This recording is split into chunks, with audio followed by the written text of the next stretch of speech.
Chapter 312. Yi Qinghan, what are you being so arrogant for? What right do you have to laugh so wantonly? Yi Qinghan's wild laughter startled Tu Qianjun and the people around him. Then they became a little nervous. After all, Yi Qinghan's notoriety was built on massacres. Tu Qianjun was startled for a moment. Then he looked at the Sage Realm expert who was hiding behind him. He felt slightly relieved and full of confidence.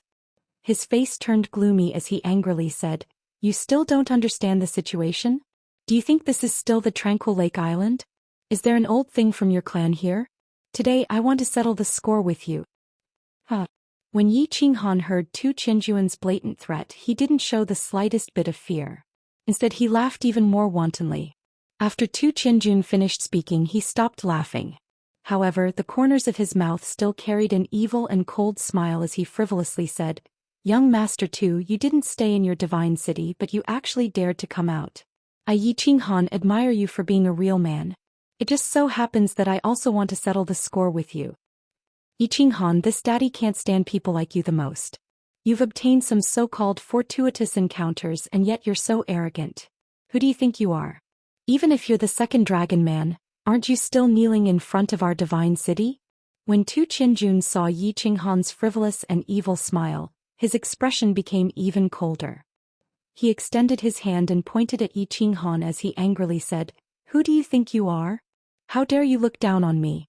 How dare you humiliate me on the Tranquil Lake Island? How dare you snatch my woman? Are you going to defy the heavens?" The more Tu Qianjun spoke, the angrier he became. The anger and resentment that he had accumulated for many years erupted at this moment. He paced back and forth a few steps. Without waiting for Yi Qinghan to speak, he shook his hand and angrily said, "Do you know that because of you this daddy was imprisoned for 5 years? This daddy was imprisoned in the divine prison for 5 years. Even my father was reprimanded by the divine lord. You bastard, who do you think you are? How dare you act so insolently in front of me in the Dark Moon Hotel? You dare to meet me alone and laugh so arrogantly? Aren't you afraid of death?" Pa. Tu Qianjun's eloquent speech didn't excite Yi Qinghan's emotions. Instead, he only received a burst of applause and a helpless bitter smile. "Why are you smiling bitterly? Why are you scared? It's good that you're afraid. How about this? Cripple your own cultivation and kneel before me and I'll spare your dog life." Tu Qianjun saw Yi Qinghan hanging his head and smiling bitterly. He thought that Yi Qinghan had finally recognized the situation.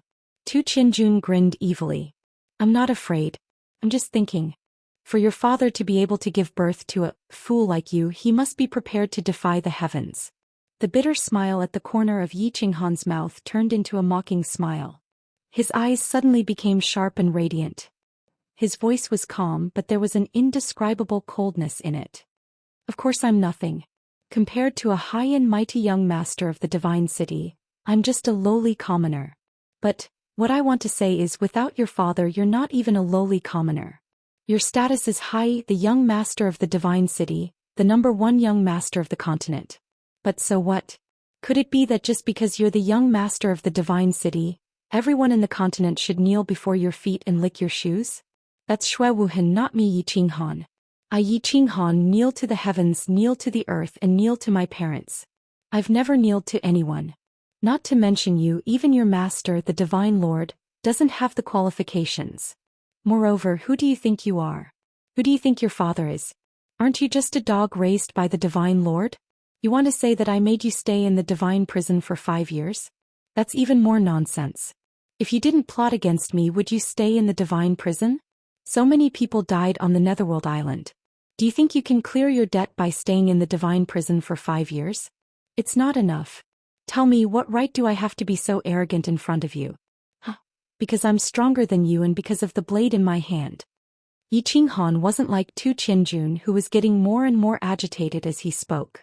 Instead, he was getting calmer. With a wave of his hand, the black slender slaughter god blade appeared in his hand. He brandished it in the air a few times and pointed it at Tu Qianjun. His aura surged as he said coldly, "Today I want you to kneel before me. Kneel, kneel, kneel."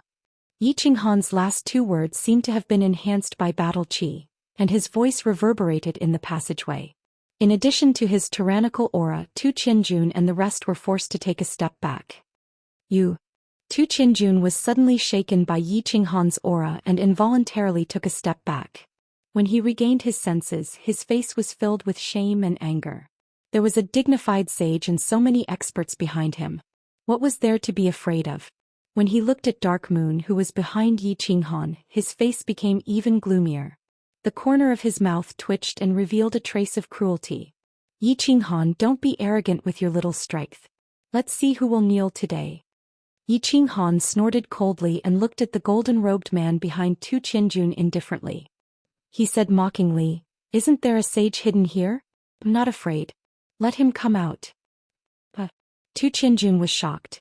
The golden-robed man behind him was also shocked. Yi Qinghan actually knew that there was a sage hidden here? This sage was secretly sent to him by his father. Along the way he had concealed his aura. If it wasn't a sage, how could he discover him? Tu Qinjun's eyes quickly flickered. He decided not to hide his trump card anymore. He slowly stretched out a hand and made a strange gesture towards the sky. His palm suddenly emitted a faint light. Then he shouted towards the people behind Yi Qinghan, "Yi Qinghan! Yi Qinghan, go to hell. Elder brother Chun is invincible. A domineering man will kill you." Elder brother Chun is invincible? A domineering man will kill you? What's that? Yi Qinghan looked at Tu Qinjun with a baffled expression. He had thought that Tu Qinjun would ask a sage to attack him.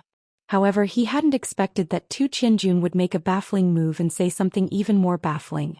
However, he suddenly felt a sense of danger when he heard the word attack. The danger came from behind. He sensed a cold, murderous aura behind him. A gentle breeze suddenly woke him up. He quickly turned around and saw a scene that he couldn't believe. He saw a black dagger. The dagger was suffused with a faint dark light. The hand holding the dagger was a snow-white, slender, and extremely beautiful jade-like hand. In the jade-like hand there was a familiar face, and a pair of ice-cold eyes. Yi Qinghan was in a daze. However, the speed of the dagger didn't slow down. The black dagger stabbed towards Yi Qinghan's chest at lightning speed. The dark light on the dagger became even colder at this moment. If Yi Qinghan had quickly shifted his position, he might have been able to dodge this fatal attack. However, Yi Qinghan didn't move. Instead, he looked at the pair of ice-cold eyes that were getting closer and closer. His head kept shaking as he softly murmured, "No, impossible." Bang!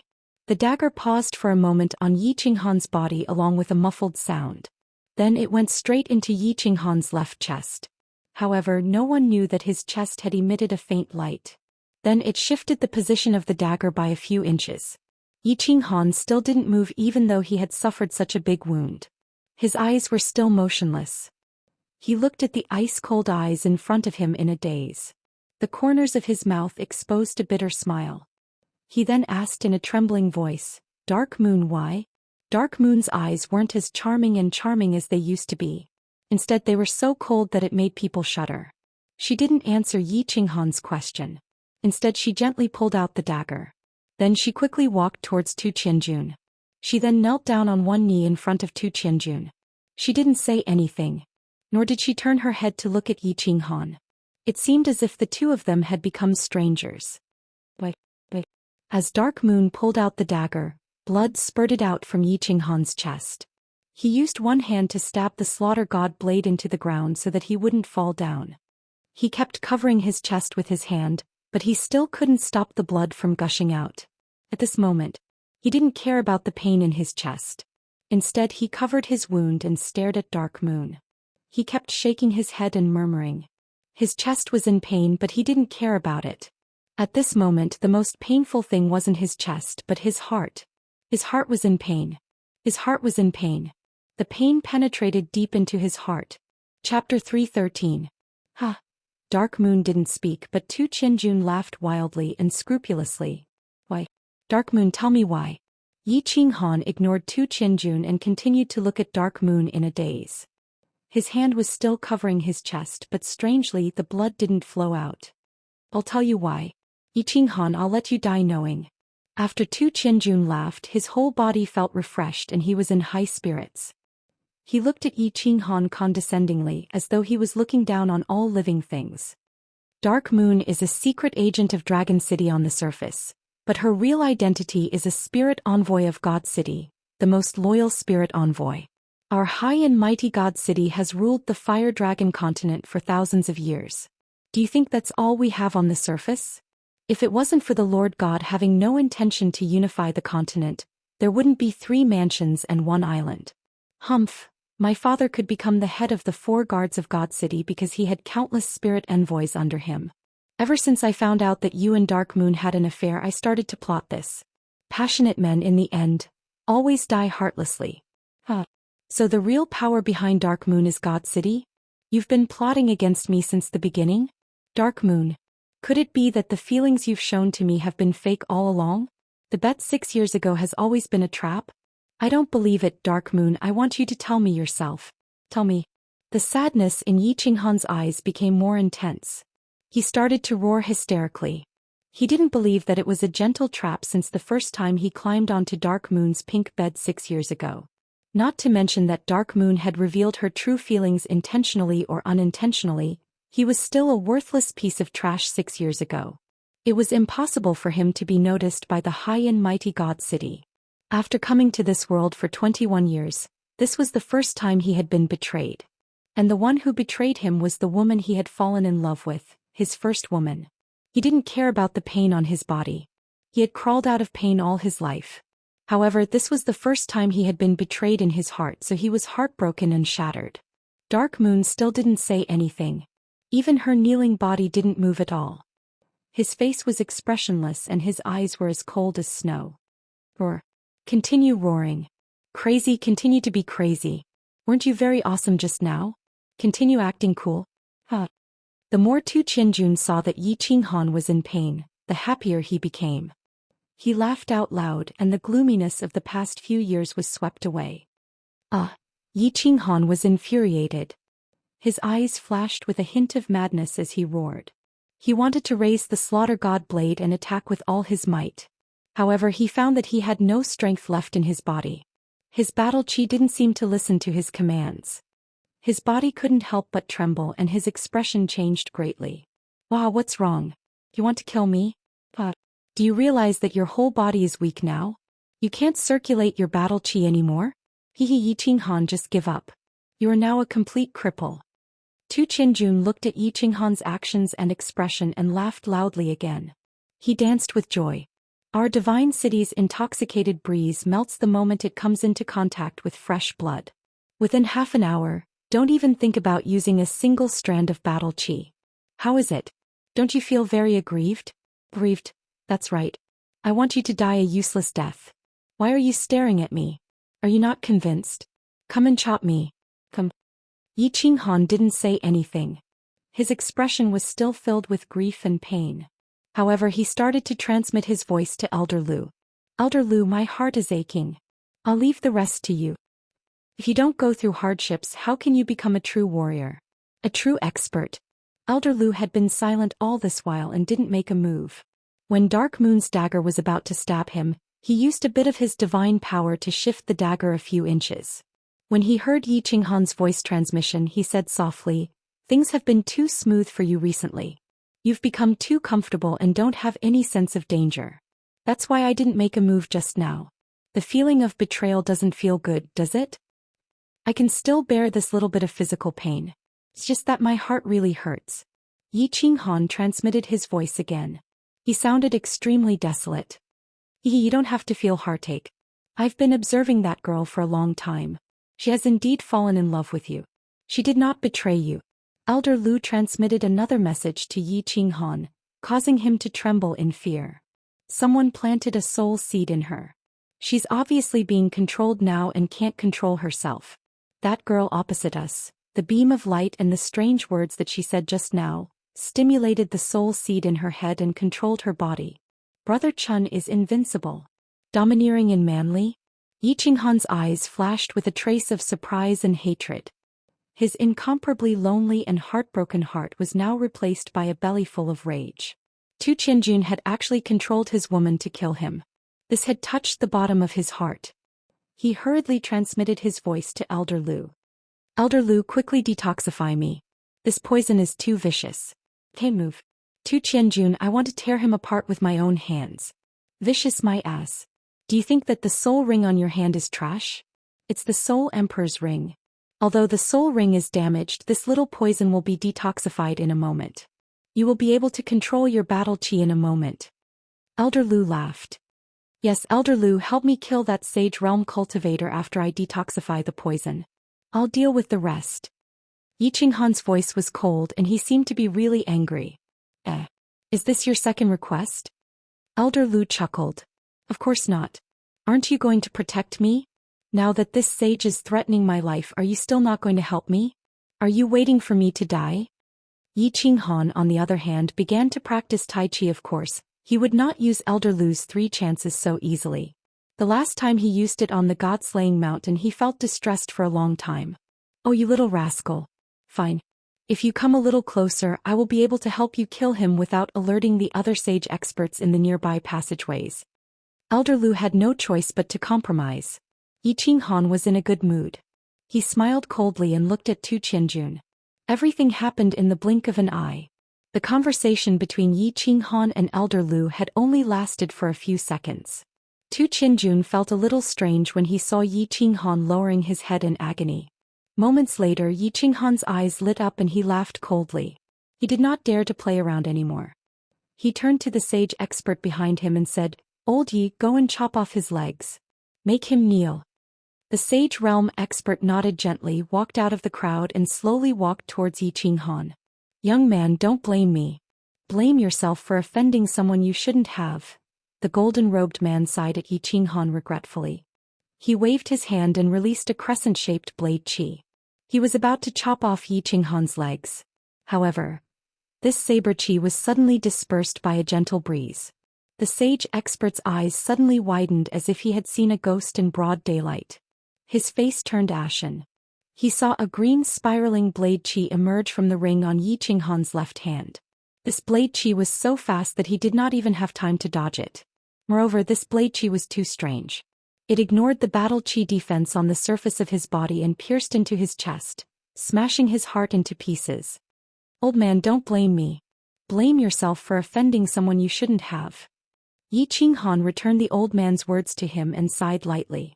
Of course, his tone didn't contain the slightest bit of regret. Chapter 314. Celestial Realm. The sage from the divine city opened his mouth and wanted to say something.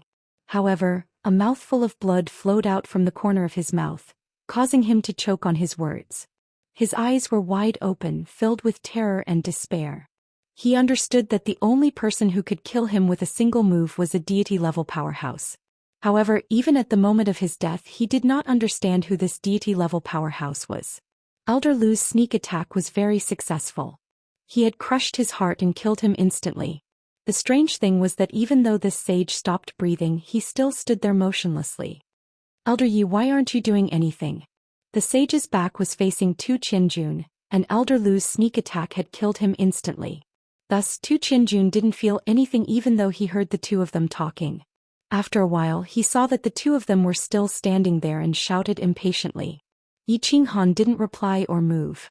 At this moment, he could feel the mysterious energy flow from the soul ring dissolving the clear breeze drunk in his body. He couldn't help but smile as he tightened his grip on the slaughter god blade. Elder Yi, do it. Chop off his legs. I want him to kneel before me. Do you understand? Tu Qianjun was impatient again as he shouted angrily. However, before he could finish shouting, he realized that Elder Yi didn't move, but Yiqinghan moved. Yiqinghan stretched out his hand that was covering his chest and turned it into a claw. Then he pressed it against Elder Ye's face and pushed it lightly. With his other hand, he pulled the slaughter god blade out from the ground and placed it on his shoulder. Then he walked over slowly. I'm sorry. He can't do it anymore and I can't kneel before you. I hereby announce that the game is over. Following Yiqinghan's cold words, Old Yi fell to the ground with a thud, revealing a horrified expression as if he had died with a grievance. What? This? How is this possible? This is impossible. Tu Qianjun was shocked. The 10+ emperors behind him were shocked as well. They looked at Yiqinghan, who was walking towards them, and then at Elder Yi, who was lying on the ground. They felt a little dizzy. What was going on? An illusion? Yiqinghan is fine. Elder Yi of the Saint Realm had suddenly died? Young master, run. A moment later, someone finally came to his senses. His battle chi surged as he madly pounced at Yi Qinghan. The people nearby also came to their senses and shouted at the same time. One after another they stood in front of Tu Qianjun. Run. Tu Qianjun was not a fool. No matter how Elder Yi died, the most important thing was that he was dead. At this moment, the other saint-level expert in the team, the God-slaying guard, was not by his side. He knew that if he did not escape, he would be the one to die later. Xiu. However, in the next second he completely despaired. He discovered that he had only taken a few steps when a white light flashed in front of him. Yi Qinghan appeared out of thin air in his escape route. Then he saw a streak of cyan saber chi shooting out from Yi Qinghan's strange weapon towards his lower body at the speed of lightning. It was so fast that he couldn't react. Ah! Tu Qianjun's knees were instantly chopped off by the saber chi. His originally running body directly fell to the ground. Immense pain instantly spread throughout his entire body. He painfully hugged his legs as he rolled on the ground and howled. Young master. Yi Qinghan, you actually dared to chop off young master's legs. The divine city will not let you off. The divine master is furious. Your Yi family is finished. Yi Qinghan, you are dead. Watch my spear. The emperors of the divine city were originally pouncing towards Yi Qinghan. However, Yi Qinghan suddenly disappeared. Just as they were puzzled, they suddenly heard Tu Qianjun's painful howl. At the same time, they woke up with a start. They turned to look and saw that Tu Qianjun's legs were all chopped off. He was rolling on the ground. They all despaired. Once something happened to Tu Qianjun, they would definitely die. Therefore, they angrily shouted and pounced towards Yi Qinghan and Tu Qianjun. Divine city? Divine master? Hehe. If I kill all of you, how would the divine city and that Daoist *T divine master know? Swish. Yi Qinghan laughed coldly and immediately released his body fusion technique. The passageway suddenly lit up with a bewitching purple light. Following which, all the emperors of the divine city who were pouncing towards Yi Qinghan froze on the spot as though they were struck by lightning. Wind chasing 6 styles, 1,000 men slash. A ruthless look flashed across Yi Qinghan's eyes. Since they weren't going to kill them, he would kill them all. These emperors reminded him that if this matter were to spread, he wouldn't be afraid. However, the Yi family would definitely be in trouble. The slaughter god saber spun in the air and shot out wind blade-like saber chi. The saber chi enveloped all the emperors in front of it. The green saber chi was like a sickle sweeping through wheat, cutting the bodies of the emperors in front of it into pieces. After Yi Qinghan merged with his beast, his strength had reached the 3rd level of the emperor realm. With the addition of the slaughter god saber's attack power, it was easy for him to kill these defenseless martial artists whose souls were in a daze. Tu Qianjun, I said that I would make you kneel down. Look, you are crawling on the ground now. I didn't lie to you, right? After taking care of those martial artists, Yi Qinghan placed the slaughter god saber on his back. He turned his body sideways and stared coldly at Tu Qianjun, who was hugging his legs and curling up on the ground. Yi Qinghan, you can't kill me. You can't kill me. I can give you a lot of money and holy weapons, but you can't kill me. If you kill me, the divine master will definitely raze the Yi family to the ground. Please let me live. I promise that I will never step out of the divine city ever again. Tu Qianjun saw Yi Qinghan act like a murderous demon. In an instant, more than 10 of his subordinates were turned into minced meat. He was afraid, terrified. He wasn't afraid of losing his legs. He was afraid of losing his life. That would be the end of him. Money. Is that useful? Holy weapons. I have a lot of them. As for the divine master you are talking about, let me tell you, sooner or later I will walk up to the divine city and slap him to the ground. What right does he have to look down on everyone? Yi Qinghan shook his head. He seemed to be very unhappy with the baldy in the divine city. He laughed coldly again and said, I'm not satisfied with your answer. You have to pay for the hundreds of my brothers who died on the Nether Island. So, I sentence you to death. You can't kill me. Uncle Jean, save me. When Tu Qianjun saw that Yi Qinghan's eyes were getting colder and colder, he even forgot about the pain in his legs. His entire body trembled in fear as he let out a heart-wrenching scream. However, before he could finish his words, he saw in despair that Yi Qinghan's long black saber was raised high before it smashed down heavily on him. Unsurprisingly, Tu Qianjun was split into 2 and turned into a pile of minced meat. He was dead. Yi San Yi Jiu. and the rest of my brothers I have avenged you. Your souls in heaven can rest in peace." Yi Qinghan sighed emotionally as he sheathed his saber. He recalled the huge explosion that had occurred when Yi Yi and the rest had tried to save him. "Stop sighing. Quickly pack up. Someone is approaching us quickly. Don't you want to catch the civet beast?" Elder Lu suddenly transmitted his voice to Yi Qinghan, startling him. Chapter 315. Yi Qinghan quickly cleaned up the corpses and collected the spoils of war. After that he released the 1,000 men beheading again and chopped all the corpses into pieces. Even their mothers could not recognize them. At the same time he sent old General Lu, who was still kneeling on the ground, into the carefree pavilion. Then he ran away like a wisp of smoke. Less than 10 minutes after Yi Qinghan left, a group of golden-robed men rushed over. The leader was the god-slaying guard with the garlic nose. The god-slaying guard was originally with Tu Qianjun. However, they had too many people and accidentally triggered the teleportation device. So he and some of them were teleported away. With the help of the Divine City's special sensing sacred tool, he barely sensed Tu Qianjuan's location. Then he hurried over with his men. However, when he arrived he found minced meat all over the ground. "My lord, it's young master and old Yi." A few of his men identified and found a fact that made them tremble.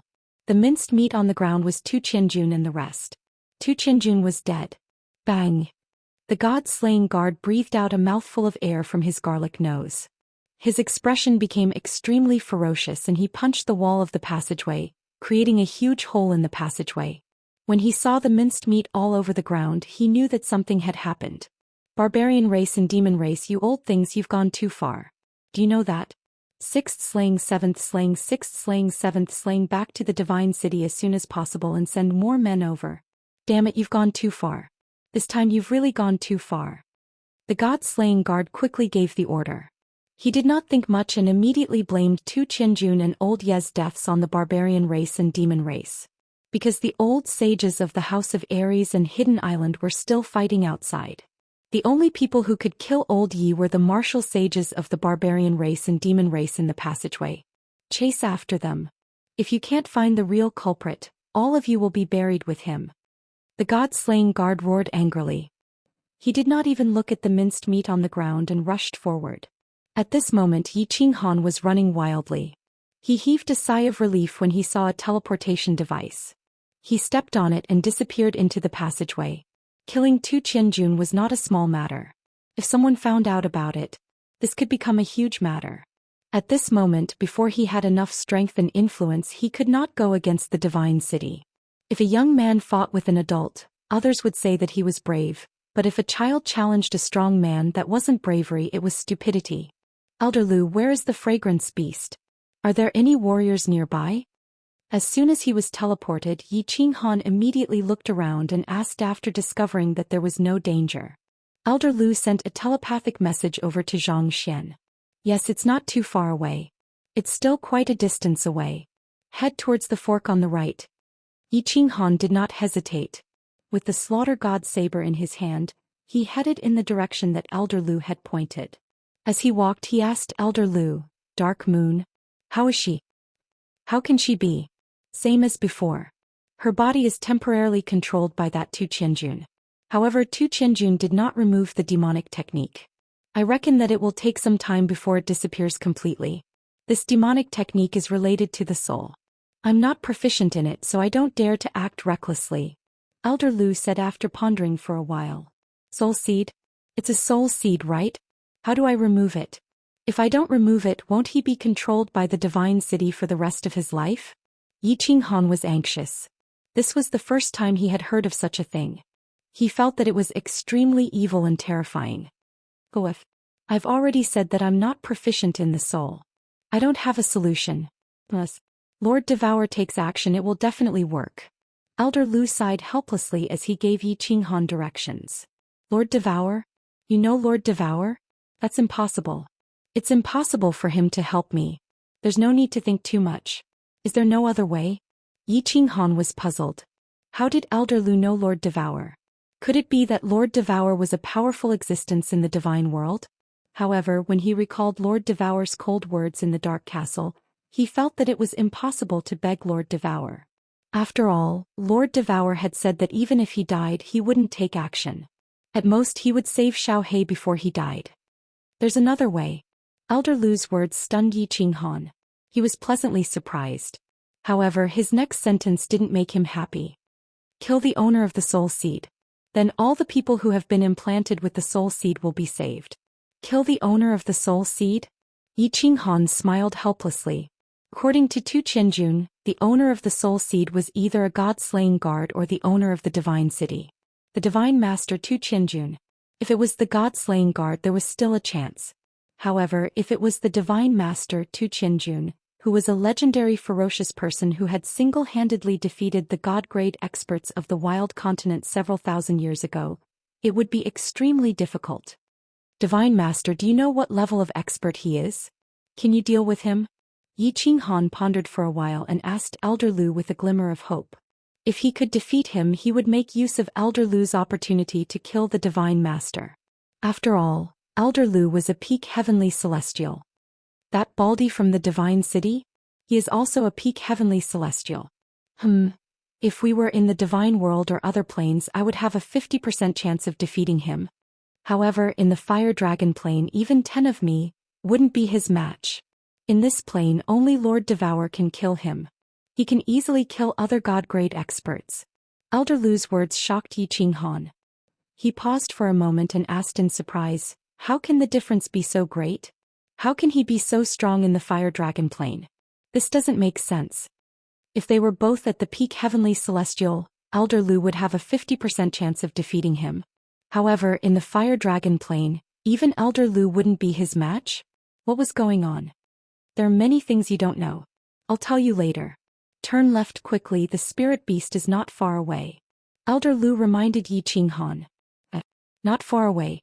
Yi Qinghan didn't say much. He increased his speed to the maximum and ran at full speed. Turn left, turn right, turn left. After a while he stopped again. This time it wasn't because he had reached the destination or seen the civet beast. Instead there was another narrow opening in front of him. This time the narrow opening was filled with a faint purple light. What's going on? Why am I so unlucky again? Yi Qinghan was puzzled. It was fine if it was the first time he encountered such a thing. Now that he was about to reach the destination, it was strange that something like this happened again. It's not that I'm unlucky. I guessed wrong. The mechanism here isn't moving but hidden. It will appear as soon as someone approaches.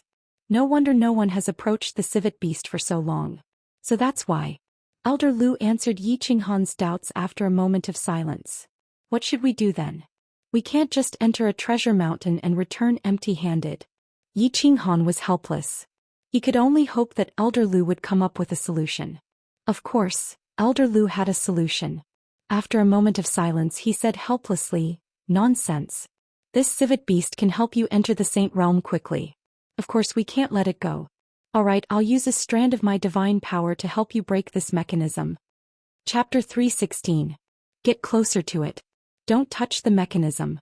Move your hand closer to it so that it won't cause too much of a disturbance. Elder Lu continued to instruct Yi Qinghan through voice transmission. Yi Qinghan slowly extended his left hand and moved the freedom ring closer to the purple light on the wall. Stop. Don't move. I will take care of the rest. Elder Lu transmitted his voice again. Then the freedom ring shone with a black stream of air. It flowed out like a black stream and landed on the ball of purple light. Then the black stream of air quickly spread out on the purple light. The purple light started to flicker continuously. The black and purple colors intertwined, creating a beautiful sight. After a while, the purple light gradually dimmed and the black stream of air shrunk. Finally, it returned to the freedom ring. It's done. Let's go. Yi Qinghan was overjoyed. He quickly took out the Slaughter God saber from the freedom ring and rushed in with his battle chi. Once he entered the narrow passage, the terrain suddenly widened. The further he walked, the brighter it became. Finally, his field of vision suddenly became extremely wide. He had arrived at a super large cave. Civet beast.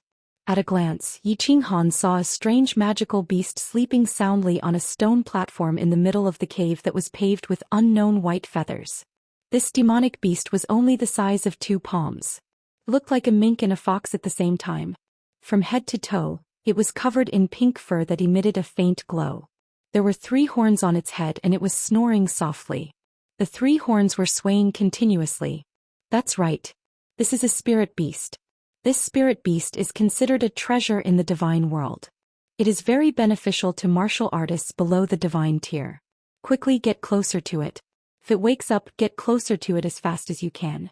As long as you can get within 10 meters of it, I can help you capture it silently. Elder Lu was so close to this demonic beast that he was even more certain that it was a civet beast. He quickly urged Yi Qinghan. Yi Qinghan sheathed the slaughter god's saber on his back. He did not dare to use form transposition or fly in the air. Instead, he used extremely gentle footwork and a vulgar expression as he approached the civet beast. He was like a thief who had sneaked into a girl's boudoir in the middle of the night. 1,000 meters, 800 meters, 500 meters. The excitement in Yi Qinghan's eyes grew brighter, and the smile on his face became more wanton. Of course, his footwork was still as gentle and wretched as ever as he continued to approach. 300 meters, 200 meters, 100 meters. Got it. Yi Qinghan looked at the sleeping Li Xiang beast, and the smile on his face widened infinitely. His figure flashed, and without hesitation he used position transposition, and flashed toward the civet beast. Elder Lu, do it. Yi Qinghan immediately teleported to the side of the civet beast. However, he didn't make a move. Instead, he let Elder Lu do it. Squeak. Of course, the civet beast woke up. Yi Qinghan's position transposition had caused a disturbance in the space. No matter how sleepy it was, it still had the most basic of spiritual senses. When it saw a human suddenly appear beside it, its eyes widened instantly. Its 6 legs exerted force at the same time, and its body turned into a sharp sword as it flashed to the right. Too late.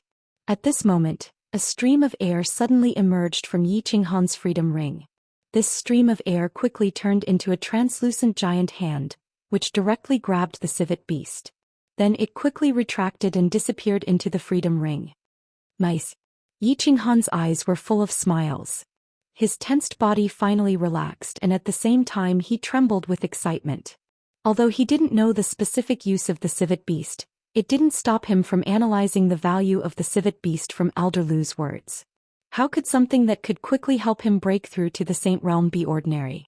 One had to know that he was only at the first level of the Emperor Realm. His battle aura was still at the 2nd level, let alone his understanding of the laws. Now he actually said that it could speed up. When Elder Lu said that it could speed up, it had to be absolute speed. Let's go home and hug our wives. Yi Qinghan laughed lewdly. The civet beast had stopped attacking and he had brought Dark Moon back to Tsang City. Now that the matter was resolved, what was the point of staying here? He couldn't wait to go back and tell this good news to Yi Qingyu and Yi Qinggu. Wait. Yi Qinghan was about to run away, but Elder Lu's words made him stop. You idiot, why are you in such a hurry? Time is not a problem. Hurry up, there are a few spiritual herbs growing in this cave. Hurry up and pick them. I will teach you how to pick them. They are good stuff for you. There are spiritual herbs. We've struck it rich this time. When Yi Qinghan heard this, his eyes suddenly lit up like an old pervert who had just seen a naked young girl. He quickly followed Elder Lu's instructions and ran around the cave. In the study room of the Immortal Slaying Tower, the Slaying God guard put down the book in his hand uneasily. His right eyelid had been twitching for the whole morning, and his heart was palpitating as if something big was about to happen. At their realm, they were already halfway to the divine realm. Occasionally, there would be some ominous omens in their hearts. But this morning, his heart had been palpitating non-stop. Now his eyelid was twitching and he finally couldn't calm down. It shouldn't be a big deal. With the Divine Lord in the Divine City, of course nothing will happen. Could it be? Qingdian. Oh no, go to the Jade Slip room and check young master's soul Jade Slip. The more Tu Qianjun thought about it, the more uneasy he felt. He decided to check it out so that he could be at ease. All these years he had been following the Divine Lord and was bestowed with a holy technique to cultivate the soul. His soul cultivation was not bad, so he created a soul jade slip for all the important figures in the family. Tu Qianjun naturally had one too. As long as the jade slip was fine, Tu Qianjun would definitely be fine. Swish. A moment later, a golden-robed envoy flashed in. He didn't say anything but knelt down. His body was trembling non-stop as he held a jade slip with both hands. When the slaying god guard saw the jade slip, his eyes suddenly turned scorching hot and then blood red. The corner of his mouth started to twitch and his body started to tremble gradually. Finally, he waved his hand and sent out a huge golden palm that enveloped the kneeling golden-robed envoy. Bang! A huge energy explosion blasted a huge hole in the study room's wall, and the golden-robed envoy was smashed into meat paste. The powerful shockwave caused tens of thousands of books in the study room to be blown into the air, and paper shreds flew everywhere. Someone passed down my order. All the martial artists in the family who are above the arch class, get over here and wait for my orders. The slaying god guard roared furiously as he flew out of the huge hole and towards the Divine Lord Pavilion in the Divine City. Master, the slaying god guard requests an audience. The slaying god guard had a gloomy expression as he flew to the Divine Lord Pavilion. He knelt down on one knee at the entrance and shouted. Chapter 317. Come in. An indifferent voice rang out. The massacre god guard had a gloomy expression. He didn't care about the surprised gaze of the golden-robed man at the entrance of the Divine Lord Pavilion and dashed into the Divine Lord Pavilion. Master, please help me.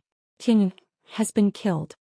The massacre god guard walked into the study room and saw the Divine Lord reading a book outside the window with his back facing the door.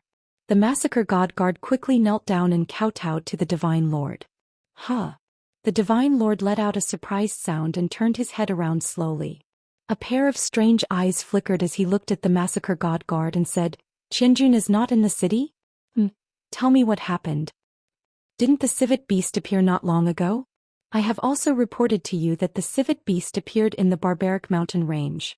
Massacre god Wei brought his men over and Qianjun wanted to follow.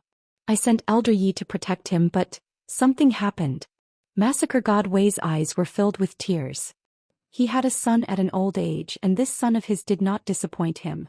He had cultivated to the emperor realm at such a young age. Although his aptitude wasn't top-notch, it was still not bad.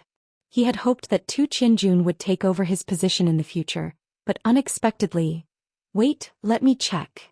The Divine Lord closed his eyes and his expression didn't change much. Instead, the tattoo on his bald head seemed to have come to life and started to twist. The massacre god guard looked at the Divine Lord's shiny bald head with hope.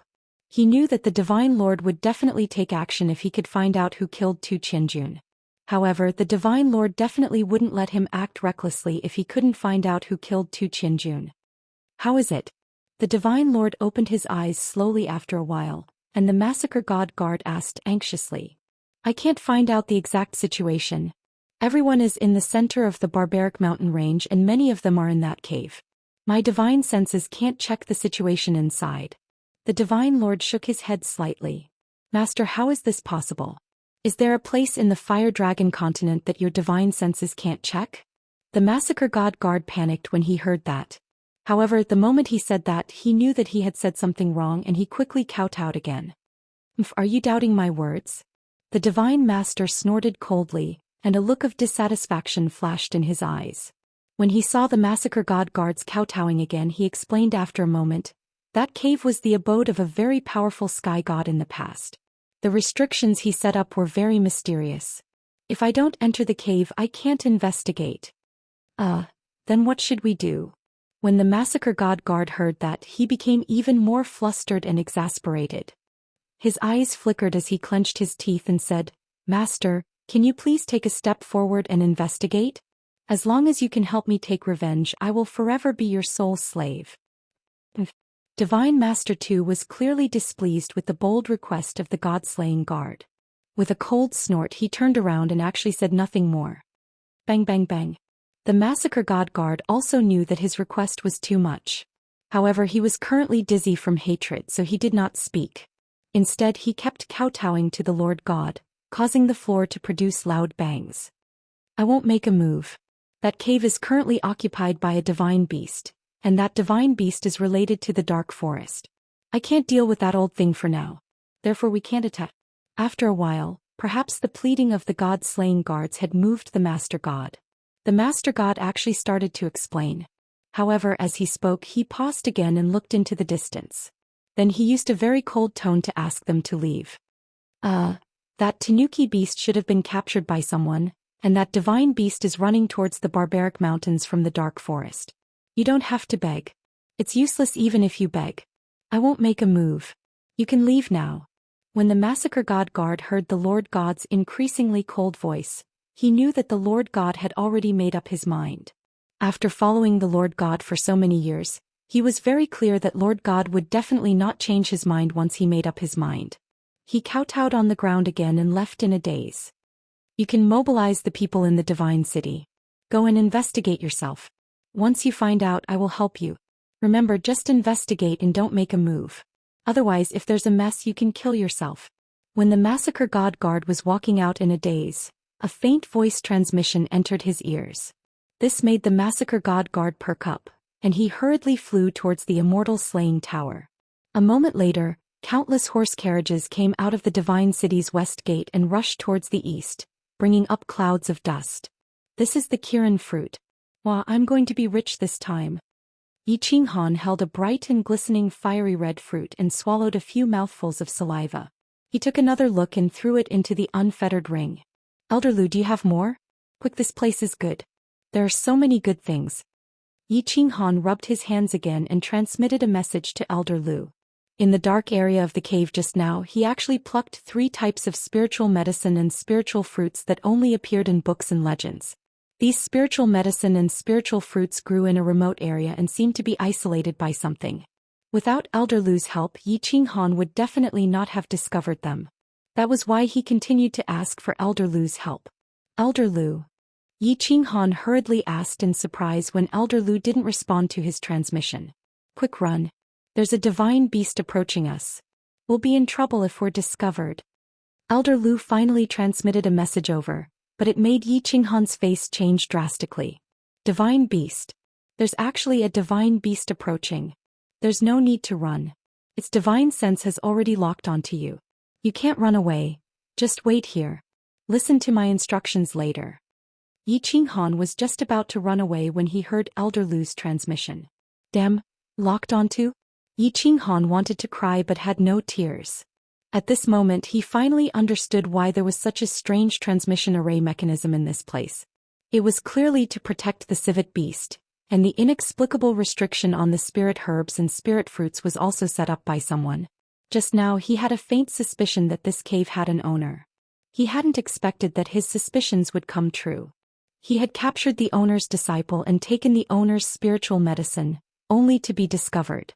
Most importantly, the other party was a divine beast. After a moment he thought of Elder Lu's presence and felt a little more at ease. He steeled himself and stood in the middle of the field, waiting silently.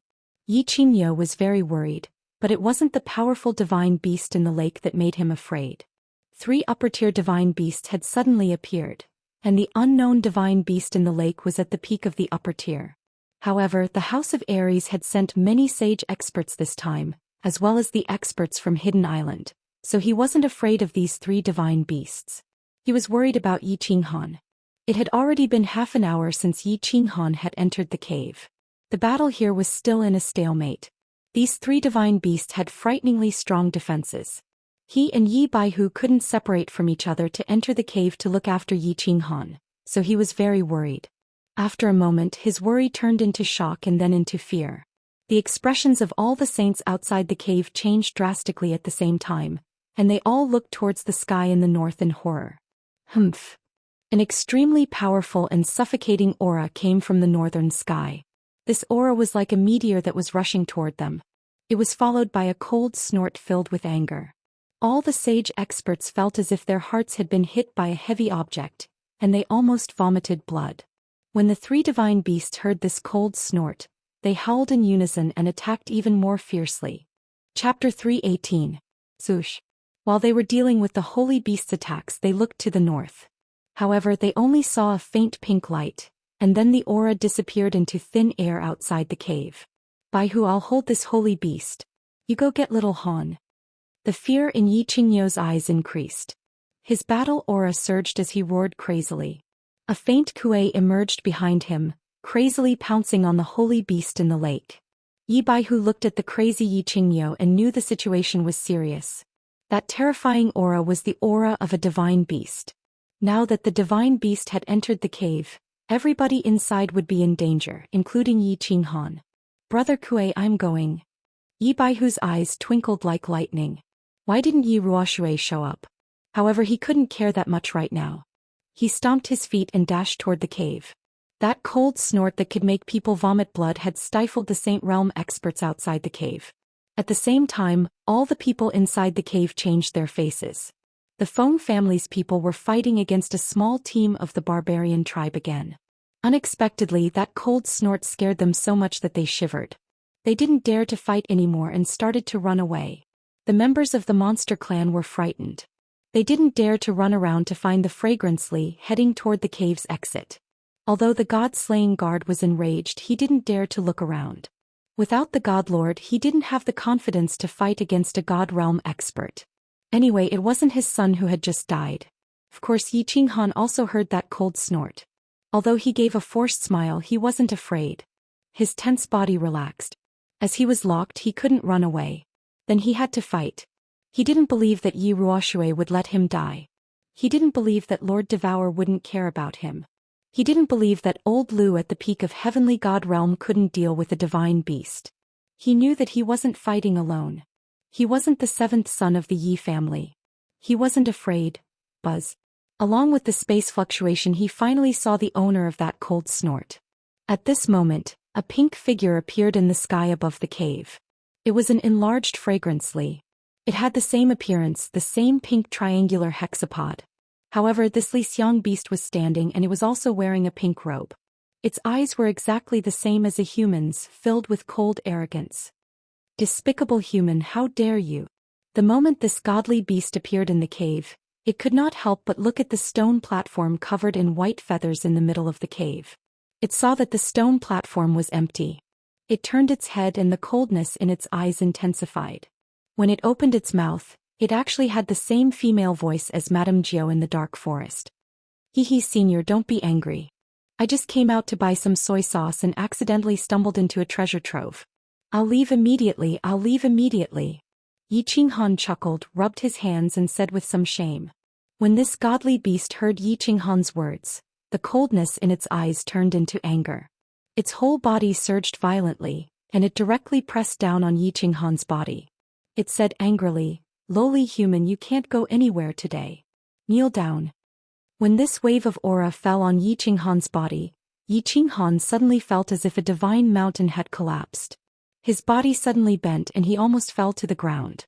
However, at this moment the Xiaoyao ring suddenly emitted a stream of air and entered his body. This caused the battle qi in his body to suddenly become many times thicker. He gritted his teeth to resist the heavy pressure on his body. He raised his head and the corners of his mouth curled into a smile. He cursed, "Half a day ago a bastard asked me to kneel down. Now he has turned into a pile of minced meat. You bastard, you want me to kneel down to you? Don't talk about the door, I don't even have a window." When this godly beast appeared, it kept calling him lowly human. He was already in a bad mood. Now he actually wanted him to kneel down. Yi Qinghan had always had a bad temper since he was young. He would not leave even if he was chased. As long as you speak politely, everything is fine. You are welcome. Even if you are the god of heaven, I will *ck you first. The godly beast in midair was shocked. It looked at Yi Qinghan in disbelief. This insignificant human, not only did he capture its clansmen, but he also did not kneel in the face of its coercion. Now he actually dared to call it a bastard? How could this be? This insignificant human is going to defy the heavens? When the godly beast was angry, the temperature in the cave seemed to have risen by dozens of degrees. A dark red flame suddenly appeared outside its pink robe. Its eyes also ignited with raging flames. One of its claws stretched out, and the dark red flame in the claw continued to grow at a speed visible to the naked eye. Obviously it was ready to make a move. It wanted to burn Yi Qinghan to ashes with the flame in its hand. Wait! Yi Qinghan suddenly shouted at this moment. The godly beast was angry. It withdrew its coercion from its body. It seemed that it was ready to make a move. If he did not shout and if he really turned into ashes, then it would be too big. He shouted to attract the godly beast's attention. Seeing that the flame in its hand had stopped growing, he slowly said, "If you want that cute civet to die immediately, I advise you not to make a move." Yi Qinghan's words reminded the godly beast. Its eyes flickered a few times and the flame outside its body slowly disappeared. However, the flame in its hand was still there. It coldly stared at Yi Qinghan for a while and said, "Let it go and I will leave your corpse intact." H*T. Yi Qinghan staggered and almost fell down. But in his heart he secretly cursed. This bastard is a bastard. What is the difference between an intact corpse and a half corpse or no corpse? If I really die, why would I care about an intact corpse? I really don't know which bastard gave birth to this bastard. Let me go and I will leave your corpse intact, okay? After cursing for a while, Yi Qinghan finally couldn't hold back and teased, "I say, don't you understand the situation? I have a hostage in my hand. No, it's an animal, that's not right. Let me tell you this, I'm afraid you won't understand. I have a civet in my hand. If I let it go, I will die. And if I die, I don't know if my corpse will be intact. So, since I'm going to die anyway, I will let your clansmen die first. After the disaster, I will die. Do you understand what I mean? Looking at your stupid appearance, it's hard to understand." Yi Qinghan's tongue twister clearly made the godly beast in the air dizzy. After pondering for a long time, it suddenly realized and angrily cursed, "Lowly human, you are challenging my limit. You really want to die?" Yi Qinghan rolled his eyes. He was completely convinced by this bastard. "After all, you're asking me whether I want to die or not. Who the F***ck wants to die?" He helplessly sighed and said, "Big sister, can't we be a little more creative in threatening people? It's already been more than 10,000 years since the Fire Dragon calendar. We have to keep up with the times and be innovative. You won't understand even if I tell you this. How about this? Let me analyze it. You're in a bad mood. You want to kill me, but I have a civet in my hand, so you don't dare to kill me. But you won't let me go, right? And I don't want to die, so I can't let go of the civet. So, the final result is that we can only stare at each other in this stalemate and spend a few Fire Dragon festivals here, right?" Yi Qinghan's tongue twister once again turned the godly beast's face green. However, as Yi Qinghan said, it really didn't dare to make a move against Yi Qinghan, because this civet was very important to it. Moreover, it had searched all of Yi Qinghan's places but didn't find the civet.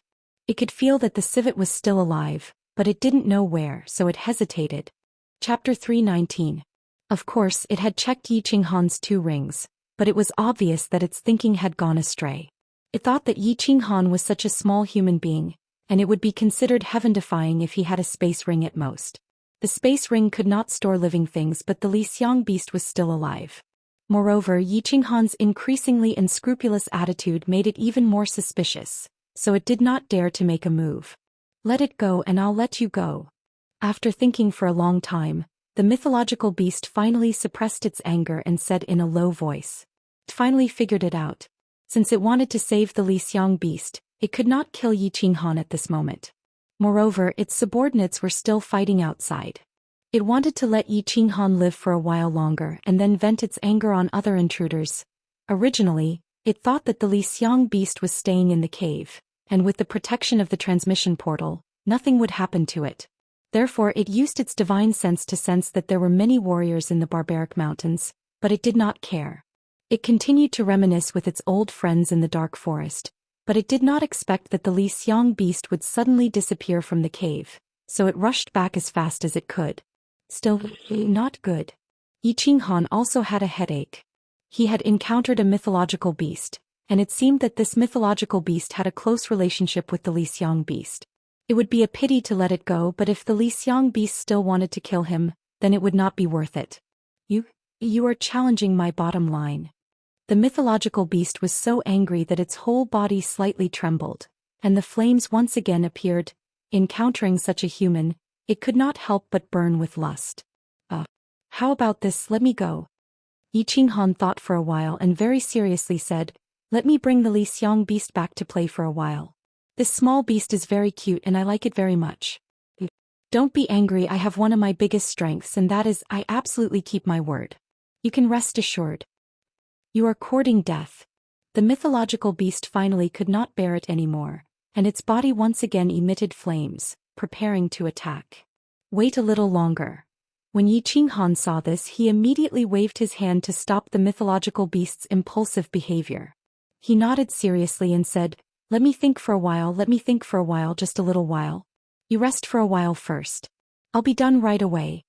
After saying that, he closed his eyes and appeared to be in deep thought. However, the godly beast was angered by him. It was as if it was having an epileptic fit. After enduring for a long time, it was finally able to swallow its anger. Her pair of fiery red eyes stared fixedly at Yiqing, like an old woman burning with lust seeing a handsome young man. She couldn't wait to eat him alive. Of course, Yiqing was not deep in thought. He was transmitting his voice to Elder Lu. Old dear, what should we do? This problem is a little difficult. This mongrel beast's strength is not low. I can see that. If it wasn't strong enough, I would have gone up to chop it up. Of course, this was nonsense. The problem was how to do it. Should we release the civet beast? But what if it wants to kill us again after we release it? There are still the children of the Yi family and my 2 old men outside. If something happens, it will be difficult. Release it? No way. You don't know this civet beast, but it molts once every 1,000 years. After 3 molts, it can become a mythological beast. The civet beast that we caught is about to molt for the first time. You don't know that its molted skin is a treasure of heaven and earth. It contains pure energy and the laws of space, wind and fire. If you refine one piece, you will be able to break through to the Saint Realm. Do you think we can release this civet beast? Damn, why didn't you say so earlier? I won't release it even if you beat me to death. That's it. We can't release it. We don't need to think about it anymore. We can't release it. The problem is how to solve this problem. Simple. You kill this mongrel beast and we will make soup. You take 40% and I will take 60%. C, you brat, can't you be a little more serious? I can kill it, but it will cause a huge commotion. Then my existence will no longer be a secret. You will be in more danger in the future. I don't care. I will fight for the Saint Realm. Old dear, are you at the peak of the heavenly god realm? Why are you so timid? An expert must have a good temperament. I am now using my identity as the young master of the Carefree Pavilion. Of course, this is not an order. I beg you to help me this time. I will always remember your kindness. All right. It's my bad luck to meet someone like you. Human, have you thought it through? My patience is limited. Don't force me to cut off your flesh piece by piece and make you wish you were dead. The mythological beast in the air became impatient after the conversation between Yiqing and Elder Lu. Yiqing had just finished his discussion with Elder Lu. He was not happy to hear this. I just decided to chop you up and you dare to be so arrogant? He flew into a rage and pointed at the mythological beast in the air. What are you shouting for? You mongrel beast, don't be so arrogant. I have your, no. I have a knife on my back. If you make me angry, I will go crazy. What's going on? The mythological beast in the air was shocked. His mind was in a mess. Why is this person like this? Why did he change so suddenly? Why is he so arrogant now? Is he a god or am I a god? You are courting death. After a while, the mythological beast finally understood that he was a god. He, a god beast, had been fooled by a mortal. This was intolerable. The mythological beast's aura surged and the flame in his hand soared. I will ask you one last time. Are you going to let me go or not? I'm sorry, but the elders in my clan said that they wouldn't let him go. Do whatever you want. Elder Lu, come out and chop me. No, I will chop you up. Yiqing winked at the divine beast and waved her left hand in the air. Her right hand pulled out the slaughter god blade that was stabbed into her back. She immediately used form displacement transposition and quickly retreated. This was going to be a battlefield. If she continued to stand here, she would just be waiting to be blown to death. As Yiqing waved his hand, an old man in black appeared in the air. The old man had a face like a goat's. He had small eyes and a thin beard. His expression was cold and solemn, and he held a black iron rod in his hand. His black robes fluttered even though there was no wind. He looked extremely arrogant and had the demeanor of an expert. I was wondering who had broken my teleportation portal's mechanism. So it was you, the despicable old goat. Today both of you will die. The mythological beast finally understood why Yiqing had always been so arrogant. He also understood why the teleportation portal's mechanism in the cave had been broken and why the civet fragrance beast had been captured. From the looks of it, the two of them were definitely not going to let the civet fragrance beast go. After understanding this, the anger that had been suppressed for a long time finally exploded. Elder Lu's expression was still cold and solemn. When he heard the impolite words of the divine beast, he slowly raised his head and the aura of his body rose with the wind. Like an unsheathed sword, it rose up violently and solidified the air in the cave. He waved his iron rod at a 45-degree angle and said arrogantly to the mythological beast in the air, "Little bastard, you dare to be so arrogant in front of me with your puny skills? Tell me, do you want an intact corpse or a half-corpse?" Chapter 320. The aura of the peak heavenly god realm Elder Lu erupted like the blazing sun in June after the rain. It was so dazzling that no one dared to look at it directly. The arrogance and anger in the divine beast's eyes disappeared, replaced by fear and doubt. It had only felt this aura several thousand years ago in the dark forest, when the bald man in the divine city fought with Lord Devour. At that time it had not entered the god grade, so it had a deep memory of this terrifying aura. The peak heavenly god realm. At this moment it finally felt regret and fear. It had only been 1,000 years since it entered the god grade. Although it was a divine beast, it had the innate abilities of a divine beast. However, the civet beast was a divine beast with strong defense but weak attack power. How could it not feel disappointed when it had to fight with a peak heavenly god? You are the guardian of the god-slaying mountain. So the real divine sword was taken by a human like you. No wonder Lord told me to stop looking for it. The divine beast finally remembered the old voice that it had heard when the little divine pavilion of the god-slaying mountain had disappeared. And when it had talked to Lord Jiu in the dark forest, Lord Jiu had told it to stop looking for the divine sword. Little bastard. You talk a lot of nonsense. Are you going to fight or not? If not, I will leave with my men. Elder Lu said impatiently, not caring what the divine beast was thinking. Don't think that I will be afraid of you just because you are a peak heavenly god. If you provoke me, I will destroy my beast core to kill you all. Although the divine beast was frightened, it did not show it on its face. It continued to resist, but its tone was not as arrogant as before. Since you have shown up, I will give you face. Let go of my son and I will give you a piece of spirit skin. Didn't you capture my son for the spirit skin that is about to molt? Are you admitting defeat? The divine beast's reaction was not beyond Elder Lu's expectation, but it was beyond the expectations of Yi Qinghan, who was standing in the corner behind Elder Lu. The divine beast that was so arrogant just now was frightened by Elder Lu's words? Admitting defeat? At the same time he understood why this divine beast cared so much about the civet beast. It was her son. A trace of shame flashed in his heart. He was about to send a message to Elder Lu to discuss this matter. After all, he had captured her son. Unexpectedly, Elder Lu spoke again. Do you think this old man is an idiot? That raccoon beast can shed 3 spirit skins and you give me 1? 3. There was no room for discussion. Otherwise this old man will chop you up as well and take the spirit skin all the same.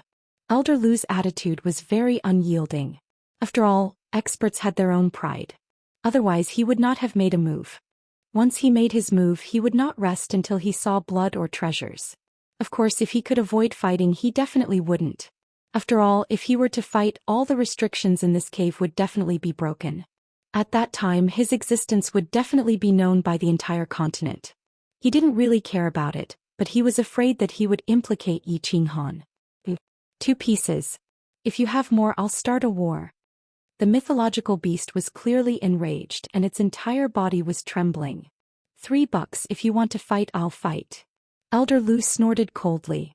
He held his metal rod and did not back down. Elder Lu's incomparably insolent attitude didn't provoke the mythological beast's anger. The mythological beast was silent for a moment before saying coldly, "Humph, you've gone too far. Let me consider it for a moment." What was going on? Yi Qinghan was even more confused. Was this still a mythological beast? Why didn't it have the temper of a mythological beast? Bullying the weak and fearing the strong? However, a trace of a smile flashed in Elder Lu's eyes. He transmitted a message to him and answered his doubts. This mythological beast was stalling for time and waiting for strong reinforcements. Stalling for time? Waiting for strong reinforcements? When Yi Qinghan heard this, he started to worry. However, he saw that Elder Lu was still standing there coldly and didn't seem worried at all. He could only continue to stand there uneasily and quietly watch the situation unfold. I've thought about it. My answer is that neither of you can escape today. Both of you prepare to die. After a moment, the mythological beast finally raised its head again. There was no longer any fear in its eyes. Instead, it became incomparably arrogant and unscrupulous. Its entire body was engulfed in flames, and 4 balls of dark red flames appeared in the center of its 4 claws.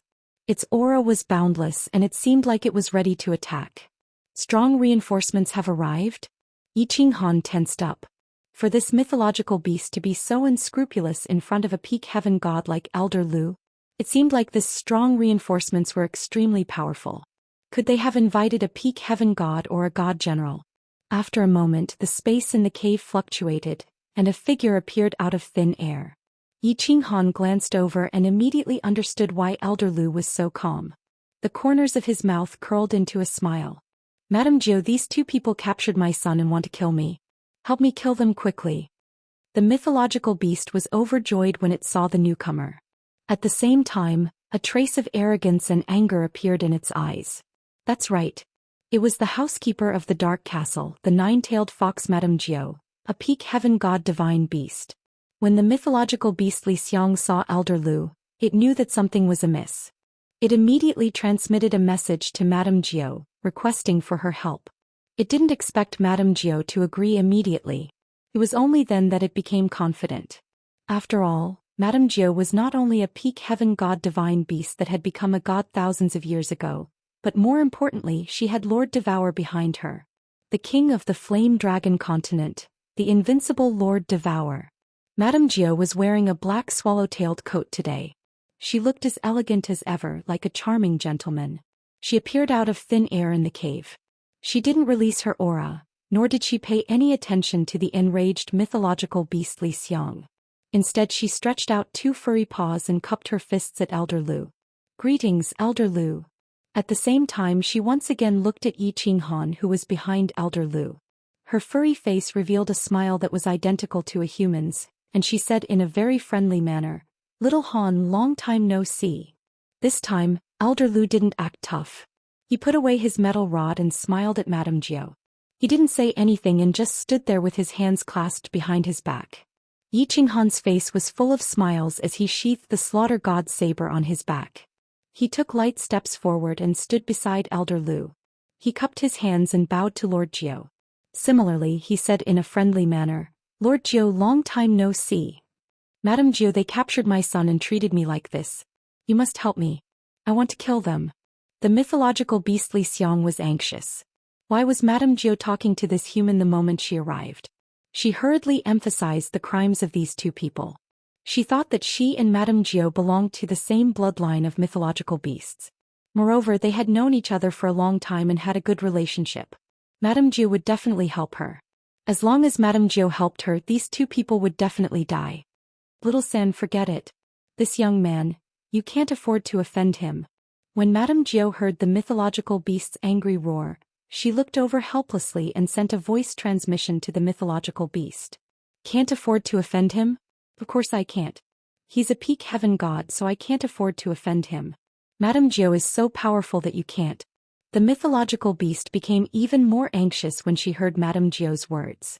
She hurriedly sent a voice transmission to Madame Zhou. However, halfway through her words, she suddenly realized something and sent a voice transmission in astonishment. What? I can't afford to offend this young man? Chapter 321. Why? I can't afford to offend this youngster? Is he also a hidden peak heaven god? Divine Beast Little 3 asked again, feeling even more incredulous. Miss Zhou chuckled, glanced at Yiqing thin body and transmitted her voice again. No, this youngster isn't awesome, but his battle beast is awesome. He is the master of Lord Xiaohe that I've told you about. If you still want to kill him, then go ahead and kill him. Lord Xiaohe's master? Miss Zhou, you must be joking. Even if you gave me 100 guts, I wouldn't dare to touch him. Hearing this, Little San's expression abruptly became incomparably bashful and unsightly. She was like a resentful wife who didn't dare vent her anger, feeling extremely wronged. What a joke. Lord Xiaohe's master, the master of the soul-devouring beast, she wouldn't dare to touch him even if she had 10,000 guts. When she was still a saint beast, she saw with her own eyes a few powerful divine beasts in the dark forest challenge Lord Devour, and in the end, They were smashed into meat paste by Lord Devour. Now she wanted to kill Lord Devour's nephew? However, when she thought of her son, the civet fragrance beast, she couldn't help but become even more embarrassed, looking at Miss Jiu with an even more resentful and wronged expression. Hehe. Miss Jiu looked at the civet fragrance beast and smiled. She turned her head, looked at Yi Qing Han and said softly, "Little Han, I want to discuss something with you." "Miss Jiu, please speak." Yi Qing Han had seen Miss Jiu and the civet fragrance beast exchanging flirtatious glances just now. He was still wondering if these two had some kind of adulterous relationship. Could it be a lesbian relationship? Noticing that Miss Jiu suddenly looked at him, he hurriedly said with an awkward smile, "Give me some face and release the civet fragrance beast. How about I ask Little Three to give you 2 pieces of spirit skin? She also wants to give one to her son when he tries to break through to the god level." Miss Jiu, of course, didn't know about Yi Qing Han's dirty thoughts at the moment, and stated her intention. She also had some understanding of Yi Qing Han. Since this brat had already caught the Li Xiang beast, he definitely wouldn't be willing to give it up for nothing. She might as well act as a peacemaker. What she did was like pushing the boat with the current to give Yi Qing Han and Xiao He a favor. Of course, she didn't violate Lord Devour's rules. After all, the civet fragrance beast was caught by Yi Qing Han. If he hadn't come, Yi Qing Han would have been able to capture the civet fragrance beast. Little San. Hearing this awesome name, Yi Qing Han looked at the civet divine beast thoughtfully. He thought in his heart, no wonder this divine beast is so stupid and has such a bad temper. It turns out to be a mistress. He chuckled and nodded without much hesitation. Since Lord Jiu has spoken, how could Yi Qing Han dare to disobey? Hehe, that's good. Little San. Lord Jiu was satisfied with Yi Qing Han's attitude toward her. She smiled elegantly, then turned to look at the civet divine beast. The civet fragrance divine beast forced a smile, knowing that it was doomed. In terms of competence, it couldn't compete with the other's bodyguard. In terms of influence, it was even more shameful. Its backer was the butler of the other's backer. Light flashed on its body and 2 translucent palm-sized pinkish skins appeared in its hands. With a wave of his hand, he threw it towards Yi Qing Han. Yi Qing Han was thrilled. He caught them and found that these 2 spirit skins were not only radiant, but also had a thick aroma that was even better than the civet fragrance beasts. At first glance, he knew that they weren't ordinary items. He looked at old Lu, who nodded affirmatively. Then he put the 2 spirit skins into his unfettered ring. At the same time, he touched the unfettered ring, and a civet fragrance beast as big as 2 palms appeared in the air. This week, when the civet fragrance beast appeared, it looked around in fear. Finally, it discovered the civet fragrance divine beast in midair. With a so sound, it jumped into her arms and hit its head. It was obviously frightened. Hehe, the matter is settled. I should take my leave. Old Lu, Little Han, we shall meet again. Lord Jiu smiled slightly. Then she gracefully bowed and disappeared from the cave. And now that the matter has been resolved, I should take my leave. Xiao San, I'll come visit you again when I have time in the future. Yi Qing Han was also in a good mood. He gracefully mimicked Lord Jiu and bowed. Humph. What's the saying of you humans? That's right, never to see each other again. In the future, never to see each other again. The civet fragrance divine beast, Little San, seemed to hate Yi Qing Han very much. However, she didn't dare to offend him, so she could only turn her body away and say angrily, "Hehe, do whatever you want. Goodbye." Yi Qing Han didn't waste any more time. He immediately summoned old Lu and ran away. He had obtained the treasure and old Lu hadn't been exposed. The civet fragrance divine beast probably wouldn't dare to spread the news even if she had 10 times the courage. She probably wouldn't say such a shameful thing either. He was in a good mood. However, when he ran to the entrance of the destroyed transportation array, he suddenly remembered something. He turned around and said, "Little San, tell your divine beasts to stop. Don't hurt my people. Don't touch any of the people from the House of Ares. Of course, hehe, you can kill anyone from the demon race, barbarian race, or the people of the Immortal City. Don't stand on ceremony. Goodbye." Yi Bai, who was very anxious. He kept running around the cave looking for Yi Qing Han's figure. However, the cave was so big. Moreover, there were countless passages in the cave. It was like a maze. He was getting dizzy from running around. Along the way, he met many cultivators. There were demon race and barbarian race. He also saw the god-slaying guards' garlic noses. He saw Feng Zi Hua Hua Long Sinan and the Emperor Realm experts from the Yi family. However, he didn't see Yi Qinghan. Everyone was running out. They were probably far away from the core region of the barbaric mountain range. However, he could only take a deep breath and lead the Yi family's cultivators through the passages. He hoped to see Yi Qinghan's figure. Grand Elder, we've searched so many places but we still can't find him. Where did the young clan leader go? What should we do? One of the Emperor Realm experts finally couldn't take it anymore and shouted anxiously. They had been running through the passages for half an hour. Other than the center of the cave which they didn't dare to search, they had almost searched everywhere else. The center of the cave had been releasing a powerful aura for the past half an hour. They didn't dare to go near it even if they had 10 times the courage. Let's give it our all. You guys go out first. I'll go to the center to take a look. Yi Baihu laughed bitterly. He didn't know about the Emperor Realm experts, but he could feel the terrifying aura in the center. There was more than one aura. Suddenly 2 auras appeared behind him. Now there were 3 auras.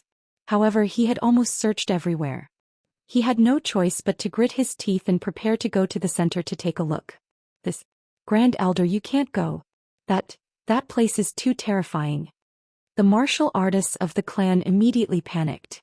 The young patriarch had disappeared, and they guessed that Yi Qinghan had most likely met with misfortune.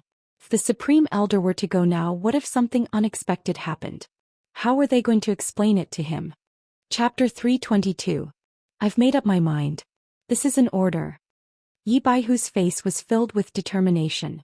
The young master of the Yi family had disappeared in their hands. He was too ashamed to go back and see Yi Tianlong and Yi Ruoshui. He might as well go back. However, just as he was about to rush towards the center, he suddenly felt a change that made him stop in his tracks. He realized that the terrifying aura in the center had turned from 3 to 2 and then to 1. Then it disappeared completely. Everyone who stepped into the wild mountain range, barbarians and demons, you will all die today. Then an incomparably angry roar echoed through the entire wild mountain range. Yi Baihu felt the terrifying aura and dashed towards the outside of the wild mountain range. He was obviously chasing after the barbarians and demons. Yi Baihu and the Yi clan's Emperor Realm experts were puzzled as to why the divine beast was pursuing the barbarian race and the monster race instead of killing them. Yi Baihu suddenly felt that someone was quickly approaching. He immediately tensed up and stood guard. However, a moment later he saw a handsome young man carrying a long black saber appear from the corner in front of him. He was overjoyed and cried out involuntarily, "Little Han!" Young master. The Yi family's emperors were also overjoyed. They shouted and pounced towards Yi Qinghan. Hello everyone.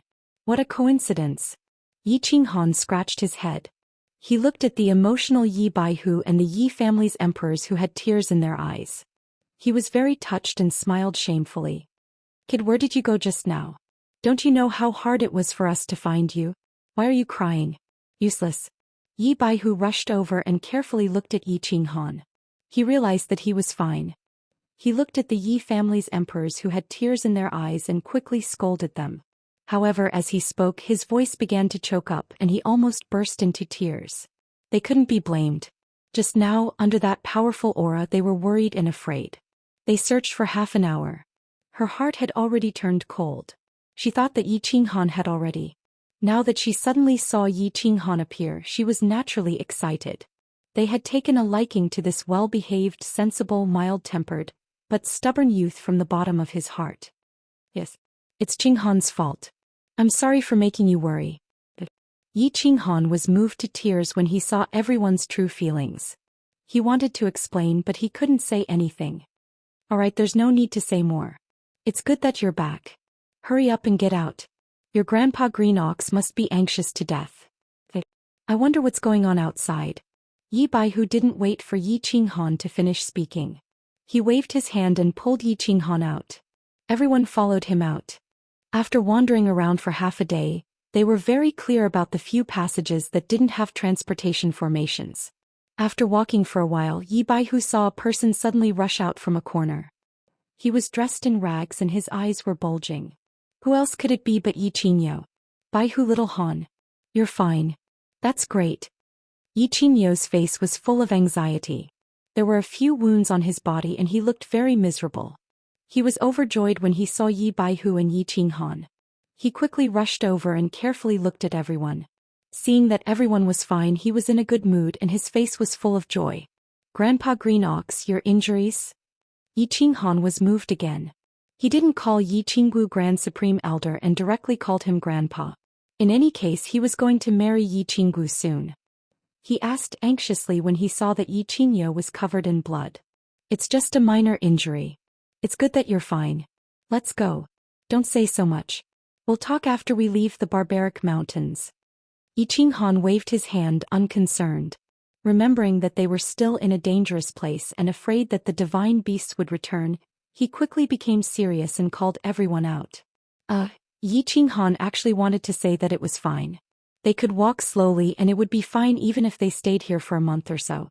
However, after thinking about it, he realized that it was difficult to explain these things to them. Moreover, Elder Lu didn't want to expose himself, so he could only follow everyone and rush out. The group did not speak and rushed out of the cave.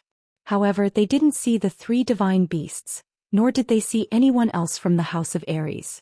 Yi Qinghan didn't ask too much. They didn't dare to fly. Battle chi surged under their feet as they rushed towards Barbarian City. Along the way they encountered many magical beasts of the 7th and 8th level. However, Yi Qingyo and Yi Baihu were not in the mood to fight, so they avoided them and ran. 2 hours later, Barbarian City came into sight. Yi Baihu and Yi Qingyo looked at each other and heaved a sigh of relief. At this moment, an incomparably powerful aura came from afar in the barbaric mountains. It was the aura of that divine beast as well as its enraged voice. The core region of the barbaric mountains is 100 miles away. No martial artist is allowed to enter. Otherwise, they will be killed without mercy. Yi Baihu and Yi Qingyo secretly rejoiced. Yi Qinghan, on the other hand, was secretly laughing. It seemed that little San was quite angry today. He wondered if the brute tribe and the demon tribe would all be smashed into minced meat under her wrath. When they reached the entrance of Barbarian City, they saw countless people standing there looking in their direction. Seeing that the martial artists from the Yi family had come out safely, this group of people all relaxed. It seemed that they had been waiting for them. "Old Neo White Tiger, I knew that you guys were tough. I'm glad that you guys came back. Let's have a few drinks later." Of course, Sky Dragon, Green Ox, and White Tiger were known as the three divine beasts of the Yi family. How could they die so easily? Let's go into the city and have a drink. This time we've all survived. We should celebrate." The saints from the House of Aries and Hidden Island greeted them first and chatted with Yi Qingyo and Yi Baihu. Meanwhile, Feng Zi, Long Xinan, and the others surrounded Yi Qinghan and started asking questions. "Young Master Han, you scared me to death. When the divine beast came, I found out that your family was looking for you. Well, let's not talk about this. It's good that everyone is safe." Feng Zi recalled what had happened a few hours ago and still felt a lingering fear. "Yes, young Master Han, where did you go just now? The divine beast came and you didn't know how to run away? Are you stupid?" Hua Hua was also scared and said worriedly. "Young Master Han, I'm very happy that you can come back." Long Xinan had been watching Yi Qinghan silently ever since he appeared. She finally could not help but speak her mind. I accidentally got lost just now. I'm tired from walking, so I slept for a while. It's fine. Let's go in and have a drink." Yi Qinghan spread his hands and said casually, "Well, don't be so nervous. Isn't it just a mongrel beast?" As soon as Yi Qinghan said this, 3 hands quickly reached out and covered Yi Qinghan's mouth. Feng Zi and the others were shocked and kept sneaking glances at the barbaric mountains. It was as if they were afraid that the divine beast in the mountains would hear them and teleport out to slap them into meat paste. "Young Master Han, how dare you say that? Young Master Han, don't drag us down if you want to go against the heavens. Young Master Han, you can't say that again." Yi Qinghan looked at the 3 nervous and serious faces in front of him and blinked helplessly, indicating that he understood. They heaved a sigh of relief and released their hands. Sighing, Yi Qinghan rolled his eyes. If he were to tell them the truth, no one would believe him. If he were to tell them that he had had the mythological beast in front of him, wouldn't that scare them to death? Life was really as lonely as snow. Chapter 323. Behind the mountain of the Yi family by a small lake. Forefather, will Azure Bull, White Tiger and Little Han be all right? The divine beast Li Xiang hurried back to the barbaric mountains from the dark forest. Since it was in a hurry, it didn't hide its aura and flew directly over Tsong City. Ordinary experts might not have noticed it, but Yi Tianlong could easily sense it. Sensing that it was flying to the barbaric mountains, Yi Tianlong was a little worried. He hurried to send a message to Yi Ruoshui, asking about the situation and reminding her. It's okay. Yi Ruoshui's 2 white legs shook as she shook her head. Looking at the forest in the north, she smiled and said, Lord Jiu has left. I'm right. Lord Devour said that he wouldn't care about little Han's life or death, but I'm sure he's worried. Moreover, if little Han dies, she will have to pay a big price to separate Xiaohei. The divine beast in the barbaric mountains belongs to the dark forest. That's why I'm not worried and let little Han go to the barbaric mountains to look for treasures. It's not easy to become a god in 50 years. With such a treasure we must fight for it. I'm relieved. Speaking of becoming a god, Yi Tianlong blushed and felt a little ashamed. He had just comprehended the 4th occult of the law of earth, and becoming a god was still a long way away. Meanwhile, his grandchildren were improving at the speed of a rocket. Yi Qingyu was also comprehending the 2nd occult, and she was about to break through to the Saint realm to catch up with him. Although he was happy, he was also a little ashamed. Sky Dragon, you have to correct your attitude. If you still have this attitude, you will never become a god in this life. Yi Ruoshui saw through Yi Tianlong's mind and reminded him. A warrior's cultivation is to go against the heaven and change his destiny. Since you're going against the heavens, then you must have a heart of invincibility, and who else but you can be the strongest. The path of cultivation was filled with difficulties and obstacles, and it was filled with countless obstacles. Without the heart of an expert, one would never be able to attain great accomplishments if one was timid and indecisive all the way. Don't think that just because you're a heavenly god, let me tell you. This world is vast and boundless, and there's an even bigger and more magnificent stage, and the god realm is only the minimum requirement to step onto this stage. If you want to stand on this stage, dance a magnificent song, become an expert at the pinnacle and control your own destiny, then you'll have to continue working hard and advance bravely. Yi Ruoshui's words caused Yi Tianlong to feel extremely ashamed. At the same time, his fighting spirit was roused. The divine world. The immortal realm was the true magnificent battlefield for pinnacle martial artists. Those who had not reached the immortal realm did not even have the right to enter the battlefield to spectate. After resting in Barbarian City for a night, Yi Qingyo and Yi Baihu bid farewell to everyone and brought Yi Qinghan alone to Tsong City. The rest of the families and forces also hurried back to their own clans. Of course, they no longer dared to take a step into the savage mountains, let alone enter the mountains to search for the divine sword and capture the civet fragrance beast. This treasure hunting trip was too exciting. Not only did they not find any treasure, but they also provoked 3 sacred beasts and a divine beast. How could they still search for the treasure? From then on, the savage mountains became the 4th most dangerous place in the continent. With a divine beast guarding it, the name of the most dangerous place could be considered true. While flying in the air, Yi Qinghan did not experience the thrill of flying, nor was he happy that he had obtained the most valuable treasure from the civet fragrance beast, which everyone in the continent wanted. Instead, he was somewhat absent-minded and depressed. Yi Qingyo and Yi Baihu thought that Yi Qinghan was frightened, so they comforted him a few times and ignored him. The reason why Yi Qinghan was in a bad mood was because something had happened to Dark Moon in the Carefree Pavilion. Dark Moon's soul seed had been stimulated by Tu Qinjun, and her body was temporarily out of control. At that time, Elder Lu had said that she would naturally wake up after some time. It's just that, the Dark Moon is still unconscious until now. Yi Qinghan is very worried. Although in the cave, the Dark Moon did not hesitate to stab him with a knife. At that time, Yi Qinghan was heartbroken and his heart ached. However, he had found out that Dark Moon had not betrayed him. Instead, she had been controlled by someone else. His heart did not hurt as much anymore. Instead, he felt that he had wronged Dark Moon, and at the same time he felt a deep pity for her. He had always believed that if a woman was unhappy, it was definitely not the woman's fault. It was the man who was not good enough and incapable. He believed that a man should not easily take off a woman's clothes. If he could not give her happiness, then he should put them on for her. Of course, if he took off her clothes, he would have to use his life to give her happiness. On the tranquil lake island he did not accept Yu Qingqing's love. However, when his strength soared and he felt that he was capable, he unhesitatingly embraced Yu Qingqing at Duanren Peak. At the Yi family manor in the Divine City, he accidentally got into Yi Qingwu's bed when he was drunk. No. It was Yi Qingwu who got into his bed. Therefore he had to be responsible for Yi Qingwu for the rest of his life. Dark Moon was his first woman. She was his first woman when he was still the worthless seventh son of the Yi family. Therefore he had deep feelings for Dark Moon. Although Dark Moon had stabbed him, he still chose to forgive her. As a man he had to be broad-minded in order to rule the world.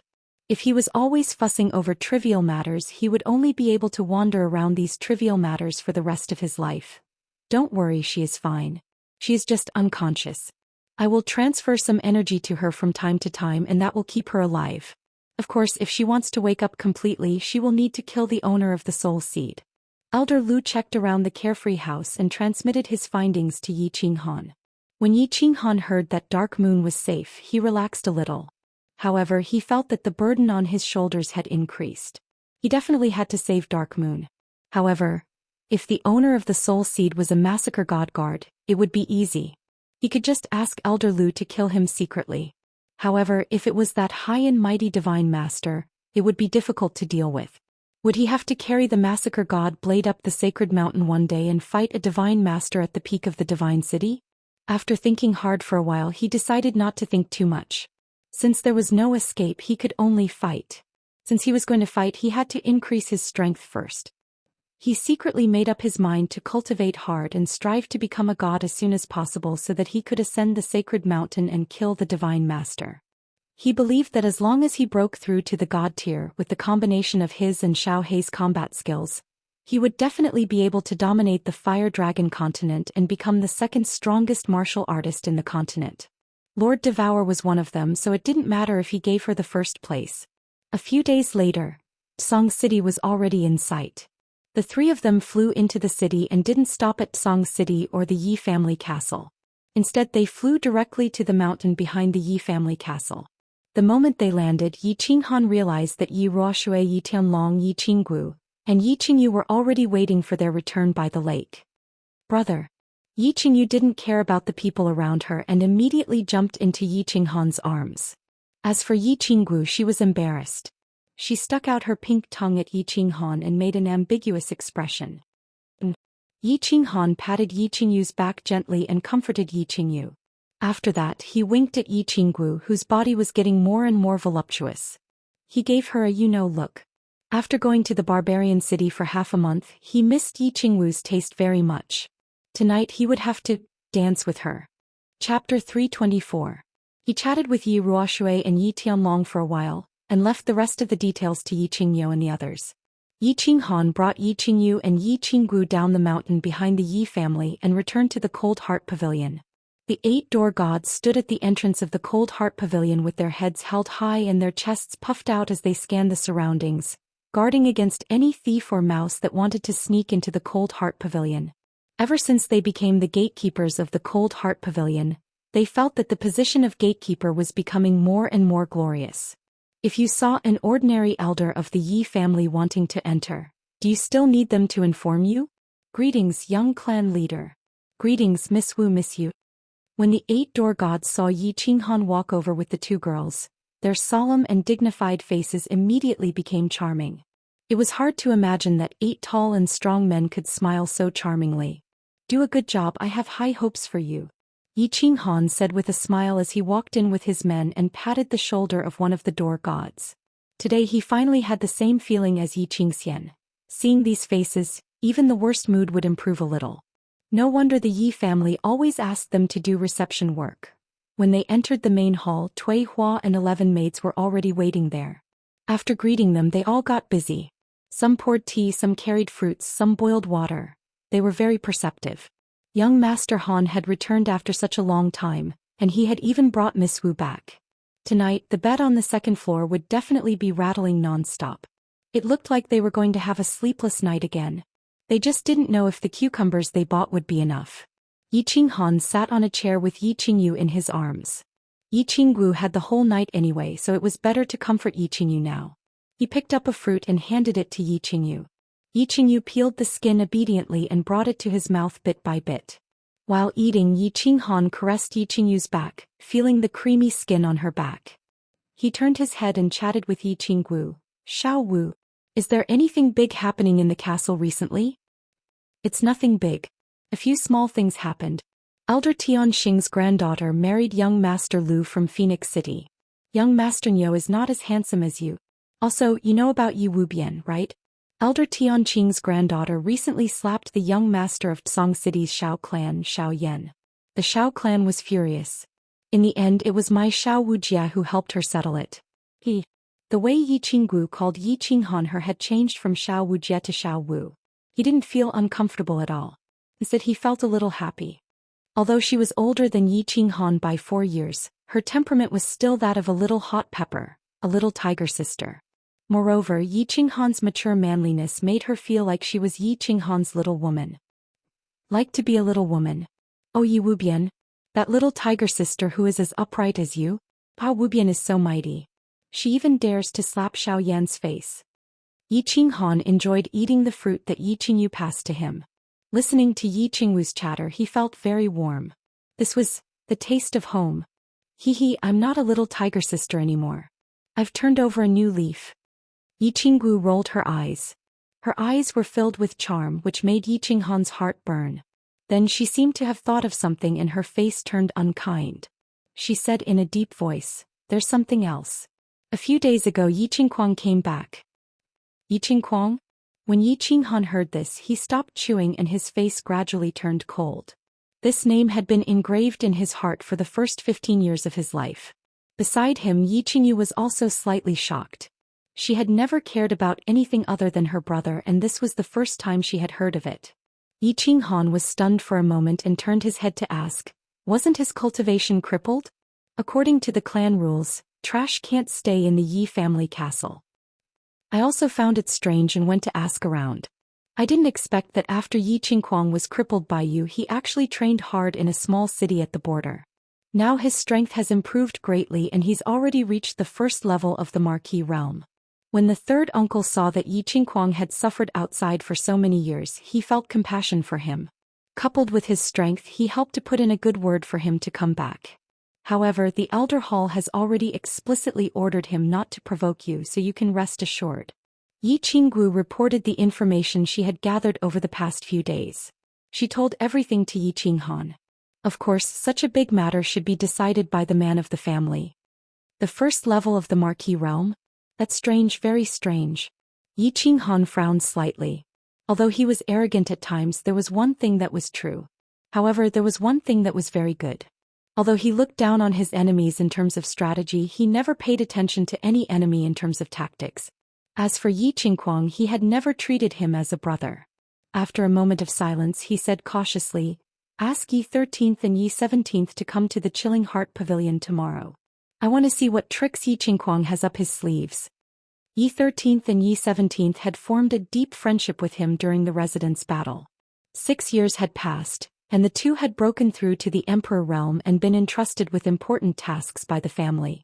In fact, Yi Qinghan had secretly met the two of them a long time ago.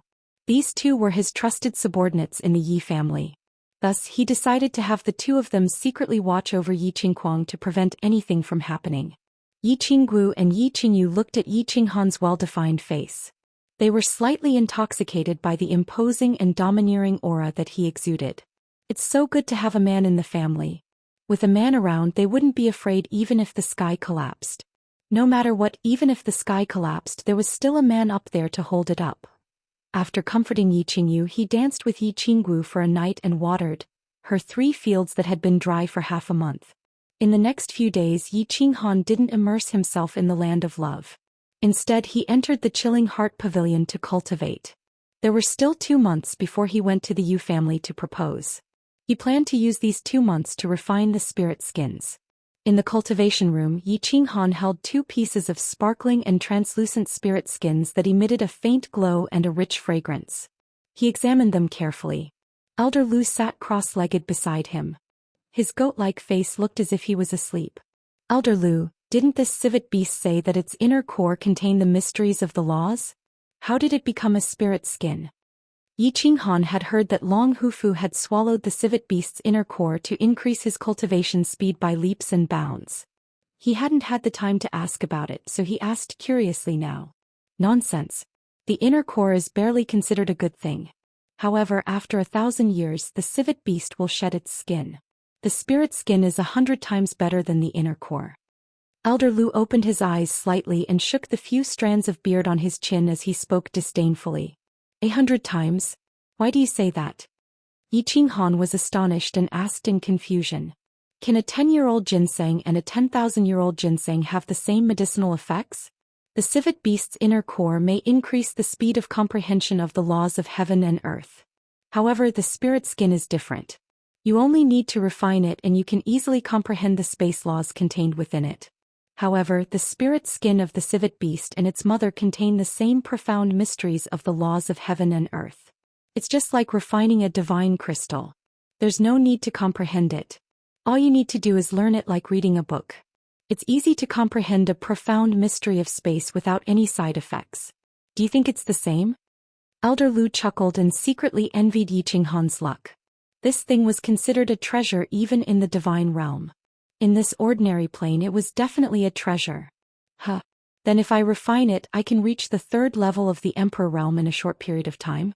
Then after I finish comprehending the profound mystery of space that I comprehended in the Luotian mountain, won't I be able to break through to the sage realm? Yi Qinghan was shocked and asked in disbelief. The difference in strength of an Emperor realm was very simple. 1st level of the laws. Great mastery of a profound mystery or comprehension of 2 profound mysteries. 2nd level. Great mastery of 1 profound mystery and comprehension of the 2nd and 3rd level at the same time. Great mastery of 2 profound mysteries at the same time would allow one to break through the Emperor realm and enter the Sage realm. In theory, that's it. This spirit skin can help you achieve great mastery of one of the profound mysteries of space. Of course, when you can enter the Sage realm depends on how fast you can comprehend the profound mystery of space that can predict your enemy's attack.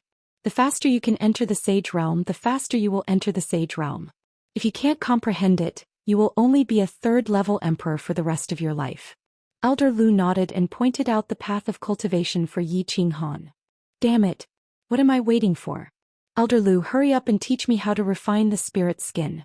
I will cultivate to the 3rd level emperor realm first. Yi Qinghan didn't care so much. He had to refine and comprehend the existing profound mystery first. Once he comprehended the profound mystery and cultivated his battle aura, he would be a 3rd level Emperor Realm expert. Chapter 325. Spirit hides have a special name in the Immortal Realm. They are called Heavenly Spirit Jades. They are treasures that contain the mysteries of the laws of heaven and earth. These things are very precious. Some are contained in jade stones, some in spirit trees, and some in divine beasts. Of course, the spirit hides you have are of the lowest grade. They are only useful to martial artists below the Immortal Realm. They only contain the basic mysteries. If they contain the elementary or intermediate mysteries, they would be treasures in the Immortal Realm. When I followed my master to snatch a high-grade heavenly spirit jade, that scene was unforgettable. When Elder Lu talked about the Immortal Realm, there was a look of nostalgia and excitement on his face. In his heart he had come to the Fire Dragon continent to travel far. The Immortal Realm was his home and his stage. After a while, Elder Lu realized that he had gone too far. He quickly changed the topic and started to explain to Yi Qinghan how to refine the spirit hides. Yi Qinghan listened carefully. After listening, he realized that the spirit hides were easy to refine. However, the speed of comprehending the mysteries contained within depended on one's own comprehension ability. He nodded to show that he understood completely. Then he asked a question that had been bothering him for a long time. Elder Lu, do all the spirit hides contain the same mysteries? If they are not the same, can I refine the other one as well? Won't I be able to comprehend the 2 mysteries and enter the Sage realm? Also, can I comprehend the other 2 mysteries contained in the spirit hides at the same time? When Elder Lu heard this, his beard stood up in anger. T. How can there be such a good thing in the world? The spirit hides of the Li Xiang beast all contain the same laws. Even if you refine the other one, you will only gain some pure energy. It will be a waste.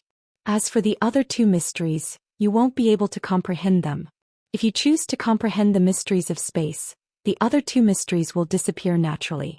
Stop daydreaming and work hard to comprehend. Working hard to comprehend the profound mysteries is the way of the king. This kind of opportunity can only be encountered by chance. Well, don't get angry.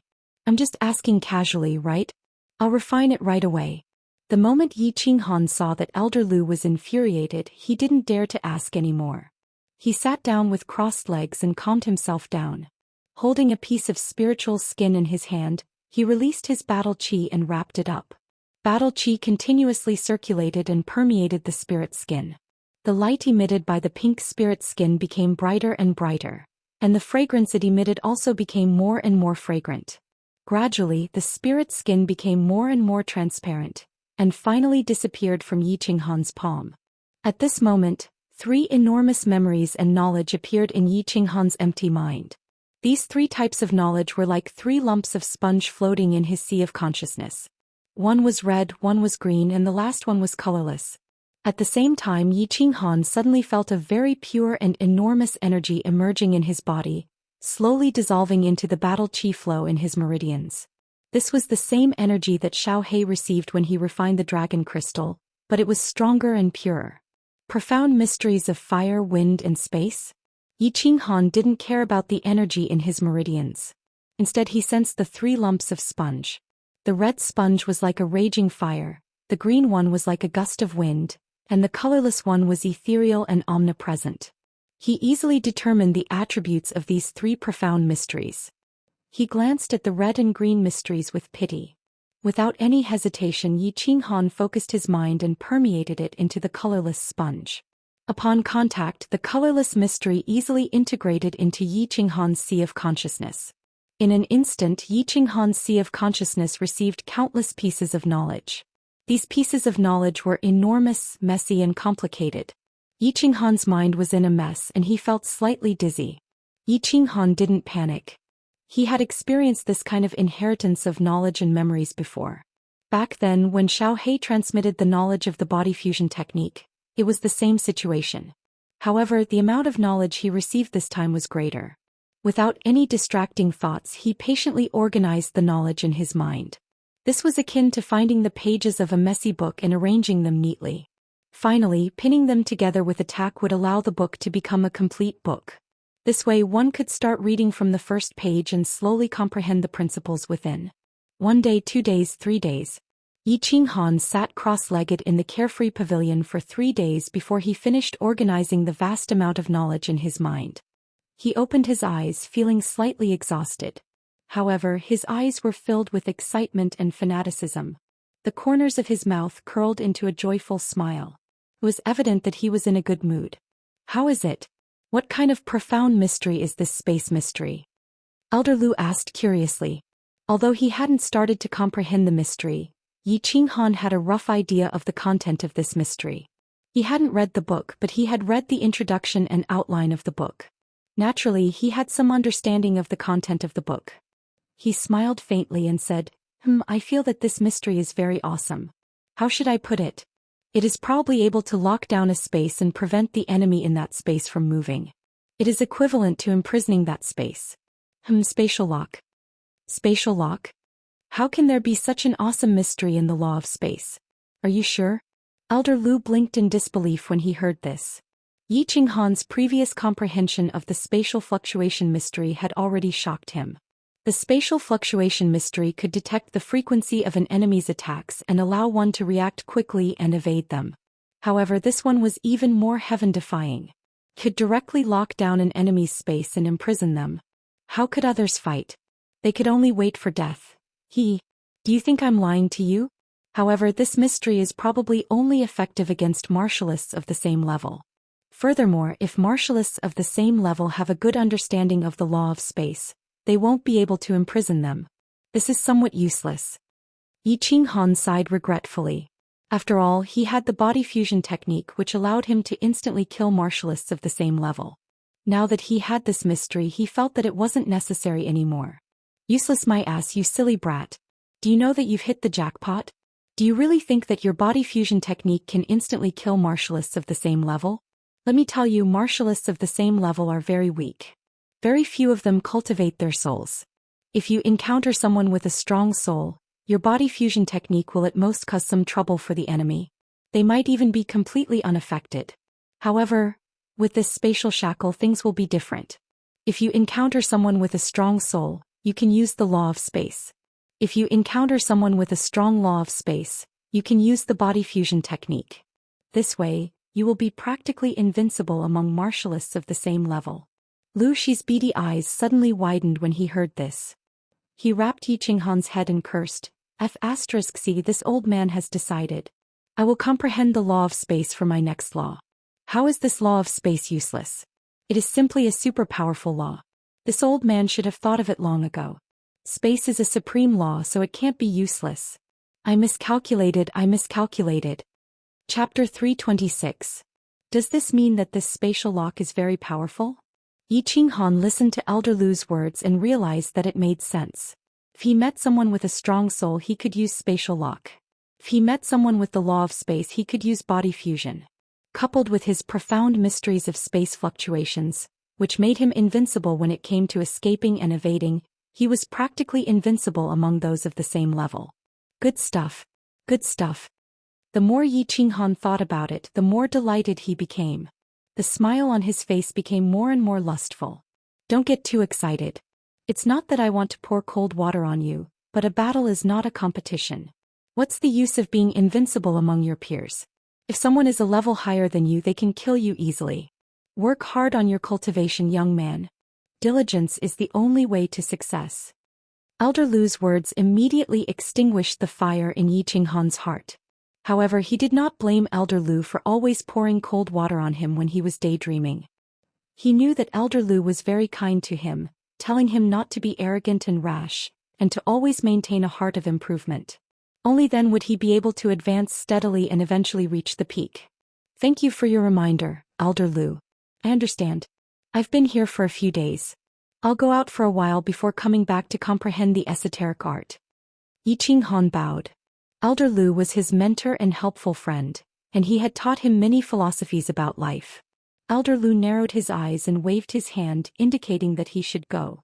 He admired Yiqinghan very much, especially his temperament. It was no wonder that he was able to achieve so much at such a young age. A person's temperament determined what kind of achievements that person would eventually achieve. If you were a weakling, even if you became a king, you would still be a slave. If you were ambitious, you could still become a king. After leaving the carefree pavilion, Yiqinghan appeared on the second floor of the Chilling Heart Pavilion. He found that it was morning. He went to Yiqingyu's room to take a look. Seeing that there was no one there, he went downstairs. When he walked into the hall, he discovered that Yiqingyu and Yiqinggu were sitting and drinking morning tea. Yiqingyu was dressed in white, and her silver hair made her look like a white lotus. Yiqingwu's whole body was fiery red, like a blooming fire rose. Both of them were pretty and had their own unique styles. As the morning light shone in through the door, Yiqinghan was dazzled. Such beauties were the most precious treasures that the heavens had bestowed upon him. Even if the House of Aries offered it to him, he would not exchange it. Morning, young Master Han. When Cui Hua saw Yiqinghan gracefully walk down and saw the faint smile on his face, her heart palpitated. She hurriedly covered it up and saluted in a low voice. Brother. Yiqingyu was the first to notice Yiqinghan. She stood up and threw herself into Yiqinghan's arms. After not seeing Yiqinghan for a few days, she began to miss the smell on Yiqinghan's body. Humph, you only know how to cultivate all day. You don't even play with us. I thought you forgot about us. Yiqinggu rolled her eyes at Yiqinghan and said angrily. It was obvious that she was somewhat dissatisfied with Yiqinghan for going into the carefree pavilion to cultivate on his first day back. How could a day of watering be enough to satisfy the spring after a long drought? Hee Xiaowu, don't be angry. It's my fault. Today I will accompany you to have fun. Yiqinghan looked at the two of them with some shame. Although his career was important, he couldn't ignore his family, right? It was hard to be a man. On one hand, he had to go out and work hard. On the other hand, he had to come back to his father-in-law and work overtime. It seemed that it was very difficult to realize the days when the red flag at home did not fall and the colorful flags fluttered outside. Great, great. What are you waiting for? Let's go out and play. When Yiqinggu saw this, she quickly turned from anger to joy. Her character had always been lively and she couldn't calm down. Let's go, Xiaoyu. Yi Qinghan looked at Yi Qingyu with a hint of excitement on his face. He patted her back lightly and was in a good mood. In this world, was there anything more important than making his woman happy? Turning out of the Yi family castle, the three of them strolled on the streets of Tsong City. Looking at the people coming and going, the carriages running back and forth, and feeling the warmth of the rising sun, Yi Qinghan's mood was very cheerful. Tsong City was huge and prosperous. After thousands of years of baptism, Tsong City had become ancient and prosperous. Without a doubt, the Yi family had become the #1 power in Tsong City. After thousands of years, big and small families in Tsong City continued to emerge and disappear from time to time. However, the Yi family castle was always located in the north of Tsong City. Tsong City had 13 main streets and 130 side streets. Of course, at this moment Yi Qinghan wouldn't bring Yi Qinggu and Yi Qingyu to the 13th main street for a stroll. Once again they came to Niulan Street, which had the most miscellaneous antiques and rare items. Niulan Street was one of the 130 side streets, but it was the most famous street in Tsong City other than the first street in front of the city lord's residence and the 13th main street where prostitutes gathered. This street was a collection of rare items from the entire Fire Dragon continent. This was the commercial street and all kinds of strange items could be found here. There was a saying in Tsong City, if you come to Tsong City but don't go to the 13th main street and Niulan Street, it would be a waste of time. Brother, let's go. There's an antique shop over there, let's go take a look. Yi Qingyu walked on the street like a fairy that had been released from a cage. She walked in and out of here and there. Her happy laughter spread throughout the entire Niulan Street, and the number of passers-by turning their heads to look at her increased to 300 to 400%. Qinghan, do you think I look good wearing this? Yi Qinggu stopped in front of a headwear shop, picked up a small demon horn bun, and put it on her head, looking forward to Yi Qinghan's praise. Yes, Xiao Wu looks good wearing anything. I'll buy it, our family doesn't lack money. Yi Qinghan said with a smile. Looking at the familiar Niulan Street, he recalled the time when he and his sister went shopping 6 years ago. However, at that time they didn't have the strength or the money. His sister wanted to buy something but he didn't have the money. He couldn't help but feel that things were still the same, but people had changed. He still remembered that 6 years ago he was sent flying by Shui Wuhan with one palm and humiliated by Yi Qingguang and Yi Rong in public. Then he made up his mind to cultivate the divine blood secret book left by his father, and by chance he summoned Xiao He and had the opportunity in the future. Now Yi Rong had been killed by him in the Garden of Enchantment, and Shui Wuhan had been killed in the God-slaying Mountains Heaven Road. As for Yi Qingguang, he probably couldn't be arrogant in front of him. Let me go, brother. He was feeling the ups and downs of the past 6 years. Yi Qinghan heard a very familiar shout from 6 years ago. His body quivered as if he had returned to the moment when his sister was molested by Shui Wuhan 6 years ago. He looked over angrily, but found that his sister was still in front of him, walking briskly. He couldn't help but feel nervous. Let me go, brother. At this moment that voice rang out once again. Just as Yi Qinghan looked over in astonishment, a youth behind him suddenly dashed forward like a crazed leopard. Chapter 327. Why does this scene feel so familiar? Yi Qinghan rubbed his nose and awkwardly sighed. Back then he had also charged forward like a crazed leopard, but in the end, let's go, there's a show to watch. Before Yi Qinghan could finish sighing, he was pulled by the excited Yi Qinggu and started running. Yi Qinghan smiled helplessly and walked forward, pulling Yi Qingyu. Let go of my sister, earth-splitting chop. In front of them, a young master wearing embroidered clothes and holding a folding fan was entangled with a young girl's hand. The young man who just ran was filled with anger. Leaping high into the air, Lin Fan used his palm as a saber and used the earth-splitting chop to smash down on the young master. Earth-splitting chop? A descendant of a clan? Yi Qinghan looked at Yi Qinggu in confusion, but Yi Qinggu giggled, indicating that she knew him. However, she didn't explain. Instead, she pulled Yi Qinghan and Yi Qingyu and hid in a corner to watch the show. Swoosh. The young master was still holding the young girl's hand, ignoring the young man who was attacking him in the air. Instead, a strong man in black behind the young master leaped forward with one leg and exchanged a palm strike with the young man in the air. However, it was obvious that he didn't use much battle chi and only sent the young man flying. Xiaoyan, let go of my sister. Do you want to die?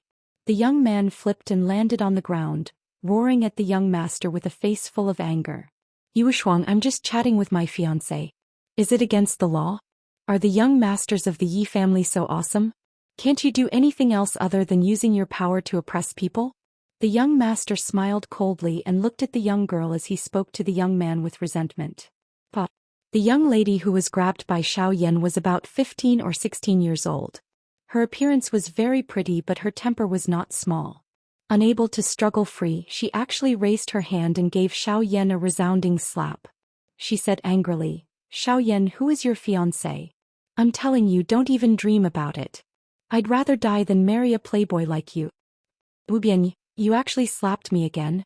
Let me tell you, in this life you belong to me and in death you belong to me. This marriage was decided by my grandfather and your grandfather, and it was approved by your elder hall. Don't even think about going back on your word. The young master named Xiao Yan still didn't let go of Yi Wu Bian. His other hand was covering his face. His face was filled with shame and anger. Gritting his teeth, he said, That's right. I was a playboy in the past. I was trash. But don't look down on me. Life is full of ups and downs. Don't bully the young for being poor. This is the boundless night you told me about a few days ago? Yi Qinghan found it funny. He turned his head and said to Yi Qinggu. It seemed that this matter was quite amusing. He, it's Elder Tianxing's granddaughter Yi Wu Bian. That young man is Elder Tianxing's grandson Yi Wu Shuang. Back then, Elder Tianxing and Xiao Yan's grandfather decided on their marriage and reported it to the elder hall. In the end, not only was Xiao Yan a trash, he was also a playboy fooling around on the 13th Street every day.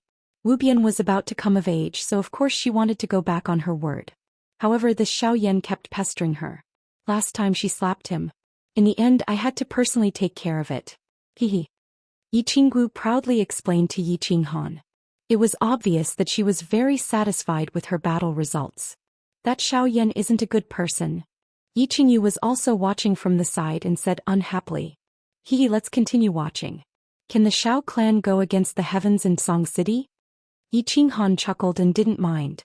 Now that his strength and status were high, he naturally had the mentality of watching a fight of this level. Pa. Another resounding slap. Yi Wu Bian obviously hated Xiao Yan. Once his temper flared up, he didn't care about anything else. He slapped Xiao Yan first and said with disdain, Don't bully the young for being poor? How is your Xiao clan poor? You are the young master of the Xiao clan. Aren't you living a luxurious life? I don't blame you for your poor aptitude and low cultivation. However, you rely on your identity every day to loiter in brothels and bully the weak. Let me tell you, I, Yi Wu Bian, hate you from the bottom of my heart. Even if I die, I won't marry trash like you. Well said, sister. Don't worry, I will definitely think of a way to help you break off the marriage. The young man Yi Wu Shuang looked at Yi Wu Bian with admiration. At the same time, he secretly made up his mind to go to the elder hall and kneel for a few days and nights to help his sister break off the marriage. You two siblings are awesome. Let me tell you, Yi Wu Bian, don't even dream about breaking off the marriage. I'm not afraid to tell you that now that my cousin has returned, the glory of the first branch will definitely reappear in the Yi clan. Moreover, I heard that my uncle is about to break through to the Saint Realm and will come out from the back mountain soon. This marriage is already set in stone and can't be changed. Yi Wu Bian, just you wait. After you get married, I will serve you with whips and candles every day. Xiao Yan seemed to be dizzy because of Yi Wu Shuang. He was extremely arrogant and roared hysterically with a ferocious face. Yi Wu Shuang and Yi Wu Bian looked at each other and saw a trace of helplessness and loneliness in each other's eyes. Xiao Yan's aunt was Yi Jian's wife. Although the first branch had declined, a starving camel was still bigger than a horse. The Yi family was still very powerful. Now that Yi Qinghuang had returned to the Yi family castle and it was said that Yi Jian was about to come out, the first branch seemed to have the intention to stand up again. Although his grandfather Yi Tianxing was also an elder, he had climbed up step by step from a branch disciple. Back then he was muddle-headed and decided on this marriage. Now he was powerless to change it. Brother, they are so pitiful. Help them. Yi Wu Bian and Yi Wu Shuang's encounter reminded Yi Qingyu of them in the past. She looked at the two lonely people with pity and felt pity for them. I don't need to do anything for such a small matter. Just watch Xiao Wu's performance. Yi Qinghan was both annoyed and amused as he looked at Yi Qingwu, who was about to give it a try. He understood that when the family got bigger, there would be more conflicts of interests and more schemes in the dark. Of course, it was fine if he didn't see it. But now that he saw it, he couldn't just ignore it. He smiled and waved at Yi Qinggu. Xiao Wu, go over and give him a few slaps. Also tell him that this marriage is over. If he continues to pester us, make his Xiao family disappear from Tsang City. We will watch Sister Xiao Wu's performance here. Just watch. Sister Xiao Wu is going now. When Yi Qingwu heard this, her eyebrows immediately lit up. This was her favorite thing to do. Now that Yi Qinghan was supporting her from behind, of course she would walk over with her head held high and chest out without any scruples. Let me tell you clearly, I've seen my cousin. My cousin, young Master Kuang, said that this matter cannot be changed. You guys better be more courteous to me now. Otherwise, when you enter our Xiao family Yi Wu Bian, you will be tortured every day as young Master Ben. Xiao Yan became even more arrogant when he saw Yi Wu Bian's and Yi Wu Shuang's desolate expressions. His originally handsome face had become a little distorted. Clearly, Yi Wu Bian's repeated humiliation had dealt a great blow to him. Even his mentality had become a little abnormal. Xiao Yan, you should go back and torture your mother. Yi Qinggu was originally walking forward slowly. But when she heard Xiao Yan's words that were getting more and more outrageous, she finally couldn't help it. Her fiery temper rose and she cursed. At the same time, her battle chi surged and she leaped into the air. Her slender snow-white legs slashed toward Xiao Yan's face. Chapter 328. Yi Qingwu's current cultivation had already reached the second level of the Marquis stage and was about to break through to the third level. This kick came with her surging anger. Of course, it was majestic and extremely savage. Xiao Yan's cultivation was slightly lower and was clearly frightened by this sharp kick. He stood there dumbfounded. However, the black-clothed man behind him was the first to wake up. He smiled bitterly as he looked at Yi Qinggu in midair. He knew that he was no match for Yi Qinggu, but he had to go up. Otherwise, Xiao Yan would definitely be smashed into meat paste by the furious Yi Qingwu's kick. Circulating the battle chi in his body, he squatted down slightly. His fingers intertwined and his battle chi formed a super strong shield, preparing to take on Yi Qingwu's attack. Bang! The battle chi energy collided with a muffled sound. Soon after, a powerful shock wave erupted. Yi Qingwu did a backflip in midair and landed firmly on the ground. The black-clothed man, on the other hand, spat out a mouthful of fresh blood and flew backward. Finally, he landed heavily on the stone floor and fainted. Cough, cough. Xiao Yan was also hit by the shock wave from the explosion and took a few steps back. Only then did he barely avoid falling. He felt a tightness in his chest and a mouthful of fresh blood surged up his throat. Forcefully suppressing it, Xiao Yan looked at Yi Qinggu with an ashen face and angrily roared, "Yi Qinggu, you are trying to kill me. I'm not done with you today. I'm going to your elder hall to report you. You can prepare to be confined for 3 years." Xiao Wujia. Yi Wubian was not injured under Yi Qingwu's intentional care. He happily looked at Yi Qinggu as tears uncontrollably flowed out of his eyes. "Greetings, Miss Wu." Yi Wushuang also had a pleasantly surprised face and hurriedly came over to pay his respects. "Yes, you guys stand aside. Watch how I teach this beast a lesson." Yi Qinggu nodded indifferently. Her good mood today had been ruined by Xiao Yan. Today, with Yi Qinghan behind her, she decided to play a little bigger and vent her anger. "Sister Qinggu, don't make it too big." Yi Wubian watched Yi Qinggu fiercely walk toward Xiao Yan and involuntarily became a little worried. Although Yi Qinggu was the eldest daughter of her family, it would be hard for her to explain to her family if someone were to die. At the same time, her future would be even more difficult. Yi Qinggu waved her hand. Without even turning her head, she suddenly increased her speed and pounced in front of Xiao Yan in a lightning-like manner. She lifted her hand and sent a sweeping slap across. Pa! When Xiao Yan saw Yi Qinggu coming over, he naturally wanted to hide. However, with Yi Qingwu's strength, how could she dodge the sudden acceleration? After a flash of white light, he felt a huge force sweep across his face. He forcefully suppressed the mouthful of blood and 2 of his front teeth. At the same time, his body fell uncontrollably to the ground. Bang! His head collided with the ground and another muffled sound rang out. Shaking his dizzy head, Xiao Yan originally wanted to glare angrily at Yi Qinggu and let her feel his anger. He didn't expect to see a snow-white and seductive long thigh. However, Just as he was about to take a closer look at this beautiful thigh, he discovered that this thigh had actually been lifted up high, and then heavily stomped down on his face. Yi Qinggu, you stinky woman, you're finished, you're finished. You actually dare to treat me like this, the Shao clan will not let you off. Xiao Yan was stepped on by Yi Qinggu, but he didn't care about the burning pain on his face. Instead, he felt that he had received the most serious humiliation from his body to his heart. He, the young master of the Shao clan, was stepped on by a woman on the street in front of everyone. His face was completely ruined. Even the Shao clan's face was completely ruined. What qualifications do you have to let me off? What qualifications does your Shao clan have to let me off? Yi Qinggu coldly looked at this trash-like young master.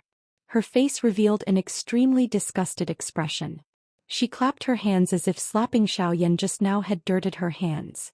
She didn't want to waste words with this kind of person. She withdrew her foot and coldly said, Xiao Yan, you better listen carefully. The marriage between you and Wu Bian is cancelled.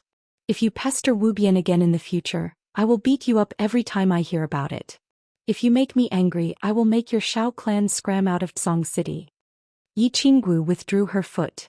Xiao Yan hurriedly climbed up and wiped the footprint and blood on his face. Hearing Yi Qingwu's tyrannical announcement, his head was dizzy from anger. Bending his waist, he pointed at Yi Qinggu with a trembling finger and angrily said, Yi Qinggu, you stinky whore, who do you think you are? You think you can do whatever you want just because your grandfather is the Grand Elder? You think you can represent the Elder Hall of the Yi clan? You think we can cancel the marriage just because you say so? Do you think you can make our Shao clan disappear from Tsong City? You are a woman who rides thousands of people. You are finished. Do you know that? You've gone too far. Do you want to die? This was the first time Yi Qinggu was cursed with such dirty words. Her voice became colder and colder. The killing intent in her eyes suddenly rose as she coldly said. Xiao Yan spat out a mouthful of blood. Today he had completely lost his face. In the past, he relied on his identity as the young master of the Shao clan and Yi Jian's nephew to be considered a respected young master in Tsong City. Now that he felt Yi Qingwu's killing intent, he not only didn't cower, but instead roared even more crazily. What's wrong? I'm right. You are a whore. Come kill me. I want to see if you have the guts, whore. Yi Qinggu couldn't bear it anymore. She was so angry that her whole body trembled. Her battle chi surged. She raised her hand high and was about to slap Xiao Yan to death. Brother. Xiao Wujie, she is angry. I am afraid she is going to kill someone. What should we do? At the corner, Yi Qingyu and Yi Qinghan were originally watching a good show, admiring Yi Qingwu's domineering aura. Unexpectedly, the situation had developed a little too much. Yi Qingyu worriedly looked at Yi Qinghan and said, So be it. This kind of trash, if it was me, I would have slapped him to death. When Xiao Yan first scolded Yi Qinggu, Yi Qinghan's killing intent was aroused. However, he knew that Yi Qinggu was angry. It was better to let her vent her anger. He would deal with the aftermath for her. Otherwise, if Yi Qinggu didn't vent her anger, she would feel uncomfortable for a period of time. Xiao Wujie is going to attack. When Yi Qingyu saw Yi Qinggu raise her hand, her killing intent soared. She hurriedly turned her face away in fear and hugged Yi Qinghan tightly. She couldn't bear to continue watching. Yi Qinghan was used to killing. Naturally, he didn't feel the slightest bit uncomfortable with such a small scene. Just as he was thinking about how to deal with the aftermath, he saw 3 people rushing over from afar. After being stunned for a moment, the corner of his mouth immediately turned cold. He smiled evilly. It's fine. Someone is here to save the scene. Things are getting more and more interesting. It wasn't that Yi Qinggu had never killed before. In the residence battle, she had killed the Demon Clan and the Brute Clan. However, she had never killed anyone from the House of Ares. At this moment, she was burning with anger. In addition, with Yi Qinghan behind her, she had no more worries. She raised her palm and was about to slap down. Bang! However, a person pounced over from behind Xiao Yan in a lightning-like manner. He directly bypassed Xiao Yan and met her with a palm. The strength of their battle chi seemed to be about the same. Neither of them hurt the other. Instead, both of them took a few steps back. Yi Qinggu steadied herself and glared at the person who came. Originally, she thought that it was an expert from the Shao clan. She didn't expect it to be someone from the Yi clan. Moreover, it was someone she didn't like. She coldly snorted and angrily said, Yi Qingquang, what do you mean? That's right. The person who came was Yi Qingquang, who had just returned to the Yi clan castle not long ago. After living in a small city for a few years, Yi Qingquang's elegance was still the same. It was just that his expression was much calmer. He pulled Xiao Yan behind him and faced Yi Qingwu's questioning. He faintly said, Miss Wu, I still want to ask you. Under such a bright day, you actually want to kill someone in public? Even if my cousin is guilty, he is under the jurisdiction of the Tsang City's law department. Miss Wu, it's not your turn to torture him, right? Chapter 329. Cousin brother. You have to seek justice for me. This woman slapped me, stepped on my face, and now she wants to kill me. She even said that she represents the Elder Hall to dissolve the marriage between me and Wu Bian. She also said that she wants the Shao clan to get out of Tsang City. It doesn't matter if I lose my face, but the Shao clan and the first branch cannot lose their face. Cousin brother, you have to ruthlessly punish this bitch. Xiao Yan was originally able to endure under the cover of Yi Qingwu's murderous aura. However, when Yi Qingwu slapped him, he became extremely terrified. At this moment he was suddenly saved by someone. Moreover, it was his greatest support, the first young master of the Yi clan, Yi Qingquang. Of course he was extremely happy. He hurriedly cried and complained with snot and tears. But what responded to him was Yi Qingquang's increasingly cold face and a heavy slap. When Yi Qingquang heard Xiao Yan's words, his originally gloomy mood became even more furious. He shouted in a deep voice, Shut up. Haven't you lost enough face? Zhoush. Another two figures quickly rushed over from behind. They were the second young master of the Yi clan, Yi Xian, and an emperor from the first branch. Seeing that the situation had become so tense, Yi Xian did not dare to say anything more. He pulled Xiao Yan to the side. Miss Wu, shouldn't you give me an explanation? Yi Qingquang helplessly sighed. This matter concerned the reputation of the Shao clan and the first branch. He had to step forward. Moreover, his strength had soared and he had returned to the Yi clan castle. A few days ago he went to the back mountain to see Yi Jian and discovered that Yi Jian was about to break through to the Saint Realm. Coincidentally, he also wanted to use this matter to restore the reputation of the first branch. He wanted to let the people of Tsang City see that although the first branch had declined, they were not someone that everyone could trample on. Yi Qingquang, this has nothing to do with you. Are you going to stand up for him? Yi Qingwu hated Yi Qingquang to begin with. Back in the War Beast Academy, she had only helped Yi Qinghan suppress Yi Qingquang once. Now that she heard Yi Qingquang's unfriendly tone, of course she didn't have a good expression. She said angrily, Humph. Anyone can kill trash like Xiao Yan. If you step forward today, I will let him off. If Sister Boundless marries this kind of person, her life will be ruined. So let's call off this engagement today. In the future, if he doesn't provoke me or Boundless World, I'll spare his worthless life. Anyone can be killed? Forget about the marriage just like that. But Yi Qingquang didn't get angry after hearing Yi Qingwu's scolding. Instead, he laughed wildly and said coldly, Yi Qingwu, who do you think you are? Do you think you can kill him just because you say so? Do you think that Tsang City's Ministry of Justice is just a decoration? Do you think the clan torture hall exists in name only? How arrogant. Spare his worthless life? Do you think you're a god-level expert? That you can ignore some laws? Forget about the marriage just like that. Since when can you, Yi Qingwu, represent the clan Elder Hall? Today I'm going to fight with you. Even if we go to the torture hall or the Elder Hall, I will still dare to question your grandfather face to face. Who gave you the courage to treat human lives as worthless? Treat the laws of Tsang City as worthless? Treat the rules of the clan as nothing?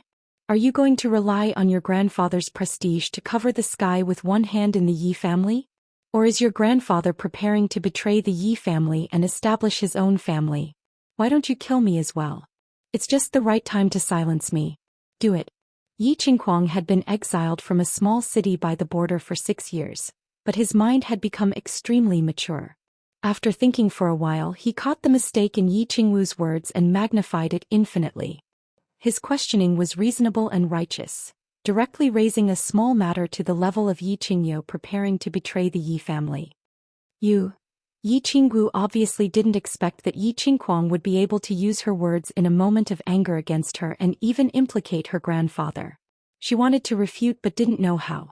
She was so angry that her whole body trembled and tears uncontrollably fell from her eyes. She looked very helpless. Let's go.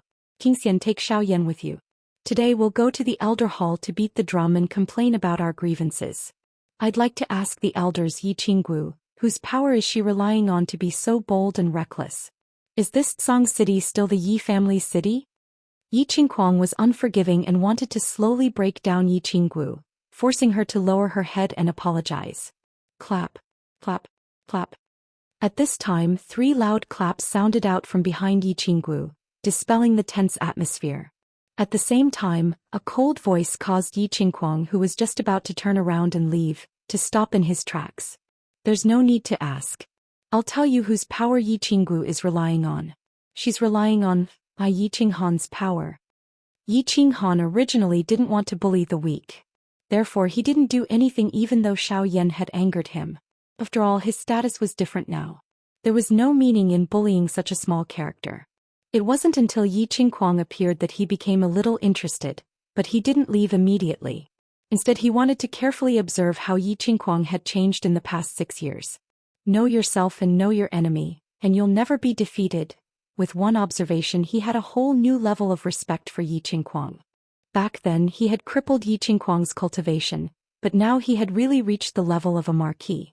Furthermore, he didn't have the arrogance of the past, and his mind had become extremely mature. Look, he made his woman cry from anger with just a few words. Since his woman was being bullied, it wouldn't make sense if he didn't stand up for her. Therefore he didn't hesitate and directly walked out with Yi Qingyu. Yi Qinghan? I was wondering why Yi Qinggu was so arrogant? So it's because of your young clan leader's power. Young clan leader, you're so impressive, using your power to oppress others and bully the weak. The Yi family's reputation is growing in your hands. When Yi Qingguang saw Yi Qinghan's expression gradually turn grim, he had a bone-deep hatred for Yi Qinghan. It was just that, in the past 6 years he had learned to endure and forcefully suppress the hatred in his heart. He continued to latch onto Yi Qingwu's mistakes, as well as Yi Qinghan's even more idiotic declarations the moment he came out. He was prepared to humiliate Yi Qinghan just like how he had interrogated Yi Qinggu just now. He wanted to make Yi Qinghan lower his head in front of him so that he could first get back some interest. He had always thought that Yi Qinghan had only gotten lucky and summoned a holy beast. Then he had gotten lucky and obtained a body fusion battle technique. That was how he had gotten to where he was today. Therefore he was very unconvinced. He felt that if he had a holy beast he would definitely be 100 times more outstanding than Yi Qinghan, no, 1,000 times. The Yi family's reputation is, of course, growing in my hands. There's no doubt about this. Yi Qinghan did not sense the hidden meaning in Yi Qingguang's words. He did not care about Yi Qingguang's ridicule at all. He nodded and replied in a serious tone. Of course he was not putting on an act about this. He had indeed earned a lot of face for the Yi family in the prefecture battle, in the God-slaying mountain and in the barbarian city. He pulled Yi Qinggu over with one hand, gently wiped away the tears at the corner of her eyes, and then handed her over to Yi Qingyu to comfort. He then turned his head and looked at Yi Qingguang and Yi Qingxian mockingly and said coldly, "Since you said that I'm the young clan leader, why didn't you kneel down and salute me when you saw me?" According to the 5th and 8th rules of the clan, the status of the young clan leader is second only to the supreme elder of the clan. Except for the elders, all the disciples of the clan must kneel down and salute you when they meet. Since you and Yi Qingxian are not the elders of the clan and have not made any contributions to the clan, why didn't you kneel down when you saw me? Could it be that you too are ready to betray the clan? Chapter 330. Yi Qinghan's words reminded everyone that Article 58 of the Yi family's rules did state it clearly. If a member of the family didn't become an elder and didn't make any contributions to the family, he had to kneel before the young master and the grand elder. However, the rules were dead, and the 2 grand elders of the Yi family didn't care about these complicated etiquettes. Except for when Yi Qinghan had just returned to the Yi family, he had never allowed anyone to kneel before him after he accepted the family's disciples kneel in the Ranjiating pavilion.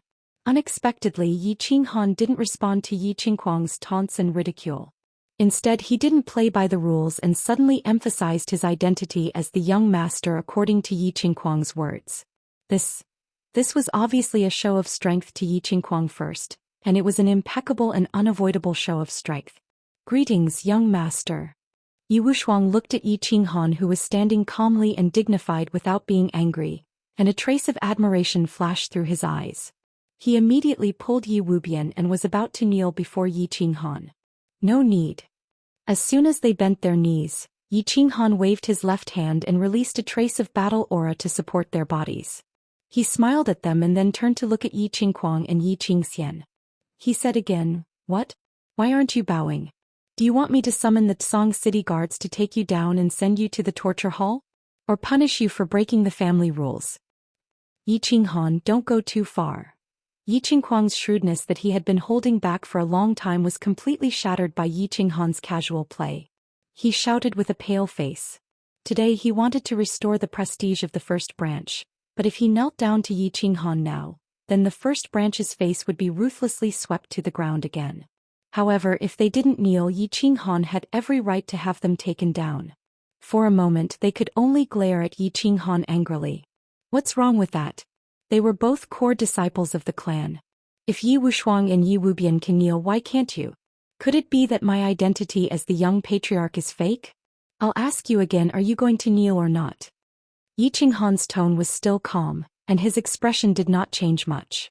However, his words revealed a boundless domineering and majestic aura. Yi Qingquang was so angry that he fainted. His handsome face contorted slightly. He knew that Yi Qinghan was taking revenge for what he had done to him in the past. He mocked Yi Qinghan on Yulon Street back then, but he did not expect that he would suffer a greater humiliation at the same place today. There were people coming and going on Yulon Street, and there were so many people watching the show.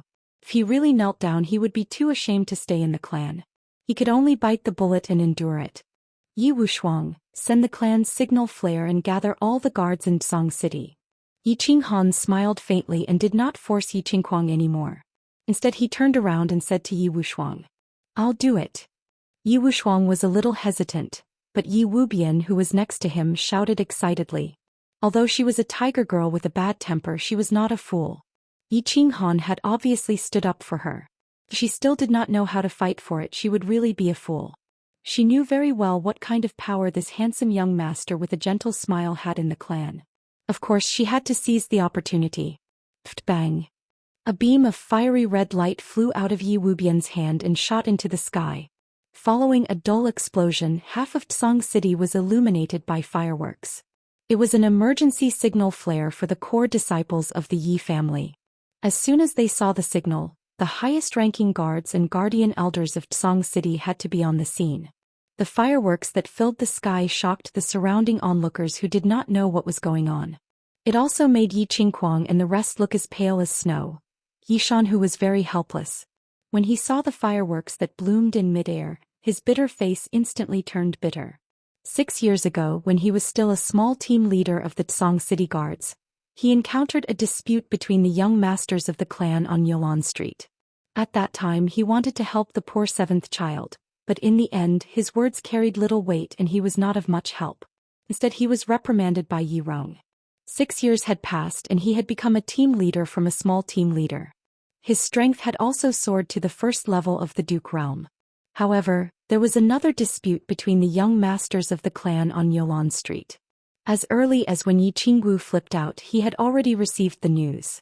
However, he did not come over. Instead, he brought some people and hid at the side, quietly observing the situation. He understood that this kind of dispute between the young masters and the young mistress was not something he could intervene in. If he did not handle it well, he might offend both sides and become the punching bag in the end. However, now that the emergency signal flare had been sent, he had no choice but to go. Helpless, he could only put on a long face and wave his hand. He led a large group of people hidden behind him and rushed forward. Yishan, who greets young master, Miss Wu, Miss Yu, Master Child Kuang, and young Master Xian.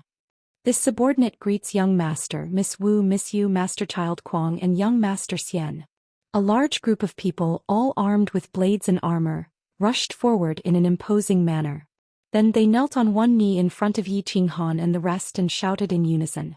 Their orderly footwork and cold expressions all displayed the toughness of the Yi family's high-level guards. Rise. Yi Qinghan had long known of the existence of Yishan Hu and the rest. Nonsense. If the Tsang city guards did not receive the news after such a commotion, then they would be freeloading. Young master, may I know why you have summoned us? Yishan, who looked at the young man standing calmly in front of him. A complicated feeling flashed across his eyes. This young man had left a deep impression on him. Back then he was isolated and helpless, bullied and humiliated. Today he stood there proudly accepting the worship of the crowd. Life was unpredictable. Tsang city guards, listen up. Yi Qingguang and Yi Qingxian have violated the clan rules. Xiao Yan has insulted Miss Wu. As the young master, I order you to arrest all of them and bring them to the clan's punishment hall. Yi Qinghan seemed to want to play big today, so he didn't waste his breath and directly faced Yishan, who coldly and shouted in a deep voice. It was just that. The moment this order was given, everyone was shocked. Yishan, who was stunned. The Tsang city guards were stunned. Yi Wushuang, Yi Wubian, Yi Qinggu and Yi Qingyu were speechless. Yi Qingguang, Yi Qingxian and Xiao Yan's faces turned green. Their bodies began to tremble. They had originally thought that Yi Qinghan had summoned people to suppress Yi Qingguang. They did not expect him to give such an unbelievable order. Asking the Yi family's guards to arrest the first young master, second young master, and the first young master of the Yi family? Wasn't this a little too much? Young master, this. Yishan, who had a bitter face just now, but at this moment when he heard Yi Qinghan's order, his bitter face directly turned into a loofah face. Asking him to kill the Yi family's first young master and second young master. Even if he was given 100 guts, he wouldn't dare. Yi Qinghan still didn't waste any words, nor did he explain. He directly took out a black token from his unfettered ring. There were only 2 big words on the black token, Yi Huang.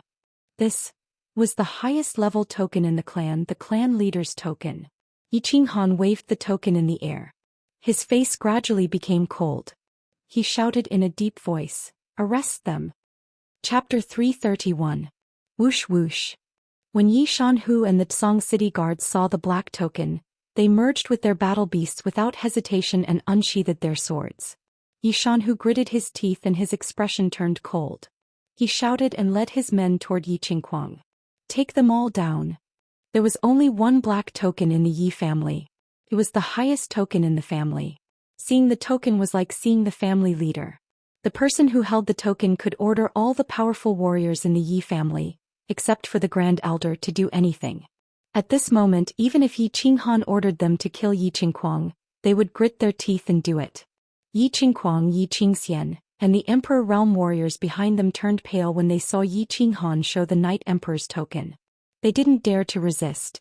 Because the third rule stated that anyone who disobeyed the Night Emperor's order would be treated as a traitor and would be killed on the spot. Dozens of people rushed forward and tied up the 3 quickly. As for the Emperor Realm warrior, since Yi Qinghan didn't give the order, Yi Shanhu and the others didn't do anything. Whoosh. Right at this moment, a person suddenly flew over from the sky at high speed. He glided across the sky behind Yi Qinghan and landed on the battlefield. Facing Yi Shanhu and Yi Qingguang was an elder in gray. He was an Emperor Realm warrior from the Yi family since he could fly in the sky. He looked at the people surrounding Yi Qingguang and the others. They were tied up and their faces were ashen. Furious, he shouted at Yi Shanhu, "Yi Shanhu, how dare you? How dare you tie up the young master of the family? Hurry up and untie me." "Greetings, Elder Yi Quan. But we can't just tie them up." When Yi Shanhu saw Nightwing, he felt even more bitter. Yi Quan was the guardian elder in charge of guarding Tsang City during this period of time. Obviously, he had rushed over after seeing the signal flare. Yi Quan was the elder in charge of the first branch. After being scolded by Night Spring, he lowered his body and winked at Night Spring, signaling him to look behind him. Yi Quan had flown over from behind Yi Qinghan. When he saw that Yi Qingguang was tied up, he was anxious and didn't pay much attention to the others. When he saw Yi Shanhu winking at him, he quickly snapped out of his daze and turned around. When he saw Yi Qinghan standing there coldly, his expression became complicated, and when he saw the Night Emperor token in Yi Qinghan's hand, his expression became even more complicated. After pondering for a moment, he hurriedly cupped his hands in greeting and said very politely, "So the young clan head is also here? How did Master Child Kuang and young Master Xian offend the young clan head? Why did the young clan head use the Night Emperor token?" Yi Qinghuang had just returned to the Yi family castle, so he didn't know how much Yi Qinghan was favored by the Yi family. But Nightwing knew very well. Just by looking at the Chilling Heart Pavilion, which was built with purple crystal coins. So he didn't dare to be impolite to Yi Qinghan. Yi Qinghan understood the meaning behind Nightwing's words. Nightwing was asking him why he used the highest level Night Emperor token for such a small matter. He didn't have a good impression of Nightwing. Back in the Enchanted Garden, Nightwing had cursed him on behalf of Yi Jian. At the same time he had felt Yi Jian's murderous intent. So now that Nightwing was mocking him, he naturally didn't give him a good attitude. He put the Night Emperor token into his unfettered ring and said, "Elder Nightwing, do I need to answer to you? Of course I will give the family an explanation, but not you. You don't need to give me an explanation. But you are both young masters of the family, so I don't think you need to be so ruthless. Can you give me some face and let this matter go? If outsiders see this, it won't be good for the family's reputation. Don't you think so?" Nightwing didn't show any dissatisfaction in the face of Yi Qinghan's impoliteness. Instead he acted as a peacemaker, giving Yi Qinghan enough face. "Brother, let it go." Yi Qingyu saw that the situation was getting more and more complicated, so she said worriedly. However, Yi Qingyu didn't care. This was a small matter to her, but she knew that it was nothing to Yi Qinghan. "Well, young master, let it go. This matter started because of Wu Shuang and his sister. If it gets out of hand, Wu Shuang and Wu Bian won't know how to explain it to the family."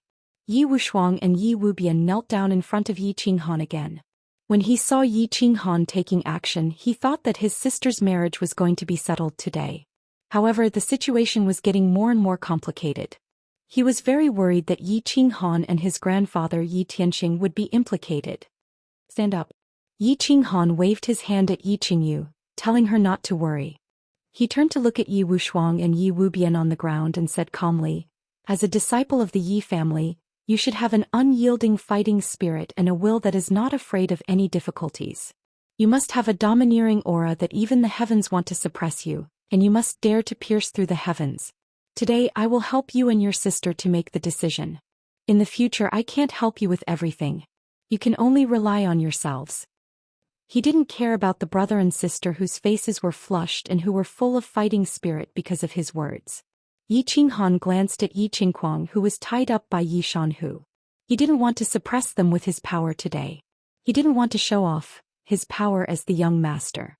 He decided after careful consideration that he wanted to find out Yi Qinghuang's background. Yi Qinghuang was disabled by him. Now his strength had increased miraculously and he had returned to the Yi family castle. He didn't know what happened during this period of time, but he instinctively felt a sense of danger from this strange incident. He knew very well how difficult it was for a cultivator whose dantian and meridians were destroyed to cultivate back to their original realm. However, Yi Qinghuang did it now. Moreover, he had reached the powerful strength of a level 1 duke. He didn't have a treasure like his soul ring. How did he do it? Therefore he made a move today. He didn't hold back at all.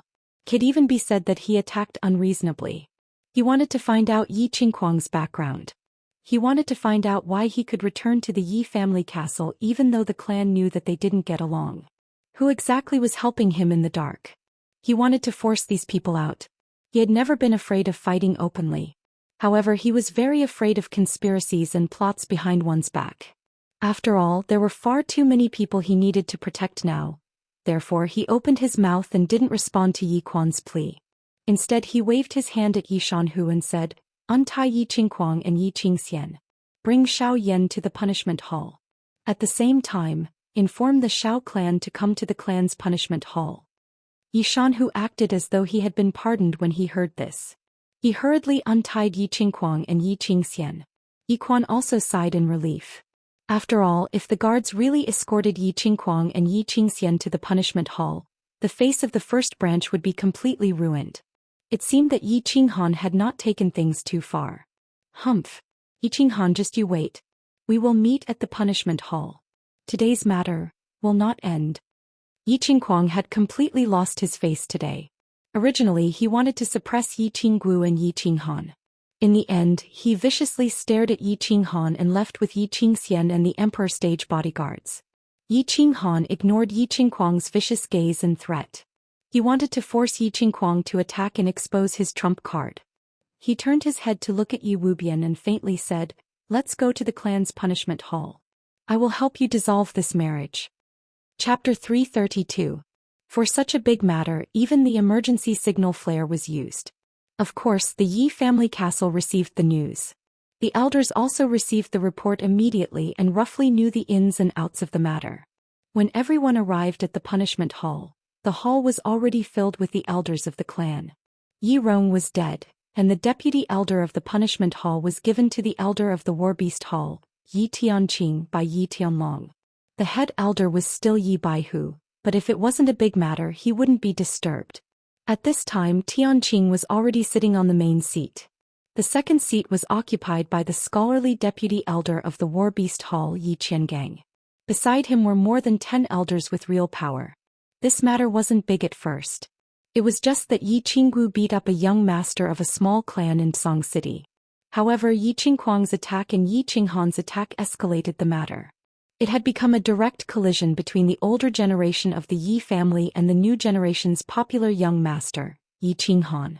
On one side there was the #1 power of the old clan, which was incomparably powerful in the open and in the dark. Moreover, Yi Jian was about to come out of his closed-door training and it was very likely that he would rise again. On the other side there was a new power. Although it didn't form a complicated entanglement of interests and relationships, because of the existence of Yi Qinghan and Yi Qingyu, no one dared to look down on them. The first to arrive were Yi Qingquang, Yi Qingxian and Yi Quan. Yi Qingquang directly walked to the punishment hall of the clan. He faced the big drum at the gate, raised his fist and randomly smashed it, causing the entire Yi family castle to shake. After that he angrily walked in with his people. Yi Qingquang greets Elder Tianqing, greets all the elders. "I beg all the elders to help me and my cousin. I want to sue Miss Wu for committing violence in front of everyone and even wanting to kill Xiaoyan." She also ignored the clan rules and looked down on the punishment hall. "Please punish her severely.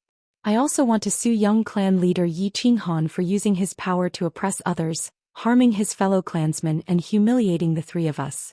I beg the clan to strip him of his position as young clan leader." Although everyone present had received some news, they were still shocked by Yi Qingquang's words. He was shocked by Yi Qingquang's accusation and request. Yi Qinggu was going to kill someone? Furthermore, he had killed the young master of the Xiao family. And Yi Qingquang actually begged the torture chamber to punish Yi Qinggu for a serious crime? Asking the family to strip Yi Qinghan of his position as young clan head? Yi Tianqing looked a little old after a few years. His hair and beard had turned even whiter. He had always been known as an honest and just person in the family. Now that he had received an accusation, he naturally had to do things according to the rules. He nodded and coughed softly. "Yi Qingquang, you have to take responsibility for what you said. This is not a small matter. It's of great importance. I'm asking you, do you insist on your accusation?" "I insist." Yi Qingquang nodded heavily without hesitation. "Good. Where are the guards of the punishment hall? Go and invite young clan leader and Miss Wu over." Yi Tianqing's face was expressionless as he directly threw out a token. The word Yi and the word punishment were engraved on both sides, representing the supreme authority of the Yi clan's punishment hall. Even the elders and the castellans of small cities could be taken down. "No need. We're coming." Before the guards left, Yi Qinghan's indifferent voice came from outside. Then Yi Qinghan walked in with Yi Qinggu and the boundless siblings. Behind them Yi Shanhu walked in with Xiaoyan, whose face was covered in blood. "Greetings, elders." Yi Qinghan cupped his hands in greeting. Yi Qinggu greets elders. Although Yi Qingwu's position was special, she didn't have any position or power. She still had to follow the rules of the punishment hall. Yi Qingyu held Yi Qinghan's hand. She didn't say anything and just stood there quietly. Similarly, she didn't have any position in the Yi family. However, the elders didn't dare to blame her. After all, her position in the Yi family was the most special. She was someone who was going to become a god. Night Mountain Tiger pays his respects to all the elders. "Young clan leader, the person is here. I'll go back to my duty first." After bowing, Yi Shanhu immediately prepared to leave. He couldn't participate in this matter. Of course, he had to leave first. "Elders of the Yi family, please help me. Yi Qinggu beat me up in public and wanted to kill me. If it wasn't for Child Kuang's timely arrival, my life would have been long gone. Our Xiao family has always been the most loyal partner of the Yi family. We've always followed the Yi family's lead. Miss Wu actually wanted to kill me in public today. The sob. Elders, please help me. Otherwise, I'd rather kill myself in the punishment hall. When Xiao Yan mentioned the punishment hall, he was already trembling in fear. However, a moment later he began to howl and complain about Yi Qingwu's crimes. It was obvious that he received instructions from someone. Yi Wushuang and Yi Wubian greet elders. Shui. Today's matter was caused by us siblings. It has nothing to do with young clan leader Miss Wu. If the family wants to punish us, Wushuang is willing to bear the punishment together with us. We won't complain about it. Yi Wushuang and Yi Wubian knelt down heavily. Yi Qinghan's words at Niulan Street just now had a huge impact on Yi Wushuang. He actually mustered his courage and voluntarily begged for forgiveness. Wushuang Wubian, you two bastards. What stupid thing did you do? You actually made young clan leader and master Child Kuang at odds? If you cause any trouble in the family, you won't be able to escape death. I'll definitely kill you with my own hands. As soon as Yi Wushuang finished speaking, an old man stood up beside him. His face was filled with anger as he scolded loudly. He was the elder of the War Beast Academy, Yi Wushuang's grandfather, Elder Yi Tianxing. Elder Tianxing, don't be angry. They didn't do anything wrong. Instead, I admire their temperament and way of doing things. Yi Qinghan was very satisfied with Yi Tianxing's scolding in the name of reprimand, but it was actually a protective scolding. He hurriedly took over and performed a two-man show. He didn't feel the slightest bit worried or afraid about the torture hall. Instead, he was very interested and excited to fight a vigorous lawsuit. All right, Tianxing, sit down first. Young clan leader and everyone else, please calm down. Yi Wushuang, since you said that this matter was caused by your siblings and you were at the scene, tell us everything that happened. Remember, you must tell the truth. Otherwise, I'll punish you for lying. Tianqing spoke. He knew that Yi Tianxing and Yi Qinghan were performing a two-man show. Since he was in this position, he could not be partial to either side. Everything was based on the clan's rules. Otherwise, everyone would be dissatisfied. Hence he stopped the two from acting. This is what happened. Today my sister and I went to Niulan Street to buy some demonic crystals for my sister's battle beast. We didn't expect to meet young Master Xiao Yan. Then young clan leader brought us to the punishment hall. That's what happened. I swear I didn't change anything. Although Yi Wushuang wanted to help him and Yi Qinghan hide something, there were so many people at the scene. Of course, he could not distort the truth since there were so many people at the scene. Hence he told them everything that happened. Idiot. Once everything was clear, Tianqing and all the elders looked at Yi Qingkuang. Their first thought was, idiot. Regardless of whether they belonged to the first branch or the neutral elders or the opposing elders, they all thought the same. Yi Qingkuang, you were the first to accuse us. What do you have to say? Tianqing did not say much.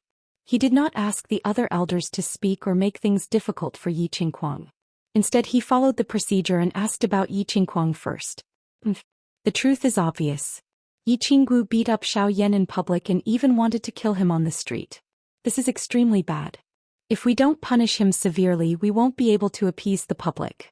However, Yi Qinghan used his power to suppress us and tied us up in public. The impact of this is even worse. Not only did he discredit the first branch, but he also showed the Yi family's internal strife to the world. He seriously damaged the reputation of the Yi family. If we don't get rid of such an immoral and incompetent young clan leader, how can we convince the public? Yi Qingkuang's words were filled with righteousness and righteousness. It was as if the Yi family did not punish the two of them. The entire first branch would not be convinced and the whole continent would see the Yi family as a joke. They would mention Yi Qinghan's moral character and swore to pull Yi Qinghan off his high horse. Otherwise, they would not let it go. Young clan leader, do you have anything to say? Before the elders could say anything, Tianqing sighed again. He turned to look at Yi Qinghan and asked solemnly, I don't have anything to say. Yi Qinghan also sighed. He looked at Yi Qingkuang with some disappointment. He did not explain anything. Instead, he asked with great interest, I am very curious.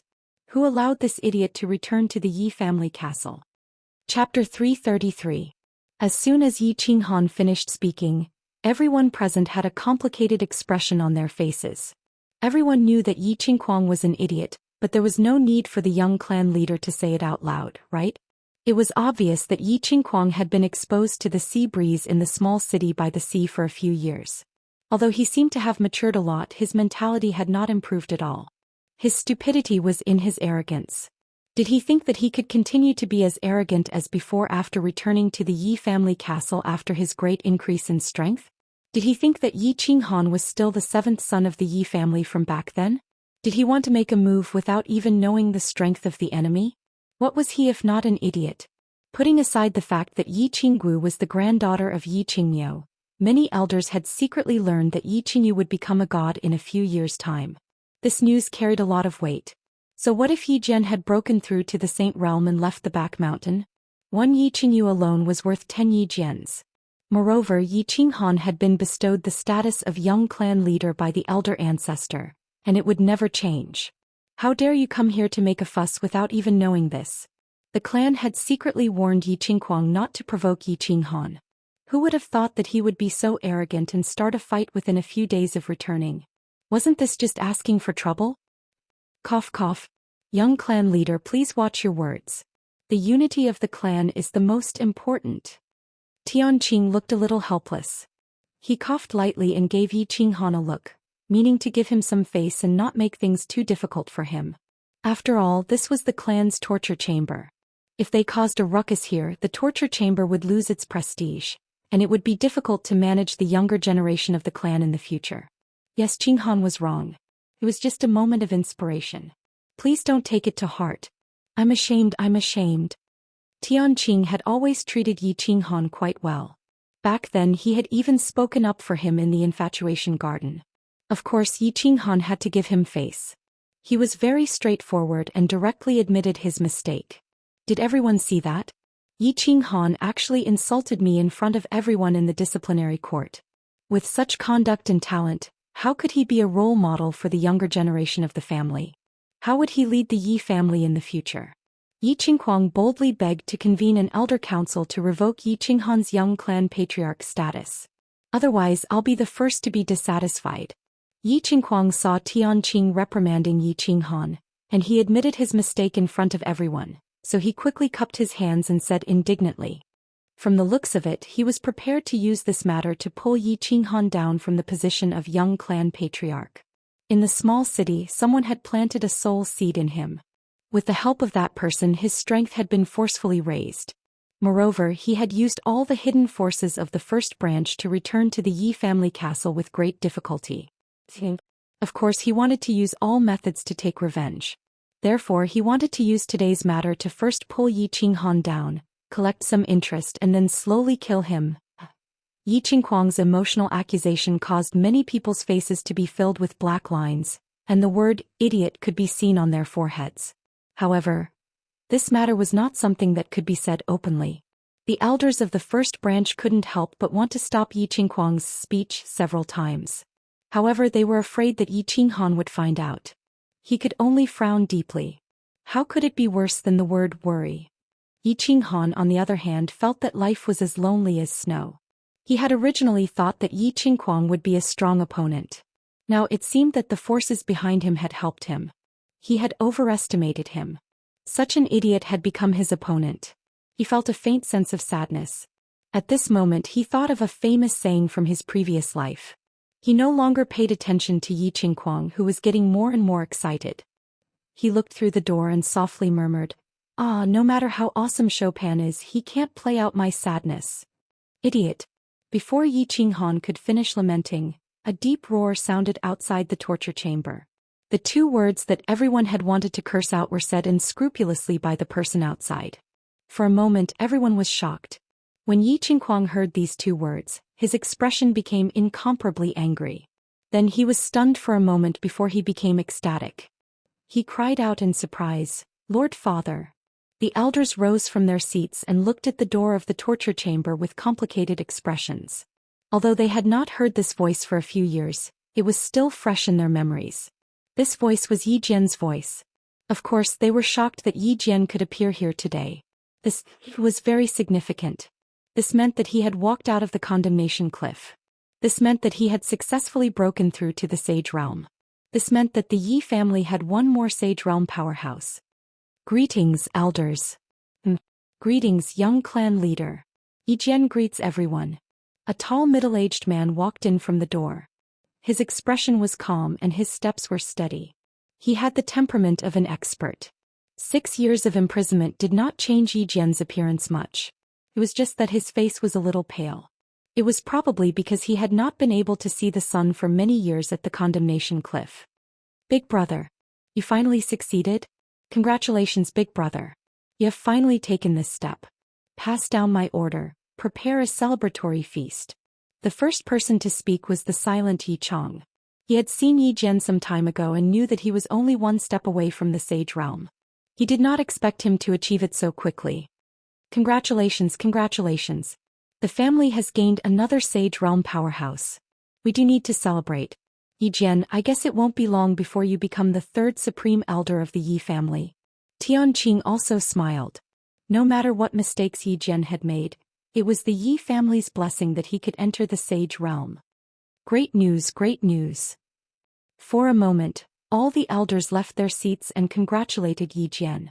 Yi Qinghan squinted his eyes when he saw Yi Jian. He was secretly shocked, but he did not show it on his face. When he saw Yi Jian come in, he did not say anything. Instead, he politely addressed him as young master. Although Yi Jian was his enemy, it was still a great thing for the Yi family that he had broken through to the Sage Realm. Therefore, he sincerely cupped his hands and said, "Congratulations, first uncle, on breaking through to the Sage Realm." You are too polite. I just broke through by luck. If you work hard, this day will come sooner or later. Third brother, you have to work harder and take the last step. Celebratory feast. I think we should skip it. I am focusing on Dao now. Everything else is just dust. Yi Jian was praised and flattered by everyone, but his expression did not change at all. He still looked calm and gentle, like a master who had achieved Dao. Father, you have to help me. King Hani. Yi Qinghuang was like a king. Yi Jian had returned with great power. His expression immediately became extremely excited. After Yi Jian and the other elders finished exchanging greetings, he hurriedly interjected. He wanted to use the momentum of Yi Jian's return to settle this matter completely. Slap. The response was a loud slap. Yi Jian's expression did not change. He directly sealed Yi Qinghuang's mouth with a slap. Then he gently retracted his hand and turned to look at Yi Qinghan and said, "Young master, Qinghuang has been spoiled by me. Don't mind him. Yiquan, why don't you take this idiot back? Haven't you embarrassed yourself enough?" Chapter 334. Yi Jian's resounding slap stunned everyone. Yi Qinghuang and Yi Xian were also stunned. Only when Yi Quan pulled Yi Qinghuang and Xiao Yan out of the punishment hall did everyone wake up. Their expressions were complicated as they quietly pondered. What was Yi Jian doing? First uncle, there is no need to be like this. Qinghan is also at fault in this matter. Yi Qinghan smiled as he spoke. However, his eyes once again narrowed. He felt a trace of danger. It seemed that Yi Jian's strength had not only improved greatly during these few years at the Sin Cliff, but he had also broken through the Saint Realm and become a top expert on the continent. Moreover, his mind had become even more ruthless. It had become extremely dangerous. A hypocrite was often more difficult to deal with than a real villain. Yi Jian's strength had improved greatly and he should have been in high spirits. However, he was as calm as water. It was likely that he was aware of the dispute between him and Yi Qinghuang today. However, he did not take advantage of the situation to fly into a rage. Instead, he acted as though he was admitting defeat to Yi Qinghan and indirectly lowering his head. Yi Qinghan did not believe that Yi Jian would truly forget the hatred between the two of them and focus on the Dao. Therefore, he instinctively felt that Yi Jian was extremely dangerous today. Yi Jian naturally understood the entire situation. Last night, he had successfully broken through the final step and entered the Saint Realm. In the morning, he went to the back of the mountain to apologize. Yi Tianlong was very pleased and encouraged him to come back and rest first. He would reward him later. He returned to the courtyard of the West Garden that he had not seen for 6 years and met his 9 concubines. After 6 years of hunger and thirst, he had wanted to engage in group battles and drink morning tea together. Unexpectedly, he once again received a message from his subordinates. Yi Qinghuang and Yi Xian went to the punishment hall to beat the drum and complain about their grievances. He did not come directly. Instead, he got someone to inquire about the entire matter before hurrying over. Although he was puzzled by the sudden increase in Yi Qingguang's strength, he was very pleased. However, when he heard Yi Qingguang's angry screams from afar in the torture chamber, he was extremely disappointed. They were all disciples who had fought hard, so why was the gap between them so big? Could it be that Yi Dao's gun could turn? After slapping his two idiotic sons in the face, Yi Jian smiled as he sized up the young man in front of him, who was so fierce that even he was jealous of him. The position of young clan head, which he had struggled for his entire life to no avail, was easily taken by this youth who had been regarded as trash by the clan back then, and it would never change? Young clan leader, why don't you give me some face today? I will go back and teach your two useless brothers a lesson. Yi Jian said gently. His face was filled with a kind smile, just like an amiable elder. His words were very artistic. Not only did he give Yi Qinghan a lot of face, but he also mentioned Yi Qinghan as his elder brother. He was implying that they were a family, so there was no need to be so extreme. As soon as Yi Jian opened his mouth, everyone looked at Yi Qinghan. After all, if Yi Qinghan wanted to make a scene, he could make a scene at the back of the mountain. Then Yi Qingguang might have to go to the border town to enjoy the sea breeze again. Uncle, you must be joking. It's not a big deal. I was just fooling around with my two elder brothers. Yi Qinghan's eyes narrowed even more and his face was full of smiles. He looked like a harmless and amiable youth. Well, that's good. Everyone, if you have time, come to my garden for a drink. I'll go back first. Yi Jian nodded his head in satisfaction. He nodded at the crowd and prepared to leave. Wait. At this time Yi Qinghan spoke again and the relaxed atmosphere became tense again. Young clan leader, do you have any other instructions? Yi Jian stopped and asked respectfully without any change in his expression. He knew the rules very well. Although he had reached the sage realm, as long as he was not given the position of Grand Elder, Yi Qinghan's position would always be higher than his. Cough. Cough. At this time Yi Chong and Tianqing pretended to cough at the same time. Both of them gave Yi Qinghan a look. Their meaning was obvious. Since things had reached this stage, it was already very satisfactory. Little ancestor, can you stop fooling around? Well, there's one more thing. I want to ask for Uncle's opinion. Yi Qinghan acted as if he did not see the look in their eyes. He smiled and pointed at Yi Wubian beside him. He said, I want to ask the Elder Hall to hold a meeting to cancel the marriage between Yi Wubian and Xiao Yan. Xiao Yan's character is not very good. It's a pity that Wubian married him. Moreover, Xiao Yan is your nephew after all. I want to say hello to you. I don't mean to target you, but... Yes. Yi Jian nodded and waved his hand to stop Yi Qinghan's explanation. Instead he said in a serious manner, young clan leader need not explain. I understand. There's no need to hold a meeting at the Elder Hall. This marriage is over. I will go and say hello to the Xiao clan. It's a small matter. If there's such a matter in the future, there's no need to make a fuss at the Elder Hall. You can just tell me. We are all family. There's nothing that can't be explained, right? Thank you, first uncle, for your help. Wubian, are you not going to thank me? Yi Qinghan laughed. The meaning in his eyes became even denser as he turned his head and spoke to Yi Wubian. Yi Wubian was still standing there in a daze. He didn't dare to believe that the marriage that he had been vexed over for a few years was cancelled just because of a few words from Yi Qinghan and Yi Jian. Yi Wushuang, who was beside him, woke up quickly. He hurriedly pulled Yi Wubian to kneel down and kowtow. Thank you, Elder Yi Jian, for your help. Wushuang and I will be forever grateful to you. Thank you, young clan leader. I won't say anything else. Yi Jian smiled warmly. He turned around and left. His footwork was still firm and powerful. His back view was very tall. The matter was over.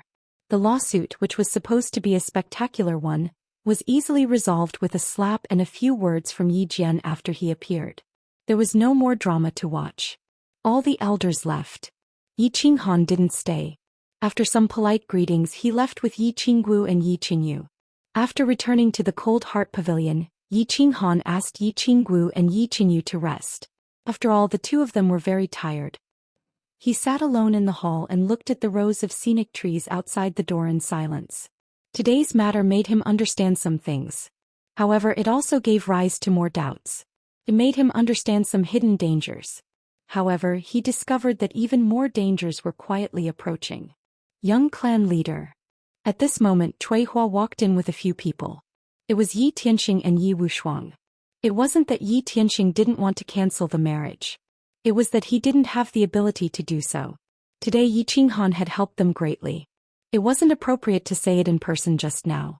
Now he had to pay a visit to thank him. Young clan leader, you have to be careful of Yi Jian. He's very dangerous. They expressed their gratitude, politeness and small talk. Yi Tianxing left a message and left with his people. Yi Qinghan sent them off. Then he looked at the scenic trees outside the door and pondered. There was no need for Yi Tianxing to remind him. He knew that Yi Jian was very dangerous now. Very dangerous. Yi Jian was more dangerous than any enemy he had met before. Chapter 335. Yi Jian returned to his courtyard and declined Auntie Jiu's invitation to have tea with him. Instead he went straight to the study. Yi Quan stood respectfully in the study, while Yi Qingquang and Yi Xian knelt on the ground with their heads lowered. They didn't say anything. It was obvious that they had been reminded by Yi Quan and had thought through some things. They were waiting for Yi Jian to reprimand them. Yi Jian didn't say anything. He sat down and waved his hand at Yi Quan, indicating for him to leave. After Nightwing left, he slowly picked up a cup of tea and slowly drank it. Understood. After a long while Yi Jian put down the teacup and said indifferently. Yi Qingquang saw that Yi Jian had finally spoken. He breathed a sigh of relief and hurriedly said together with Yi Xian, I understand. I was foolish. It's good that you understand. Yi Jian smiled warmly and fixed his gaze on Yi Xian. Xian, go straight to the training room. You can come out when you reach the Duke realm. Yi Jian's smile was very gentle and his tone was very calm. However, Yi Xian's face instantly turned purple. He had hoped that with his father's powerful return he could once again become the rightful second young master and wander around the 13th Street all day long. He didn't expect to be directly confined. The Duke realm. He was only a first-level marshal. This was forcing him to his death. With his cultivation speed he probably wouldn't be able to come out in less than 10 years. 10 years. Could it be that he had to rely on masturbation to solve his physiological problems for 10 years? Lord Father, can I cultivate outside? I promise to work hard. Yi Xian's face turned ashen when he thought about how he would have to masturbate every day for 10 years. After a long period of silence he finally mustered up the courage to speak. You have two choices. Either you do as I said just now or you do as I said. Why don't you pack your things now and go straight to a small city by the border? You can stay there for the rest of your life and never return to the Yi clan castle. You can choose between the two options. Yi Jian picked up his teacup and continued to speak without even looking at Yi Xian. Yi Xian was dumbfounded. This second condition was even more ruthless than the first. He had heard from Yi Qingquang that he was staying with a prostitute in a small border town. There were only about 10 of them and they were all middle-aged women. If they were late they would be out of stock. For a prodigal son like him who couldn't sleep without a beautiful woman, this was more terrifying than killing him. Therefore he decisively chose the first option. Wasn't it just masturbating for 10 years? Could it be that he could break it? Buzz. As soon as Yi Xian left, Yi Jian immediately activated his Saint Realm and enveloped the entire room. At the same time he examined with rapt attention and his expression turned serious. He asked coldly, Tell me what happened to your body? Yi Qingquang's mouth revealed a trace of bitterness. The explanation he gave to his family was that when his dantian was pierced by Yi Qinghan, Yi Jian spent a huge price to buy a large number of elixirs for him to protect his meridians. Then he coincidentally obtained a fire scale fruit, and the injuries in his meridians were completely healed. He had been training hard for the past few years to achieve such results. But he knew that many people in the family would doubt his words, not to mention fooling Yi Jian. Of course he didn't intend to hide it from Yi Jian. Yi Qingquang kowtowed heavily on the ground and said with a trembling voice, Father, it's a soul seed. Someone planted a soul seed in my body, and then used a strange elixir to forcefully increase my strength. Idiot. Idiot. Stupid pig. Yi Jian could no longer maintain the gentle smile he had been maintaining. He slapped Yi Qingquang and sent him flying. He cursed 3 times and his face was as black as charcoal. God-slaying guard, you bastard! How dare you plant such a thing on my son? I'm not done with you. Yi Qingguang, did your brain turn into a pig's? Is this thing acceptable? You stupid pig. Why didn't I shoot you to the wall back then? The more Yi Jian spoke, the angrier he got. In the end, he cursed and paced back and forth in the study. As if he wasn't appeased, he raised his leg and stomped on Yi Qingguang a few times. Father, please calm down. I was just eager for revenge. You don't know how much pain I've been in these few years. There were a few times when I wanted to just die. Yi Qingguang could only hold his head as Yi Jian kicked him. He didn't dare to dodge and spoke with a sobbing tone. Then why don't you just die? Do you want me to fulfill your wish now? Yi Jian was even angrier when he heard that. He kicked him a few times at lightning speed and scolded, "You've been in pain? I've been in more pain than you. If you hadn't done that stupid thing to Yi Qinghan back then, would I have stayed at the condemnation cliff for 6 years?" After scolding for a while, Yi Jian felt that scolding like this was beneath his dignity as a father. He stopped and grabbed Yi Qingguang with one hand. He released a trace of battle qi and started to check Yi Qingguang's body. After a while, he heaved a sigh of relief and said with a gloomy face, "God-slaying guard, at least you didn't go too far. If you used the soul elixir, Yi Qinghan, you wouldn't be able to live past 30. God-slaying guard? Isn't it Brother Chun?" Yi Qingguang murmured in pain but didn't dare to ask. Instead, he searched his body and took out an envelope. He handed it to Yi Jian and said, "The person who planted the soul seed in me said to give this to you." Yi Jian hesitated for a moment before he took the envelope and tore it open. He picked up the letter inside and read it carefully. However, the more he read, the darker his face became. In the end, he grabbed the letter and smashed it on the study table. The huge energy turned the letter and the study table into dust. Wood shavings flew in the air, and the study room was shrouded by an extremely oppressive aura. "In the future, you better stay here obediently. Don't provoke anyone in the family. If there's a next time, I'll kill you personally. Don't ever doubt my words. I'll do what I say. Get out." After a moment of silence, Yi Jian waved his hand weakly and got Yi Qingguang to leave. Then he faced the window alone with a complicated expression. He didn't move and stood there silently for a long time. Yi Jian was silent for a long time, but Yi Qinghan was silent for a while. Then he stood up and his expression became cheerful. After thinking for a long time, he still couldn't figure out why Yi Qingguang was able to break through his constitution and increase his strength. He also couldn't figure out what kind of schemes Yi Jian would use against him and the people he wanted to protect in the future. Since he couldn't figure it out, he decided not to think about it anymore. He decided to use a domineering attitude to welcome the upcoming open spears and hidden attacks. He decided to use absolute strength to break through all the schemes. In the face of absolute strength, everything else was just fleeting clouds. He went upstairs and explained a few things to Yi Qinggu and Yi Qingyu. After that, his figure flashed and he entered the Chilling Heart Pavilion. He wanted to cultivate. He wanted to increase his strength. He wanted to let all the conspiracies go to hell. He had already refined the spirit skin. The profound mystery of spatial lock was waiting for him to understand. As long as he understood the profound mystery of spatial lock and refined the pure energy from the spirit skin in his meridians, he would be able to reach the 3rd level of the Emperor Realm. His strength at the 3rd level of the Emperor Realm would be comparable to the 1st level of the Saint Realm after merging with his battle beast.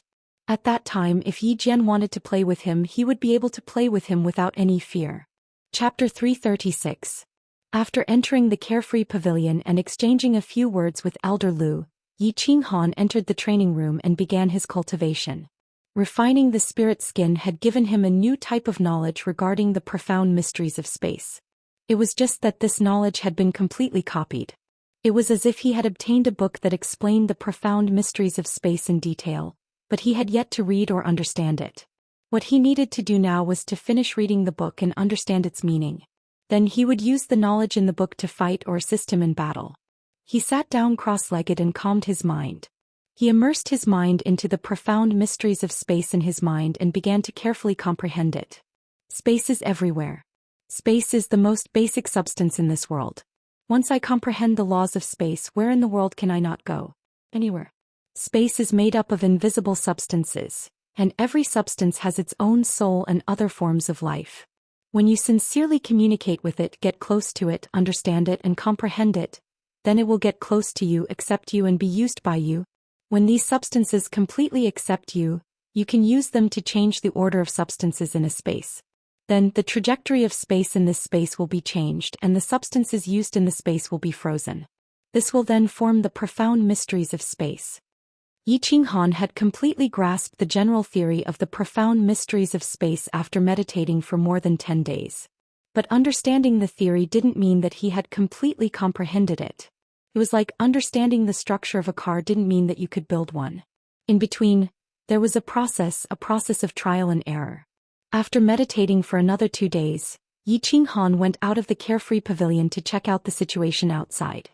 He accompanied Yi Qingyu for an afternoon, and then brought Yi Qinggu back into the carefree pavilion. He and Yi Qinggu entered the training room. He had brought Yi Qinggu to the carefree pavilion a few times and cultivated for a period of time. The results were very obvious. After all, the vital energy here was the divine spirit energy of the God world. It was a grade higher than the heaven and earth vital energy of the flame dragon continent. Naturally, the cultivation speed here would be faster. Now that Yi Qinggu had reached the 3rd level of the Marquis realm, Yi Qinghan was prepared to let her cultivate until she went to the Yu clan to propose marriage. Anyone with his scent could enter the carefree pavilion. Yi Qinggu had intercourse with him countless times, so there was no problem. On the other hand, Yi Qingyu had not consummated their marriage, so she could not enter. Of course, Yi Qingyu had divine crystals in her body, so she could cultivate very quickly outside. There was no need for her to come in and cultivate. Phew, the smell here is so good. I feel so comfortable all over. Yi Qinggu came to the training room again. She was very excited. The atmosphere here made her feel like her body was soaking in a hot spring. It was very enjoyable. Work hard on your cultivation, little girl. Not everyone can come to this place. The cultivation speed here is 10 times faster than outside. Yi Qinghan watched Yi Qinggu stretch, revealing the graceful curves of her body. He could not help but swallow a mouthful of saliva. This girl was becoming more and more alluring after being nourished by him. 10 times? No wonder my cultivation speed is so fast. That's right, little Han. Last time you only told me that this was a secret treasure you obtained. You did not tell me in detail. This is a cave abode? Or a secret space? Is this place so big? Yi Qinggu became interested when she heard this. She had come to the carefree pavilion a few times and she had always been in this training room. Every time she asked Yi Qinghan, he would only give a vague explanation. Now that Yi Qinghan had taken the initiative to talk about it, she naturally wanted to know more. Yi Qinghan's nose twitched in embarrassment. Because of Elder Lu's existence, he did not explain too much to Yi Qinggu. However, since Yi Qinggu had formally asked about it and he had also told Yi Qingyu about Elder Lu's existence, it did not matter much if he told Yi Qinggu now. After thinking for a while, he cautiously said, "Don't tell anyone else about what I told you. Yes, don't even tell your grandfather for the time being. If it gets out, there will be a big mess." Yes. Yi Qinggu saw that Yi Qinghan was being so cautious and that this place was so magical. She was certainly not a fool and understood the principle that an ordinary man's wealth was his own ruin. Actually, we are now in my carefree ring. This is the carefree pavilion, the small divine pavilion at the top of the God-slaying mountain. That day when I was at the God-slaying mountain, Yi Qinghan began to explain in detail to Yi Qinggu. He explained everything in detail. Wow. After listening for a long time, Yi Qinggu finally understood that they were now in Yi Qinghan's carefree ring. This ring was not a space ring but a space divine tool. After pondering for a while, she suddenly jumped up and exclaimed, "Damn, little Han, you actually hid it from me for so long. Why didn't you bring me around the carefree pavilion?" Well, this is the legendary Immortal Palace. Yi Qinghan was about to explain, but he was pulled up by Yi Qinggu and walked towards the main door. He hurriedly laughed bitterly, pressed the mechanism of the main door, and began to wander around with Yi Qinggu. The carefree pavilion had a main hall, 2 side halls, 12 rooms, 3 training rooms, 1 utility room, a front yard and a backyard. Wow. So beautiful. I can't imagine that I've become the mistress of this immortal palace. I don't care anymore, little Han. From now on I'll stay here for half a month. This place is too beautiful, too beautiful. Yi Qinggu exclaimed from time to time as she looked around. She revealed an intoxicated expression when she saw all kinds of beautiful decorations and patterns around her. Of course you can. Xiao Wu, you've always been a goddess in my heart. A goddess naturally has to live in the Immortal Palace. Choose a room and this room will belong to you in the future. Yi Qinghan smiled faintly, his face full of smiles. He was very proud to be able to make his woman so happy. Hey, I want this room. Yi Qinggu chose a room. This room was a bedroom and there was a jade bed that emitted a gentle light. There were all kinds of precious decorations inside and it was too beautiful to behold. After walking around the room, Yi Qinggu suddenly saw two tightly closed doors in front of her. She asked curiously, "What are these 3 rooms for? Why are the doors closed? Can I go in and take a look?" This is Elder Lu's resting room that I told you about. Elder Lu is cultivating in seclusion, and I'll bring you to see him in the future. This is the room where I store my treasures and all my treasures are in this small room. You can go in this room. Come, I'll show you my treasures. Yi Qinghan explained to Yi Qinggu, but he didn't say much about the 3rd room. That room was occupied by a coquettish and charming lady boss. He wasn't ready to tell them about the existence of Dark Moon yet, so he changed the topic and brought Yi Qinggu to tour around his treasure trove. They walked into the small room. There were countless small tables inside and all kinds of different items were placed on the small tables. At the very front was a dazzling sword, followed by a long black saber. There were many other items behind them and they were all the treasures that Yi Qinghan had collected. This room was equivalent to a spatial ring. If Yi Qinghan needed something, he only needed to sweep his thoughts into the room and he could take it from there. Isn't this the sage arm guard that you obtained in the Divine City? Why didn't I see you using this thing? Oh right, have you asked Elder Lu? Is this thing a treasure or not? Yi Qinggu suddenly saw a familiar item. This was the Vulcan arm guard that Yi Qinghan had spent 10,000 points to exchange for after the mansion battle. Chapter 337. This is a treasure. But Elder Lu doesn't know why it's so precious. Yi Qinghan touched his nose and took the Vulcan bracer from Yi Qingwu's hands. 10,000 points was a waste.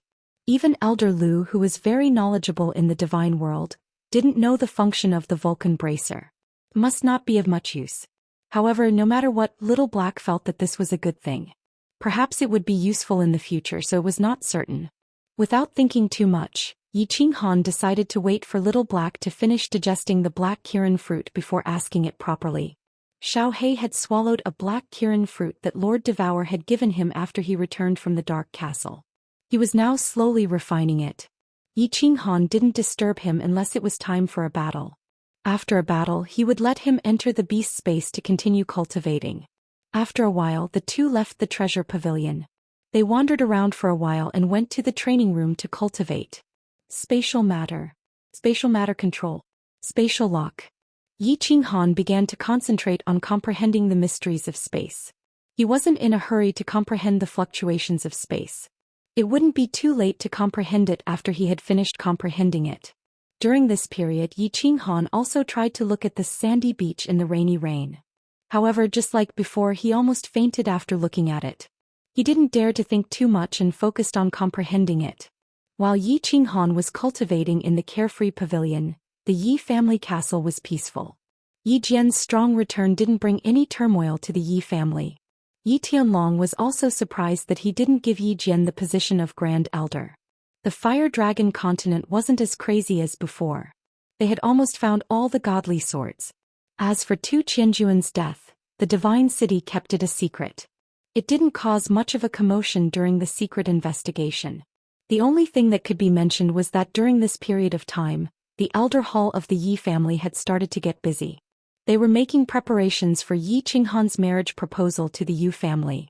After all, marrying the Yu clan's holy maiden was a big deal, and the Yu clan was no longer the same as before. Yu Shixue had become a god, and the Yu clan's status had risen dramatically. Yu Qingqing was a disciple that Yu Shixue valued greatly, and her status was much higher than that of the other holy maidens. After a few rounds of Elder Hall meetings, countless orders were issued. The entire Yi family began to operate at high speed. The entire South House of Aries also began to get busy. For more than a month, Yi Qinghan didn't step out of the carefree pavilion, so he didn't have to worry about anything else. Cultivation was his top priority. I see. On this day, Yi Qinghan suddenly opened his eyes that had been closed for a few days. He looked up to the sky and laughed for a long time, waking up Yi Qinggu, who was meditating in silence. What a wanton laugh. Little Han, you've successfully comprehended it? Yi Qinggu was startled for a moment, but then she stood up in pleasant surprise and walked towards Yi Qinghan. She was very excited to see her man continue to grow stronger and stronger. I've already mastered the profound mystery of spatial lock. Let me show you how powerful it is. Yi Qinghan's face was filled with excitement. He smiled wickedly as he watched Yi Qinggu walk over. Suddenly, a wisp of battle chi spread out from his body. It was like a formless shockwave, causing the space around him to tremble. Then he waved one hand and the space in front of Yi Qinggu suddenly fluctuated slightly. Yi Qinggu, who was running, suddenly seemed to be frozen, unable to move at all. Her leg that was raised in the air continued to be raised, and even the smile on her face froze. She stood there like a statue of a real person. However, this state only lasted for a short second. The space around Yi Qinggu rippled again and returned to its original state. Yi Qinggu relied on the inertia to run forward. Yi Qinggu's footsteps were disorderly and she almost fell. After staring blankly for a moment, her small mouth immediately curled up high and she became angry. She flew over to Yi Qinghan and beat him, saying in a tender and angry voice, "Damn little Han, you actually used me as an experiment. However, this profound mystery is really awesome. Just now I felt that my body couldn't move at all, only my brain could still think. So strange. Of course this mystery is awesome. The space rule is a supreme rule and your strength is low, so of course you can completely lock onto me. However, I haven't completely mastered it yet. Otherwise it wouldn't be a problem to lock onto you for a day or half a day." Yi Qinghan sighed regretfully.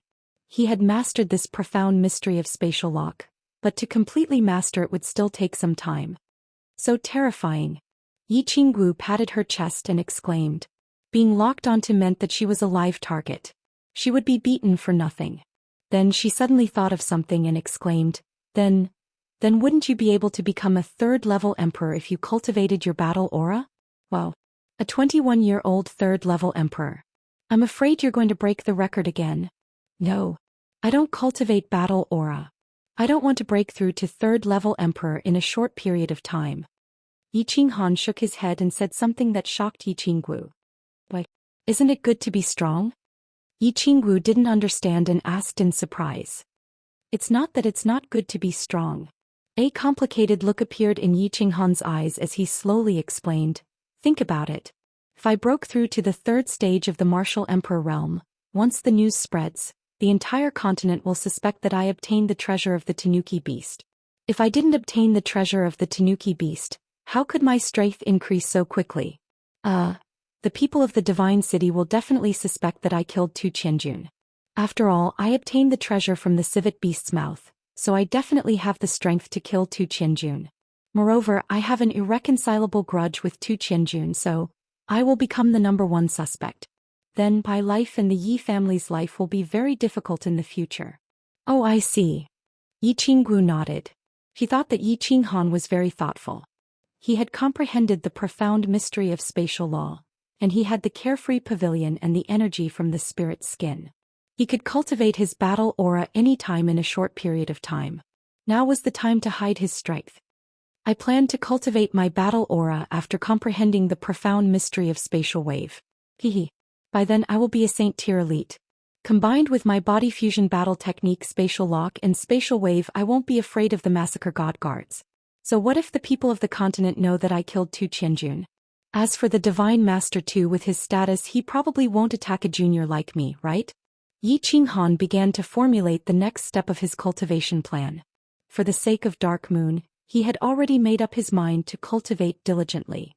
When he was strong enough, he would go to the Divine City and have a peak battle with the Divine Master to remove Dark Moon's soul seed.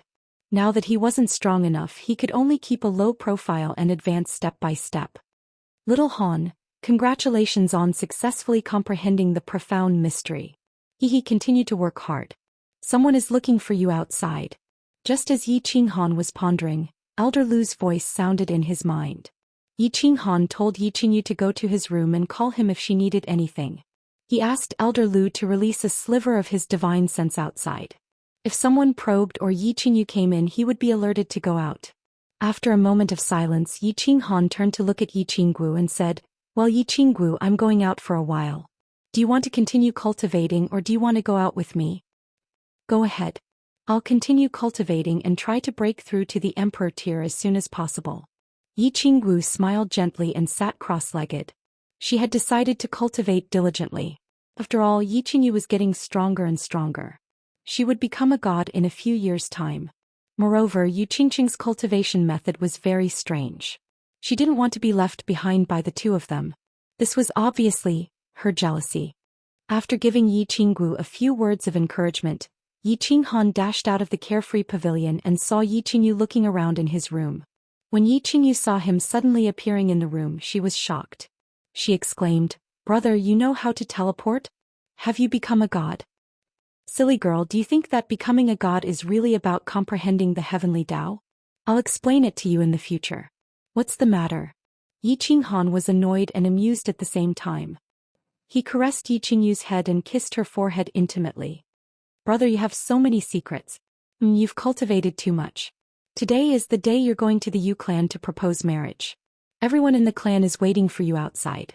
Hurry up and get ready to go." Yi Qingyu giggled, twisted her body and said shyly. Cultivation is really timeless. More than a month has passed in the blink of an eye. I'm going to take a bath. Wait for me. Let's go to the tranquil lake island and see that poisonous peach blossom. Yi Qinghan's eyes shone with a longing light. That peach blossom had disappeared in March. He missed it very much. Chapter 338. East of Ecstasy City on Tranquil Lake Island. Yu Qingqing was calmly playing the zither by the lakeside. Facing the beautiful and tranquil lake, her pure face inadvertently revealed an intoxicating smile.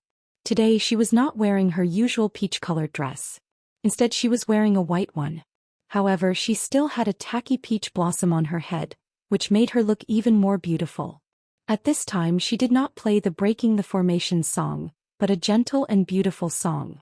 The melodious sound of the zither sounded faintly by the lake, gliding across the quiet lake, spreading far away and then bouncing back, bringing with it a lingering sound. After the song was over, Yu Qingqing stood there quietly. A gentle breeze blew past, causing her snow-white dress to dance. Her beautiful face was filled with a sweet smile. This smile could topple cities and countries. Clap, clap, clap. What a beautiful song. Girl, you're thinking of your lover. 3 claps came from behind her, followed by a teasing laugh. "Oh, I'm not coming anymore. Clan leader, you're teasing Qingqing." Yu Qingqing was startled. She turned around and discovered that Yu Shixue was looking at her with a teasing smile on her face. She immediately blushed and became embarrassed. Which young man is not in love? Which young girl is not in love? What's there to be embarrassed about? Since the heavens had created men and women, it was to let them find their other halves, hold their hands, grow old together and live together in this noisy world. Qingqing Yi Qinghan is not bad. Cherish him. Yes, clan leader's words are very reasonable. Qingqing was fortunate enough to find her true love. I will definitely do my best to protect this relationship. Yu Qingqing nodded lightly, her eyes filled with determination. After a moment of silence, she suddenly asked Yu Shixue, "Clan leader, have you ever loved someone before? Someone I've loved before?" Yu Shixue felt a bit disappointed when she was suddenly asked this question. The stubborn face of a black-robed elder floated into her mind. She said somewhat sorrowfully, "I did in the past, but I couldn't let go of the position of clan leader. He was also the clan leader's successor back then, so in the end we had no choice but to part ways. Then you can redeem yourself now. Now that you have become a god, you can let go of many things. Of course, you can pursue your love and happiness." When she saw Yu Shishue's despondent expression, Yu Qingqing also felt sad. Yu Shixue had ruined her entire life of happiness and suffering for the sake of the Yu clan. It's different now. He's already the patriarch and has countless grandchildren. There are some things that you won't be able to have again once you miss them. Yu Shixue shook her head, her expression somewhat desolate. "Patriarch, I still think that you have to fight for your own happiness. If you don't fight for it, you will regret it. Instead of spending the rest of my life in regret and sadness, I might as well." Yu Qingqing couldn't help but feel her heart ache as she gazed at Yu Shishue's beautiful face. She began to persuade Yu Shixue. "I hope she will be brave enough to pursue her happiness." But before she could finish her sentence, she was interrupted by a strange song from afar. She looked towards the quiet lake angrily, but when she looked, her face turned red. Her face instantly turned as red as a tomato, so red that it even outshone the peach blossoms on her head. Hey little sister over there. Listen to me today. I'm here to ask for your hand in marriage. The birds in the sky have formed a pair. I'm going to take little sister home. Countless small boats quickly rowed across the quiet lake. A delicate and handsome youth stood in front of the boat at the very front. He was dressed in a bright red robe with a red crown on his head and red leather boots on his feet. There was even a large red flower pinned to his chest. At this moment he was holding a large bouquet of red roses in his hands. He was singing a strange love song as he waved the roses in his hands and gazed in the direction of the lake. If this wasn't Yi Qinghan, who else could it be? He. The Yi clan's marriage proposal is quite unique. Qingqing, why don't you go dress up and welcome your little lover? Yu Shishui giggled as her entire body swayed. It took her some effort to suppress her laughter before she began to tease Yu Qingqing again. Yu Qingqing looked at Yi Qinghan, who was dressed strangely and singing a strange love song, and giggled. I'm not coming anymore, clan leader. I'm going back. How embarrassing.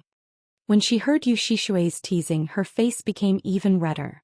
She stamped her feet, lifted her dress and ran away happily. Why did she run away? Was my love song too forceful? Did I scare little sister away?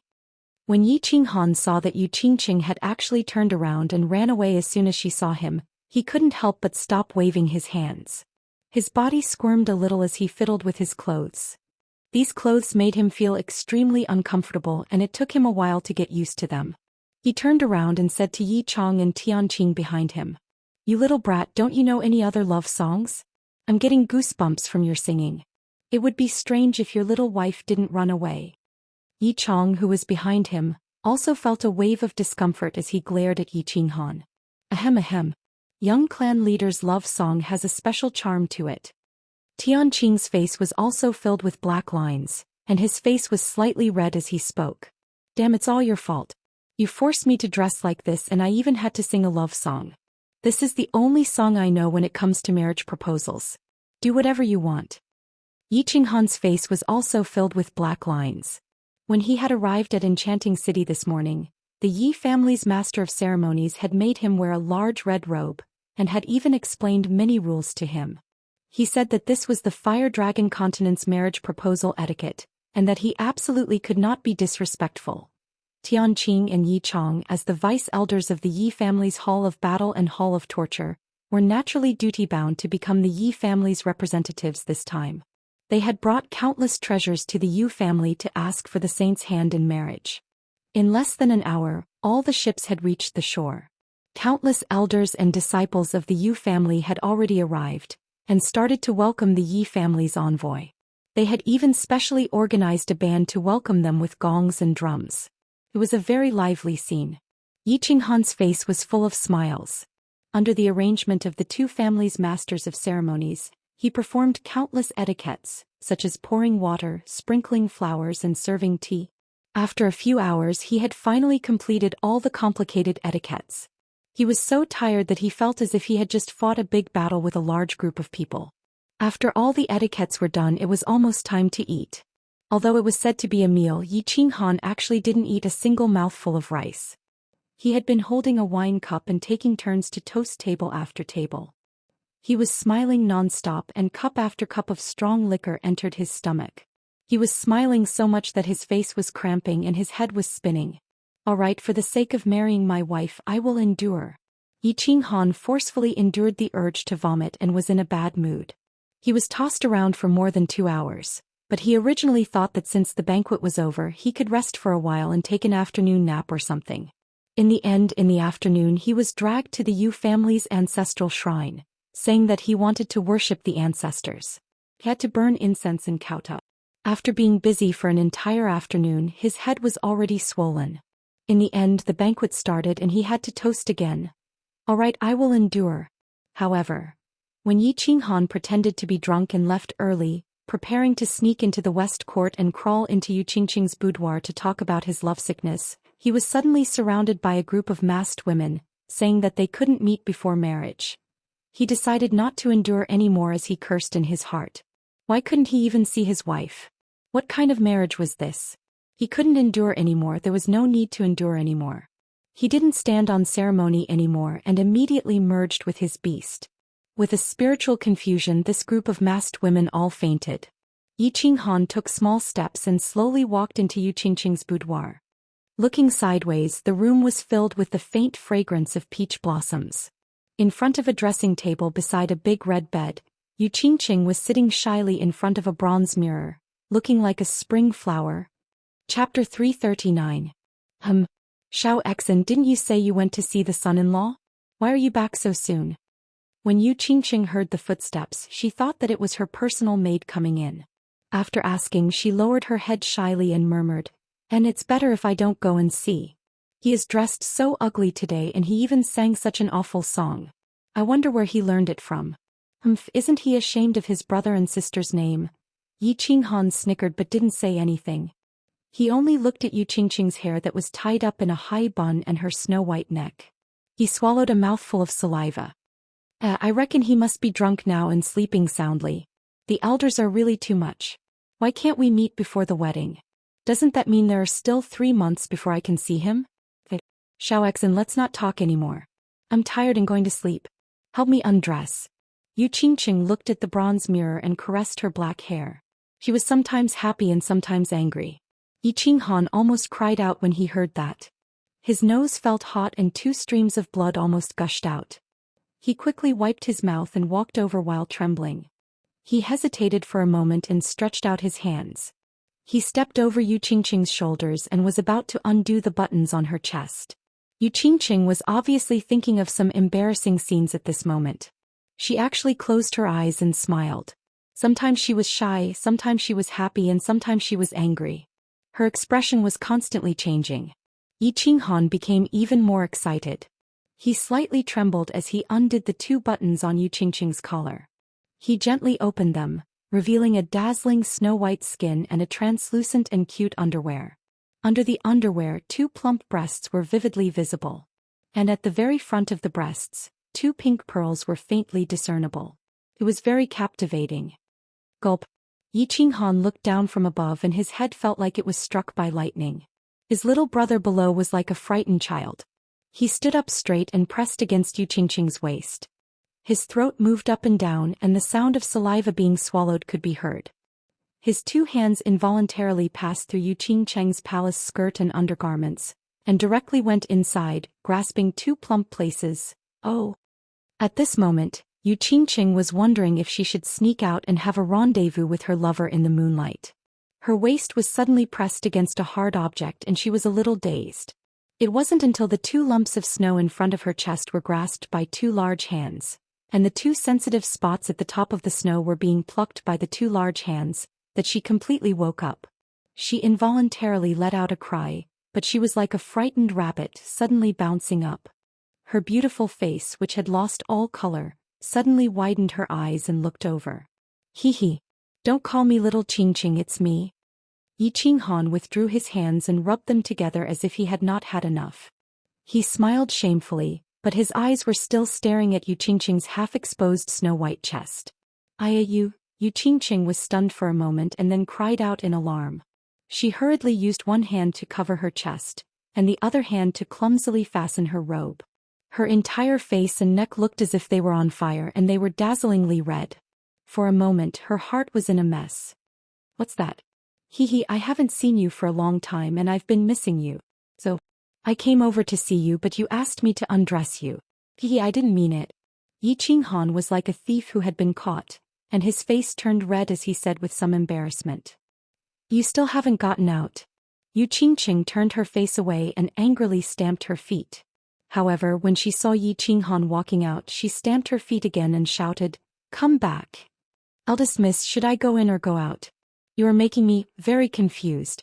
Yiqing spread out his hands and his innocent expression made Yu Qingqing burst into laughter. "Qinghan, how did you come in?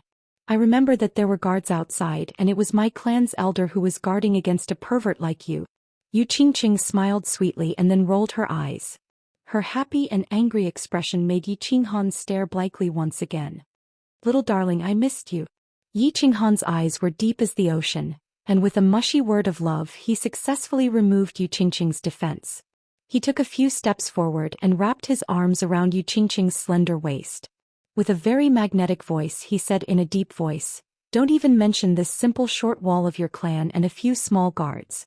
If I want to see you, even if you are at the peak of the northern plains or the extreme of the southern seas, I will still risk my life to see you. In this lifetime, you will not be able to escape from my palm." Oh! As Yu Qingqing listened to Yi Qinghan's words of love, her eyes gradually became misty. Her eyes were half closed and her red lips were slightly opened, making her look extremely alluring. When Yi Qinghan saw this, how could he let go of this good opportunity? He kissed her gently and greedily, sucking on her lovely lips and tasting the fragrance in her mouth. For a moment, it was as if he had eaten the most delicious delicacy in the world. After a long time their lips parted and Yu Qingqing's body became soft. Her chest heaved up and down, and she closed her eyes as she leaned on Yi Qinghan's chest, as if she was still immersed in the wonderful taste from earlier. After a while she recovered and said shyly, "I'm not coming anymore, you scoundrel, always coaxing me with words of love and taking advantage of me. You're so bad. Why aren't you going back? If my clan's elder finds out, how am I going to face him?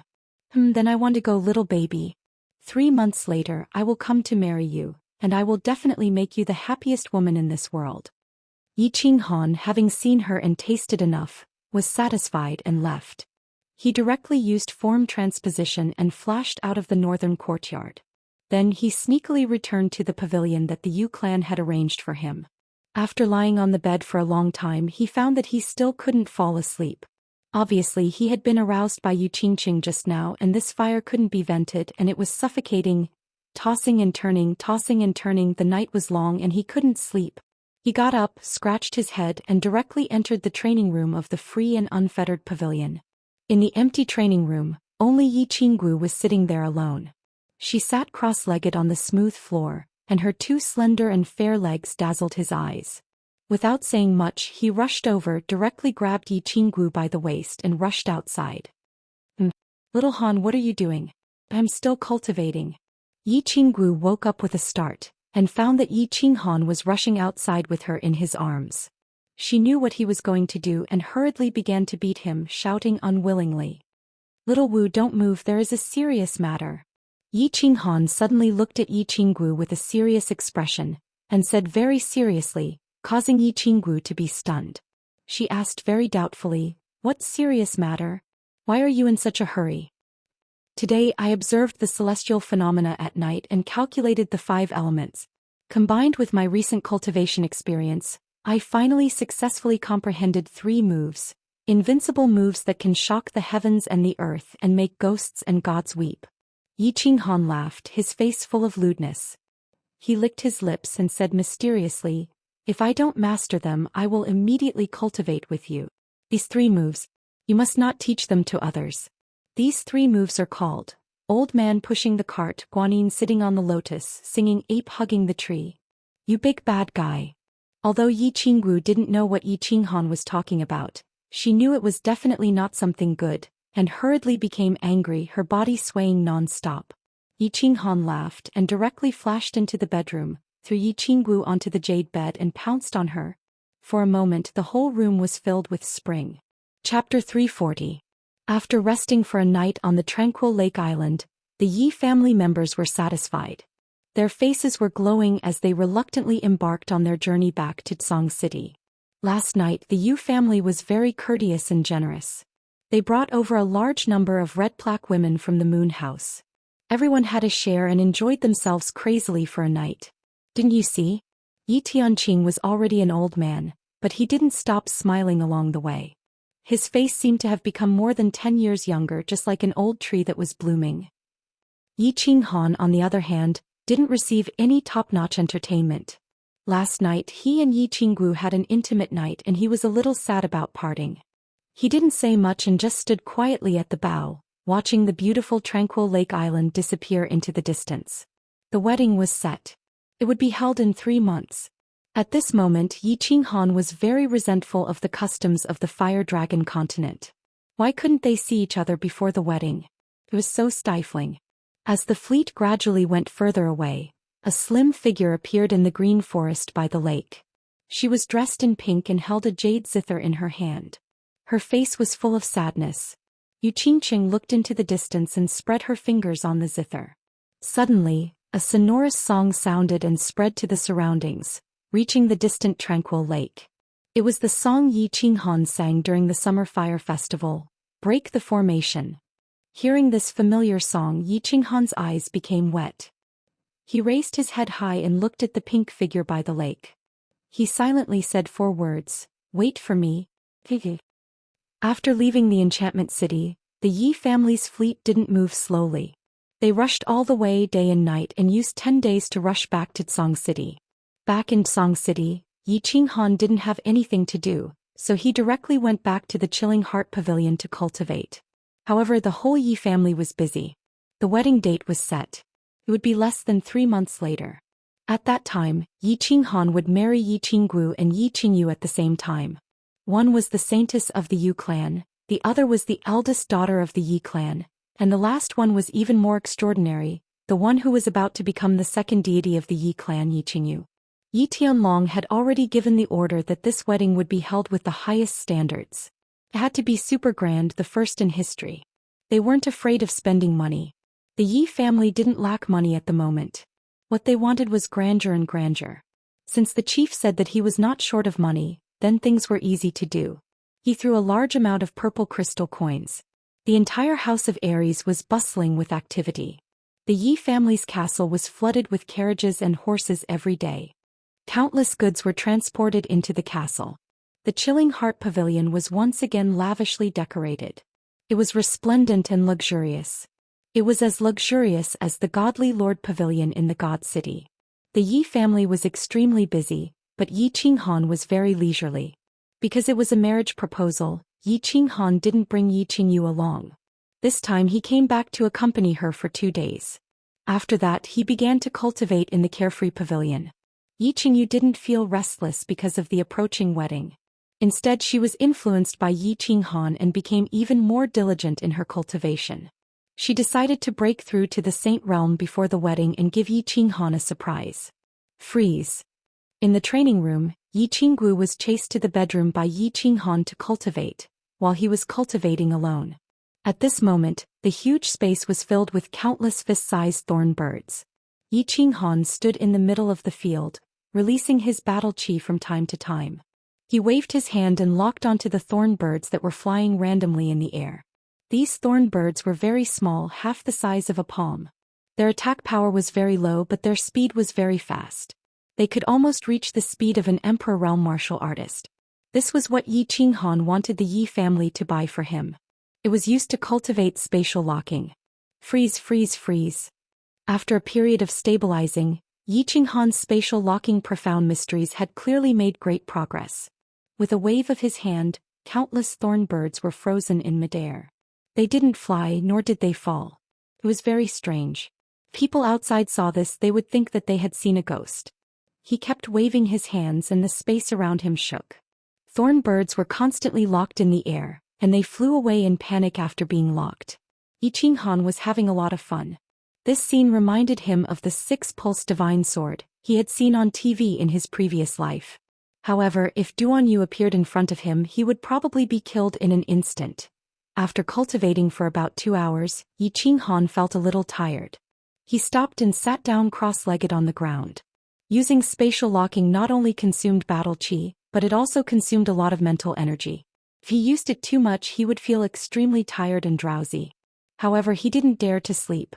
He forced himself to focus and began cultivating. Elder Lu had told him that this was a good time to cultivate, so he naturally wouldn't waste it. After cultivating for a few hours, he slowly opened his eyes. He immediately felt refreshed. Spatial locking was close to the great success stage. All he needed now was more practice and he would be able to completely master it. He was no longer in a hurry to comprehend it. Instead, he began to comprehend the fluctuations of space. He had comprehended the profound mysteries of spatial locking when he had been tortured by Elder Lu on the Fallen God Mountain. He had combined it with the strange phenomenon that had descended when Yushishue had become a god. Even though he had touched the surface of it and his mind had occasionally flashed with inspiration, allowing him to roughly determine the frequency, angle, and speed of an enemy's attacks. Trying to comprehend it now was like groping around in the dark. He had no idea where to start. After thinking hard for a while, he realized that he still had no clue. Yiqing opened his eyes, a little embarrassed, and rubbed his chin. After thinking for a while, he suddenly thought of a problem and exclaimed, "That's right. Even though I'm still at the first level of the Imperial Realm, my comprehension of the nomological laws has already reached the third level. Why don't I try to comprehend the rain on the beach painting? Who knows, I might be able to comprehend something." Yiqing cleared his mind of distracting thoughts and focused all his attention on his eyes.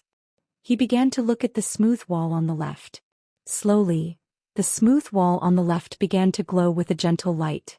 Yiqing vision began to blur. He had arrived in that illusory or real world again. This was a beach. The sea in the distance seemed calm, but there seemed to be huge waves crashing into the sky. It was surreal. However, torrential rain fell from the sky from time to time. Large raindrops fell rapidly from the sky, smashing heavily on the beach and forming circular holes in the sand. Pa pa pa. Yiqing seemed to hear the sound of rain falling on the yellow sand. At this time his mind suddenly felt dizzy. The scenery in front of him disappeared again and he saw a smooth wall again. My strength has improved so I can see the painting a little more clearly now. But why don't I understand anything? And the waves? Why do they disappear after one moment? The rain also stops after one moment. It's so strange. Yiqing shook his dizzy head and hung it down helplessly. The profound mystery painting left behind by the Soul Emperor was indeed incomparably profound. He was about to reach the third level of the Imperial Realm, but he still couldn't understand anything. Sighing, Yiqing prepared to go out for a walk. At this time he suddenly froze. Then ecstasy appeared on his face. He shouted absent-mindedly, "Xiaohei, you're finally done cultivating? Come out quickly. I haven't seen you in a long time. I miss you so much."